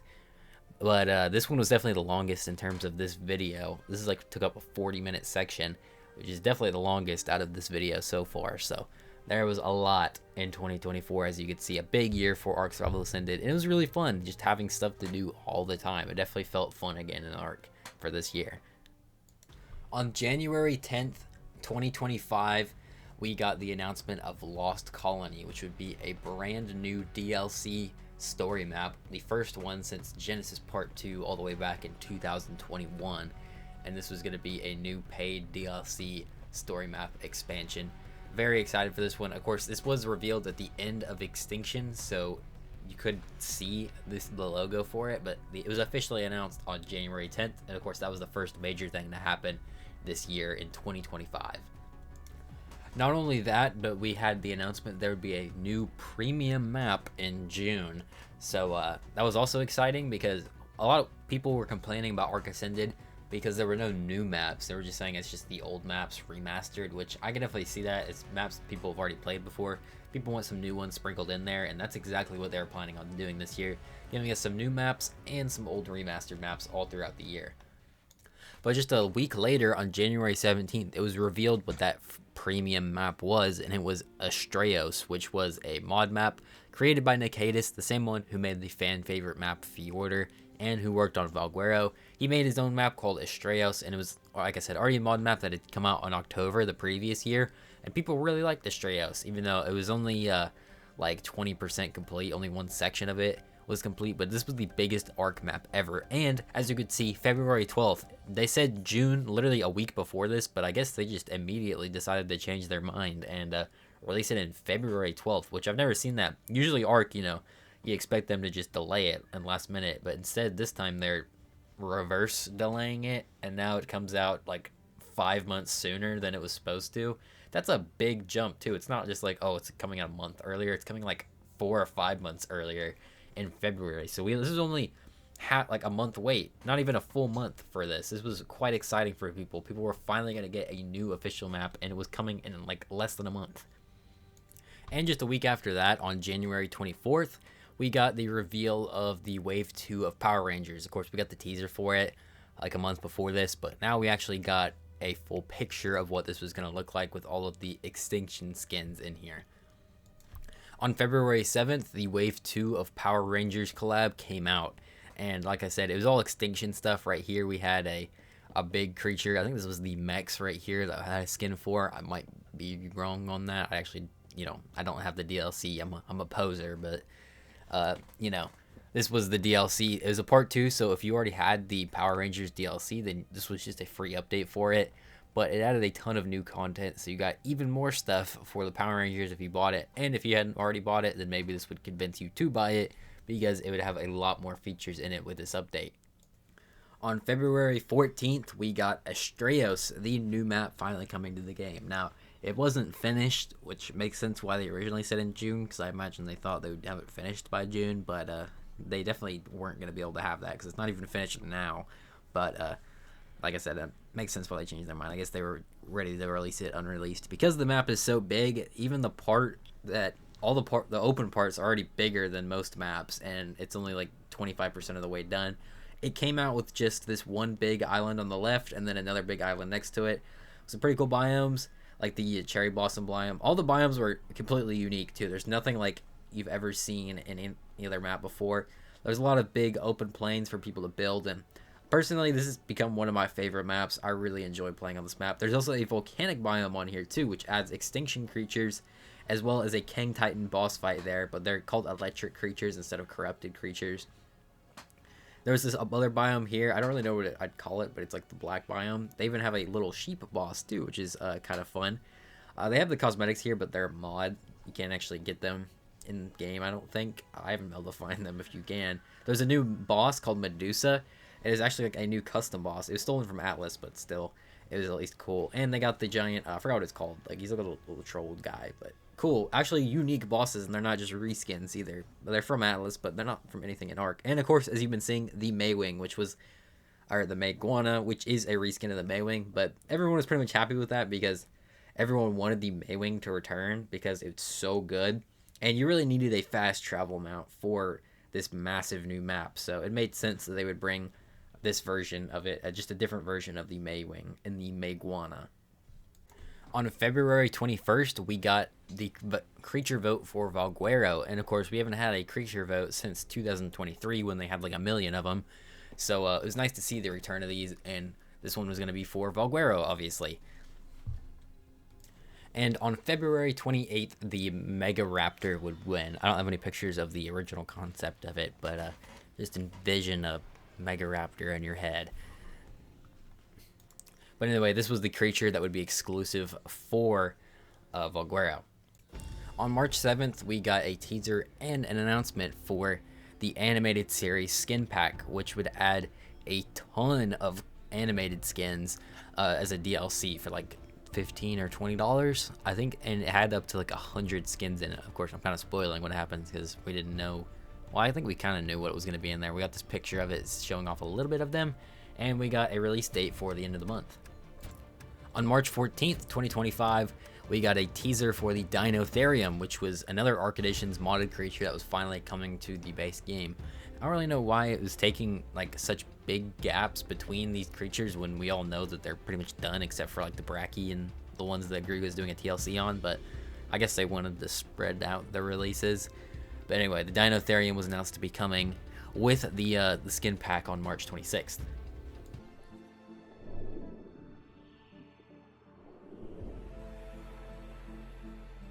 Ark has brought you 10 years of unforgettable adventure. Yeah, I'm just going to cut the trailer off right there. I was going to make you guys watch that whole thing to get the point across, but, you know, I'm not that mean. I don't hate my audience, so I'm not going to make you watch that garbage. And, yeah, I'm going to be talking after this like I made you watch it, because I'm going back and editing and realize that, you know, maybe I shouldn't make everyone watch this terrible trailer again. I don't think anyone wants to have the disservice of watching this again. Look, I'm sorry I made you watch that whole trailer, but, man, get ready for a rant, because on this was March 18th. We're not even close to June. March 18th, they released, as you just witnessed, this absolutely abhorrent AI trailer You know, they can't even just get footage of the in-game thing. Well, actually what happened is they released a trailer. I couldn't even find it because they deleted it almost instantly because everyone was saying how garbage it was. Anyway, the point was Snail Games, the publishers who own Wildcard, decided that they were going to make a DLC for Ark Survival Evolved. You know, the game that they don't update anymore and they're working on Ark Survival Ascended. Well, now they're making a DLC for Ark Survival Evolved again for the 10-year anniversary. So they made Ark Aquatica, which was like an underwater DLC, which isn't a terrible idea, I guess, but the trailer they released originally, I've just heard it looked terrible, and so they just deleted it and decided, oh, we'll just make an AI trailer to cover it up, and then people will think the DLC is good, and this just backfired on them completely because everyone hated it, because I don't know what they were thinking. An AI trailer is like probably the worst possible move they could have even thought of. But yeah, we got an AI trailer showing Ark Aquatica. This basically immediately killed any hype for it, which I don't think there was much, but yeah, nobody wanted to play this anymore because they just had that garbage posted, that AI trailer. Still sorry I made you watch that trailer. I should have put like a jump scare warning or something. I didn't want to trigger some PTSD from you guys. Alright, let's move on to March 21st with an actual good DLC, with an actual, you know, good developer like Wildcard instead of Snail Games. You know, I imagine they probably released this to, you know, for some, like, you know, crowd control for the damage that Snail Games did to them. Of course, Wildcard had nothing to do with that awful Aquatica trailer, but this is why they released their DLC, Lost Colony, which seems like it's going to be awesome. And this was the teaser trailer for it, which was just an animated trailer, so we didn't really get to see much of the actual DLC itself. We kind of just got to see, like, Mei Yin's point of view from animation, and we got to see this vampire thing. I don't know if this is actually going to be in the DLC, but it'd be really cool if it was, and I feel like it would be. I don't know why it'd be in this trailer if it wasn't, but yeah, we got to see some more of Lost Colony. This was just a teaser trailer to kind of get people hyped, and yeah, like I said, since it was animated, I didn't really get me too hyped because, like, there's nothing like what the actual DLC is going to look like, other than, you know, we know it's going to be a snow map, and that kind of showed it off a little bit more in this trailer here. On March 27th, we got the release of the Dinotherium into the official game, which is a pretty awesome creature. It's like a giant elephant type thing. It's way bigger than the mammoth or the bracer, which I don't think it was in real life, but, you know, it's cool. I mean, most Ark creatures are, like, wildly out of proportion compared to real life. They're way bigger, except the Megalodon. You know, they made that one way smaller for no reason. But the Dinotherium was really cool, other than it being, like, super hyper aggressive and attacking you all the time. But as you can see, it's like almost the size of a car char going up against it. And it had a roar that give you like a melee damage buff, I'm pretty sure. And like I said, it was nice to have the Dinotherium finally in the game. This update also introduced the animated skin bundle, which I think was a pretty good deal because if you liked the animated skins, you could get a ton of skins. This, I think it was like I said, either 15 or 20 bucks, but it gave you 109 different cosmetics for like either creatures or like character full body skins. But most of the creatures on the island got a animated skin to use. So if you bought this DLC, you got almost every island creature animated, which I think is a pretty good deal, honestly. It's a lot better than other games where you pay the $20 and get one skin. This one you pay $20 and you get 100 skins. So I think that's a lot better. And like I said, I prefer cosmetics over the DLC creatures as a way of them making some money. And of course, you don't really have to see them unless you buy the DLC, which is a good deal too. So honestly, I like these kind of packs. On April 1st, 2025, we got a surprise update that added cats to the game. And this was a permanent feature too, so we didn't even know this was coming. They just added it on April 1st without saying anything. So technically this trailer came out a few days later, so a little bit of a clickbait there, but you know, we got to see it. And this cat had a lot of abilities. You could tame it wild. It was a shoulder pet, and my favorite feature of it is that it would scare away pests like pegos and microraptors and stuff like that. So you never have to worry about them. It can also just spawn a litter box out of thin air, which is pretty awesome. You know, I wish my cat would do that, even though I think it's pretty well potty trained, so not really a need to, but I think that's kind of cool anyway. But the cats were a nice addition, and I liked how they just randomly added that, you know, and it was another creature on the island that you could find. So I like when they add new creatures to the island in the base game. It's pretty fun. Also, one of the best parts of this update is the Ark theme playing in the background that is meowing the whole time. It's great. On April 16th, we had the return of Excellent Adventure in Ark Ascended. This was the first, Excellent Adventure for Ark Ascended that wasn't just an Evo event, so it was cool to see this back, and of course we got new skins for it too with all the returning ones, and there was a Club Ark event too. On April 25th, 2025, we got our first teaser of the Bison, and this was the female Bison being shown off, and of course we got a release date for Ragnarok Ascended, which would be in June 2nd.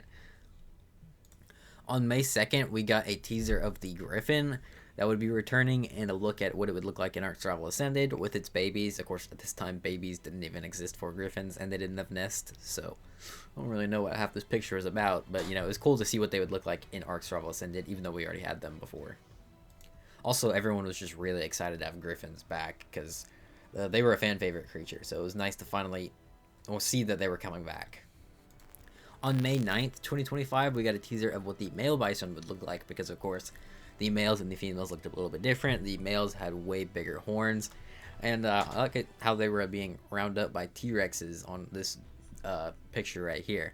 But it looked really cool, as well as because we got to see them in a herd, which is what a lot of people wanted, including myself, was to see Bison in giant herds. On May 12th, 2025, I think you can guess what happened. Ark Ragnarok got delayed. Now it was going to come out on June 18th, and on June 2nd, there was going to be some anniversary event, of course, for the 10-year anniversary of Ark. That's a pretty big deal. As well as there's going to be a giant update expansion to Astraeos and an Unreal Engine 5.5 upgrade. So that was going to, make the game run better and look a little bit better. And on May 16th, 2025, we got the dossier for the Bison, so we have to learn a little bit more about it, especially the it being able to gather milk, which was the main thing, which is Bison milk, and we got to see some of its abilities in here as well.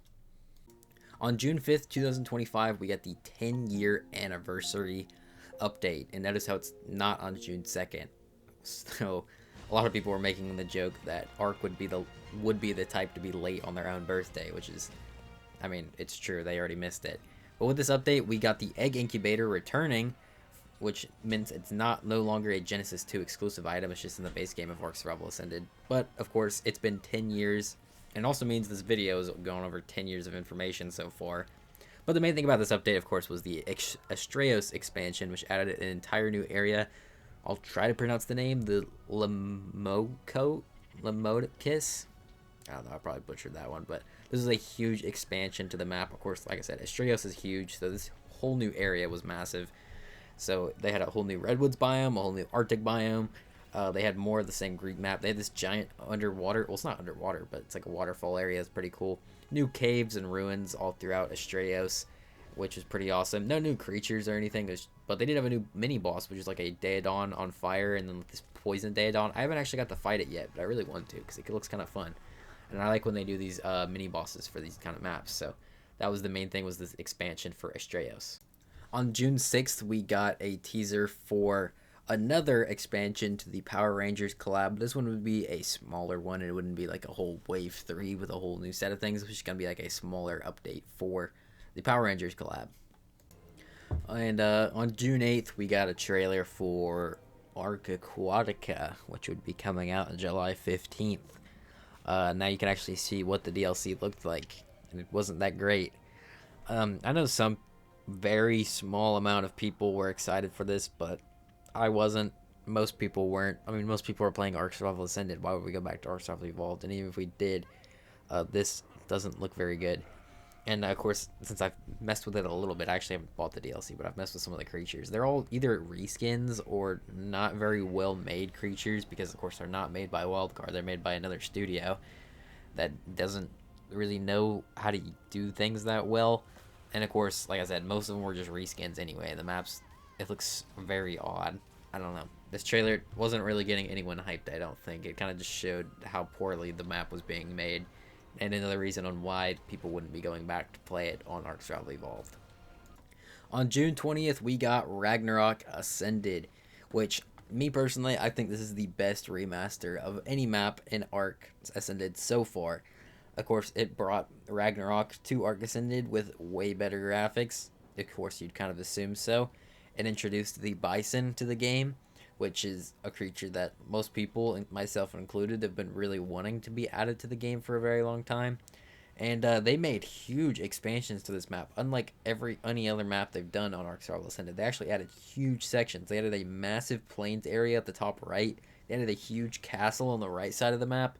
And on the left side of the map, they added a giant swamp biome, like way bigger than the one that was there before. Like, they actually added upon this map a ton. And I really like that they did that. I wish they would do that with every map on Ark Survival Ascended, because it just makes the map more fun, you know?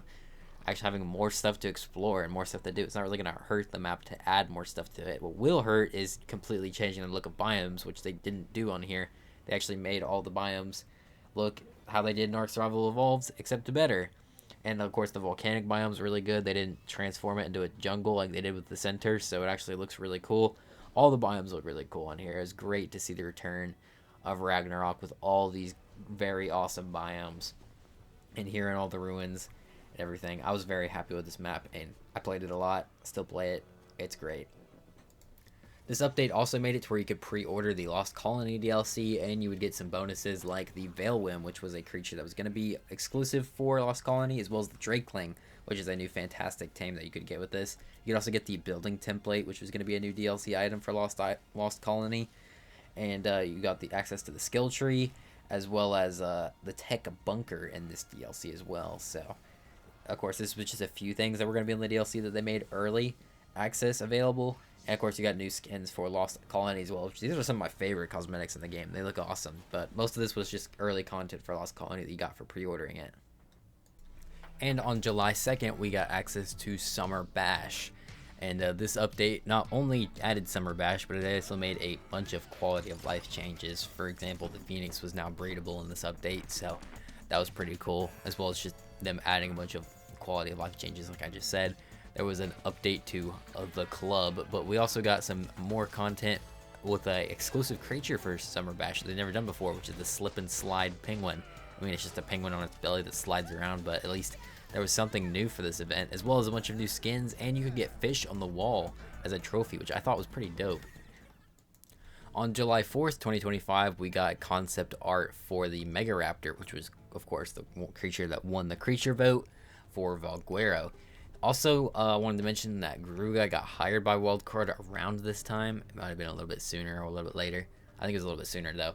And he would be working on this as well, so that's kind of a cool note. This was like the first creature he worked on officially for Wildcard, but this was the concept here of the Valguero exclusive creature voted dino. On July 15th, 2025, the long-awaited Ark Aquatica finally dropped.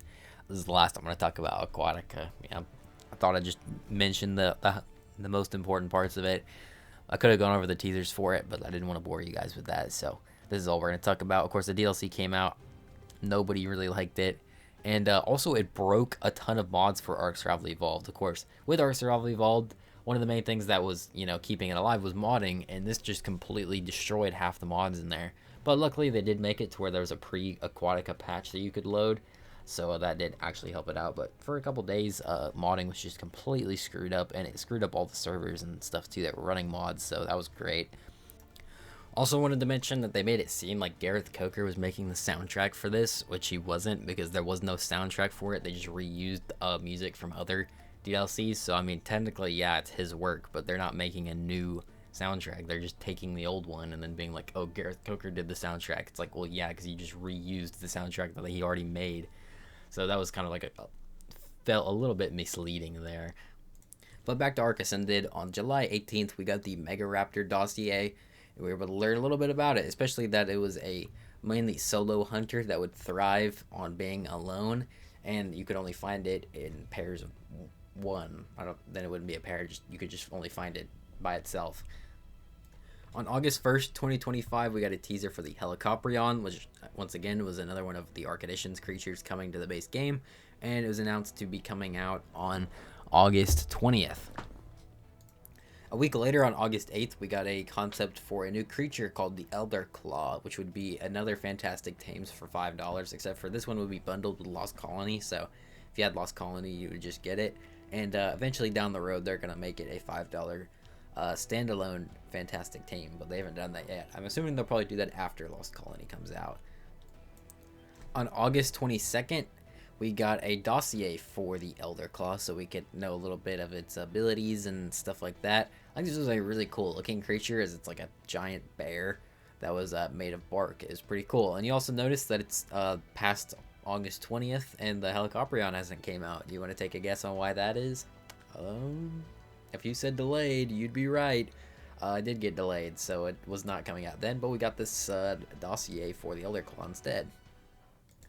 On August 29th, we had the Helicoprion release, just 9 days late, but, you know, it wasn't that big of a delay, and, you know, we got the Helicoprion finally in the game.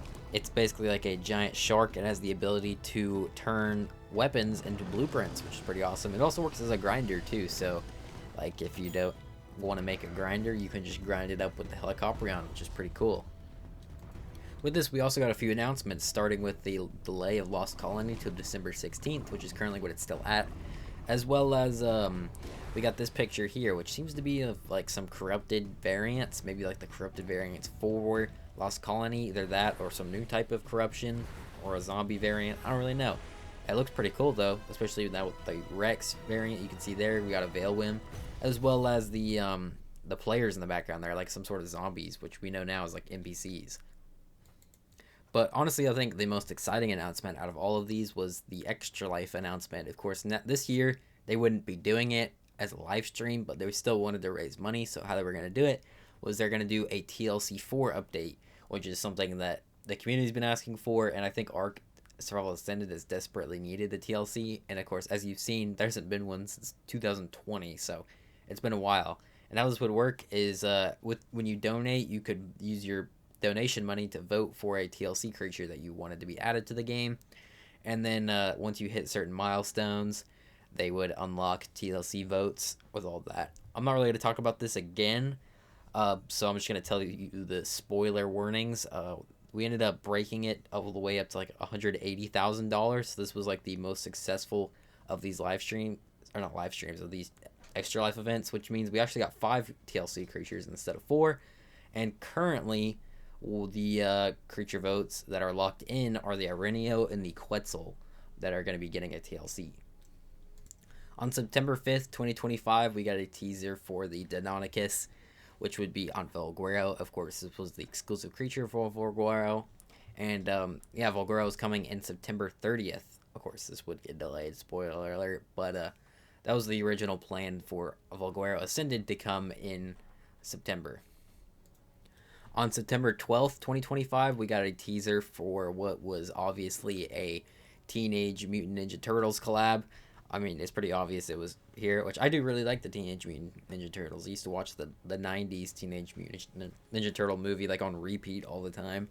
But even with that being said, I wasn't really that excited for it because I don't really know how that overlaps with the Ark that much. Like I mentioned earlier with the collabs, I feel like the only really one I'd be excited for would be the Jurassic Park one. But, I mean, it's not a bad thing, like I said. More cosmetics. If people want to buy them, then that's awesome.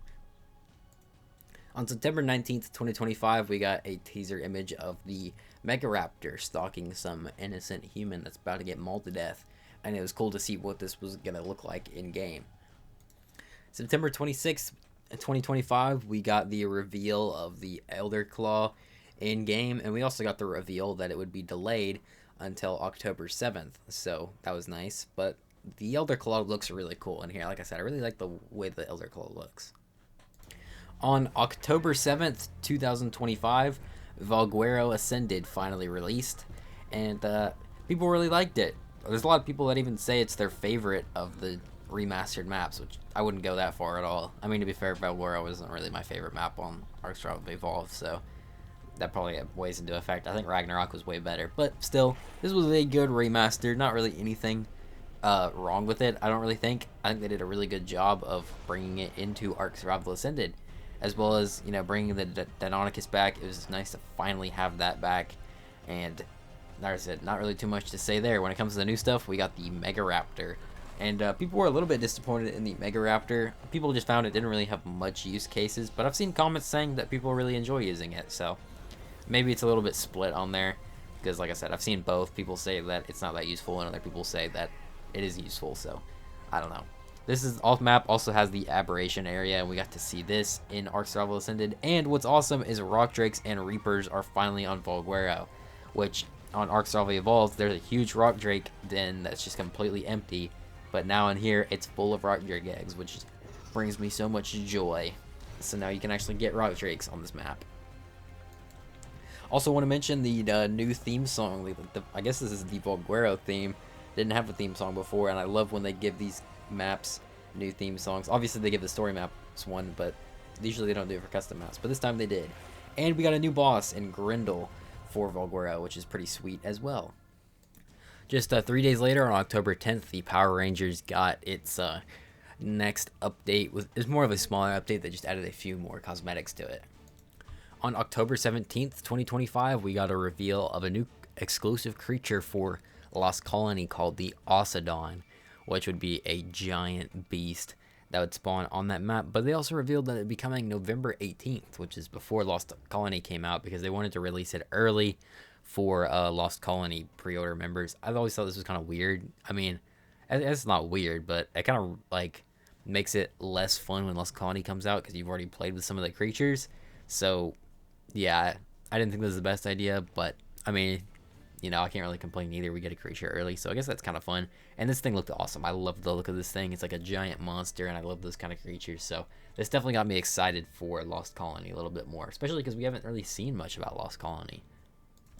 On October 25th, 2025, we got the Genesis Part 1 creature vote. As you know, they were planning to release Genesis Part 1 in April of 2026, so they're getting the votes started. And this was the top 10 creature vote. On October 25th, 2025, we got the Fear Ascended event for Ark Survival Ascended, and this one added a ton of new ghost creatures. Of course, we haven't had new ghost creatures or any creatures in the Fear Evolved for a while, other than the Dreadmare last year.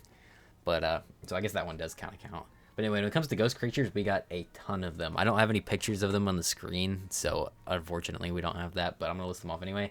We have the Ghost Cat, the Ghost Gigantoraptor, Ankylosaurus, Ceratosaurus, Argy, Angler, Veilwim, Drakeling, Yeeling, Spinosaurus, Megalodon, Otter, Dinosuchus, and the Mauser from Teenage Mutant Ninja Turtles, which I will get into the Teenage Mutant Ninja Turtles collab in a little bit, but those were all of the new creatures, and then of course you can get all their skins too. So we got a bunch of new ghost creatures. Obviously I would have preferred skeletal creatures, but it's nice that we actually got a bunch of new event creatures this year. With this update, we also got the Teenage Mutant Ninja Turtles collab, which added a giant skin pack. I think it's like $15-$20, and it adds obviously the Teenage Mutant Ninja Turtles, as long as a bunch of weapon skins and all of that. I found it kind of interesting because I feel like the Teenage Mutant Ninja Turtles have done a lot of collabs with different games this year. Like I know they did one with Call of Duty, and that was like 6 months ago, and maybe not even that long ago. So they're doing a collab with lots of different games. But anyway, we got the Mauser skin, we got Shredder right there. So we got a ton of different stuff from here. So that's definitely cool for a Teenage Mutant Ninja Turtles fan. I was gonna say if you are one, but I am one, and I haven't really bought this one. And I don't know if I might at some point, maybe. But you also get a bunch of like bandana skins for the dinosaurs, which actually I really like. That's kind of cool. And then, yeah, a bunch of mainly just cosmetic stuff. But they also combined it with the Fear of Ascended event. So that way the Mausers spawn during the event. And you can kill them and get the mutagen ooze, which you use for making ghost skins in the Fear Ascended event. So they kind of tied it in with the event, which I find a little bit interesting. I don't know if I like it or not. I think it works for this event. But I'm not sure how it would work for other collabs if they start doing that more often. On November 7th, we got the dossier for the Osadon, which kind of showed off some of its abilities, which it being able to actually have different appearances, which was something that was in there based on like the abilities it has and the abilities you upgrade. And we also got to look at the saddle there too. Actually, we already saw the saddle before, but it's nice to see the dossier as well as the different type of dossier that we're getting with the Lost Colony creatures, which is kind of like this tech one that kind of shows a hologram of it. Also on November 7th, the Paleo Octopus won the Genesis Part 1 creature vote, which would be like a octopus that could go on land and sea, which I think is pretty cool because that means you can access the water and of course land, so all parts of Genesis with this one creature, which I think is a really good idea. November 7th was also the day that a lot of Ark YouTubers were doing their live streams for Extra Life, and during Syntax live stream, which he's one of the biggest Ark YouTubers, he's got over 1 million subscribers, the devs gave him a little teaser for Lost Colony, which was like one of the Explorer notes from Rockwell being voiced over there. The music was really cool and all that, so we got a teaser of that as well during this day. On November 14th, we got a teaser for the Ocedon, which was like an in-game render, and this looked really cool. I really like to look at this thing. It definitely gets me excited for Lost Colony. And also, we can see what seems to be a fabricated crossbow in here too, which has definitely got me excited because I've always wanted a fabricated crossbow in Ark. And if they're adding one, which it definitely looks like they are, I'm pretty excited about that.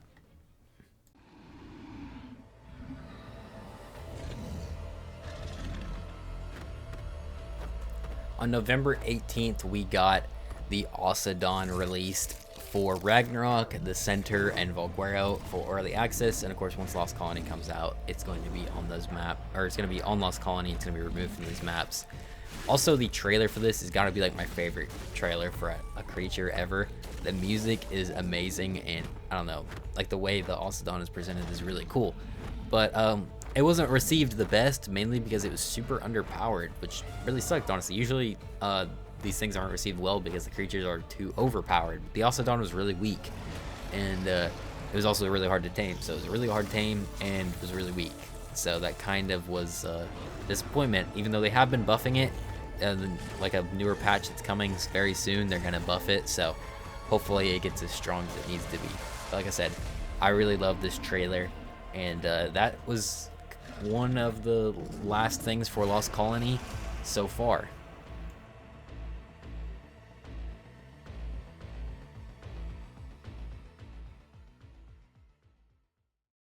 On November 21st, 2025, we got another teaser for Lost Colony, and this would be for a new creature called the Maelwim.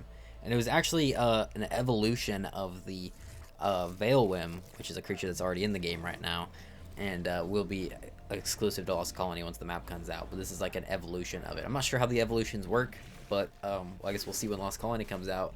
And this thing looks terrifying. Looks like a hellhound from Zombies, but like even bigger and even scarier than that. But that is the entire 10-year history of Ark.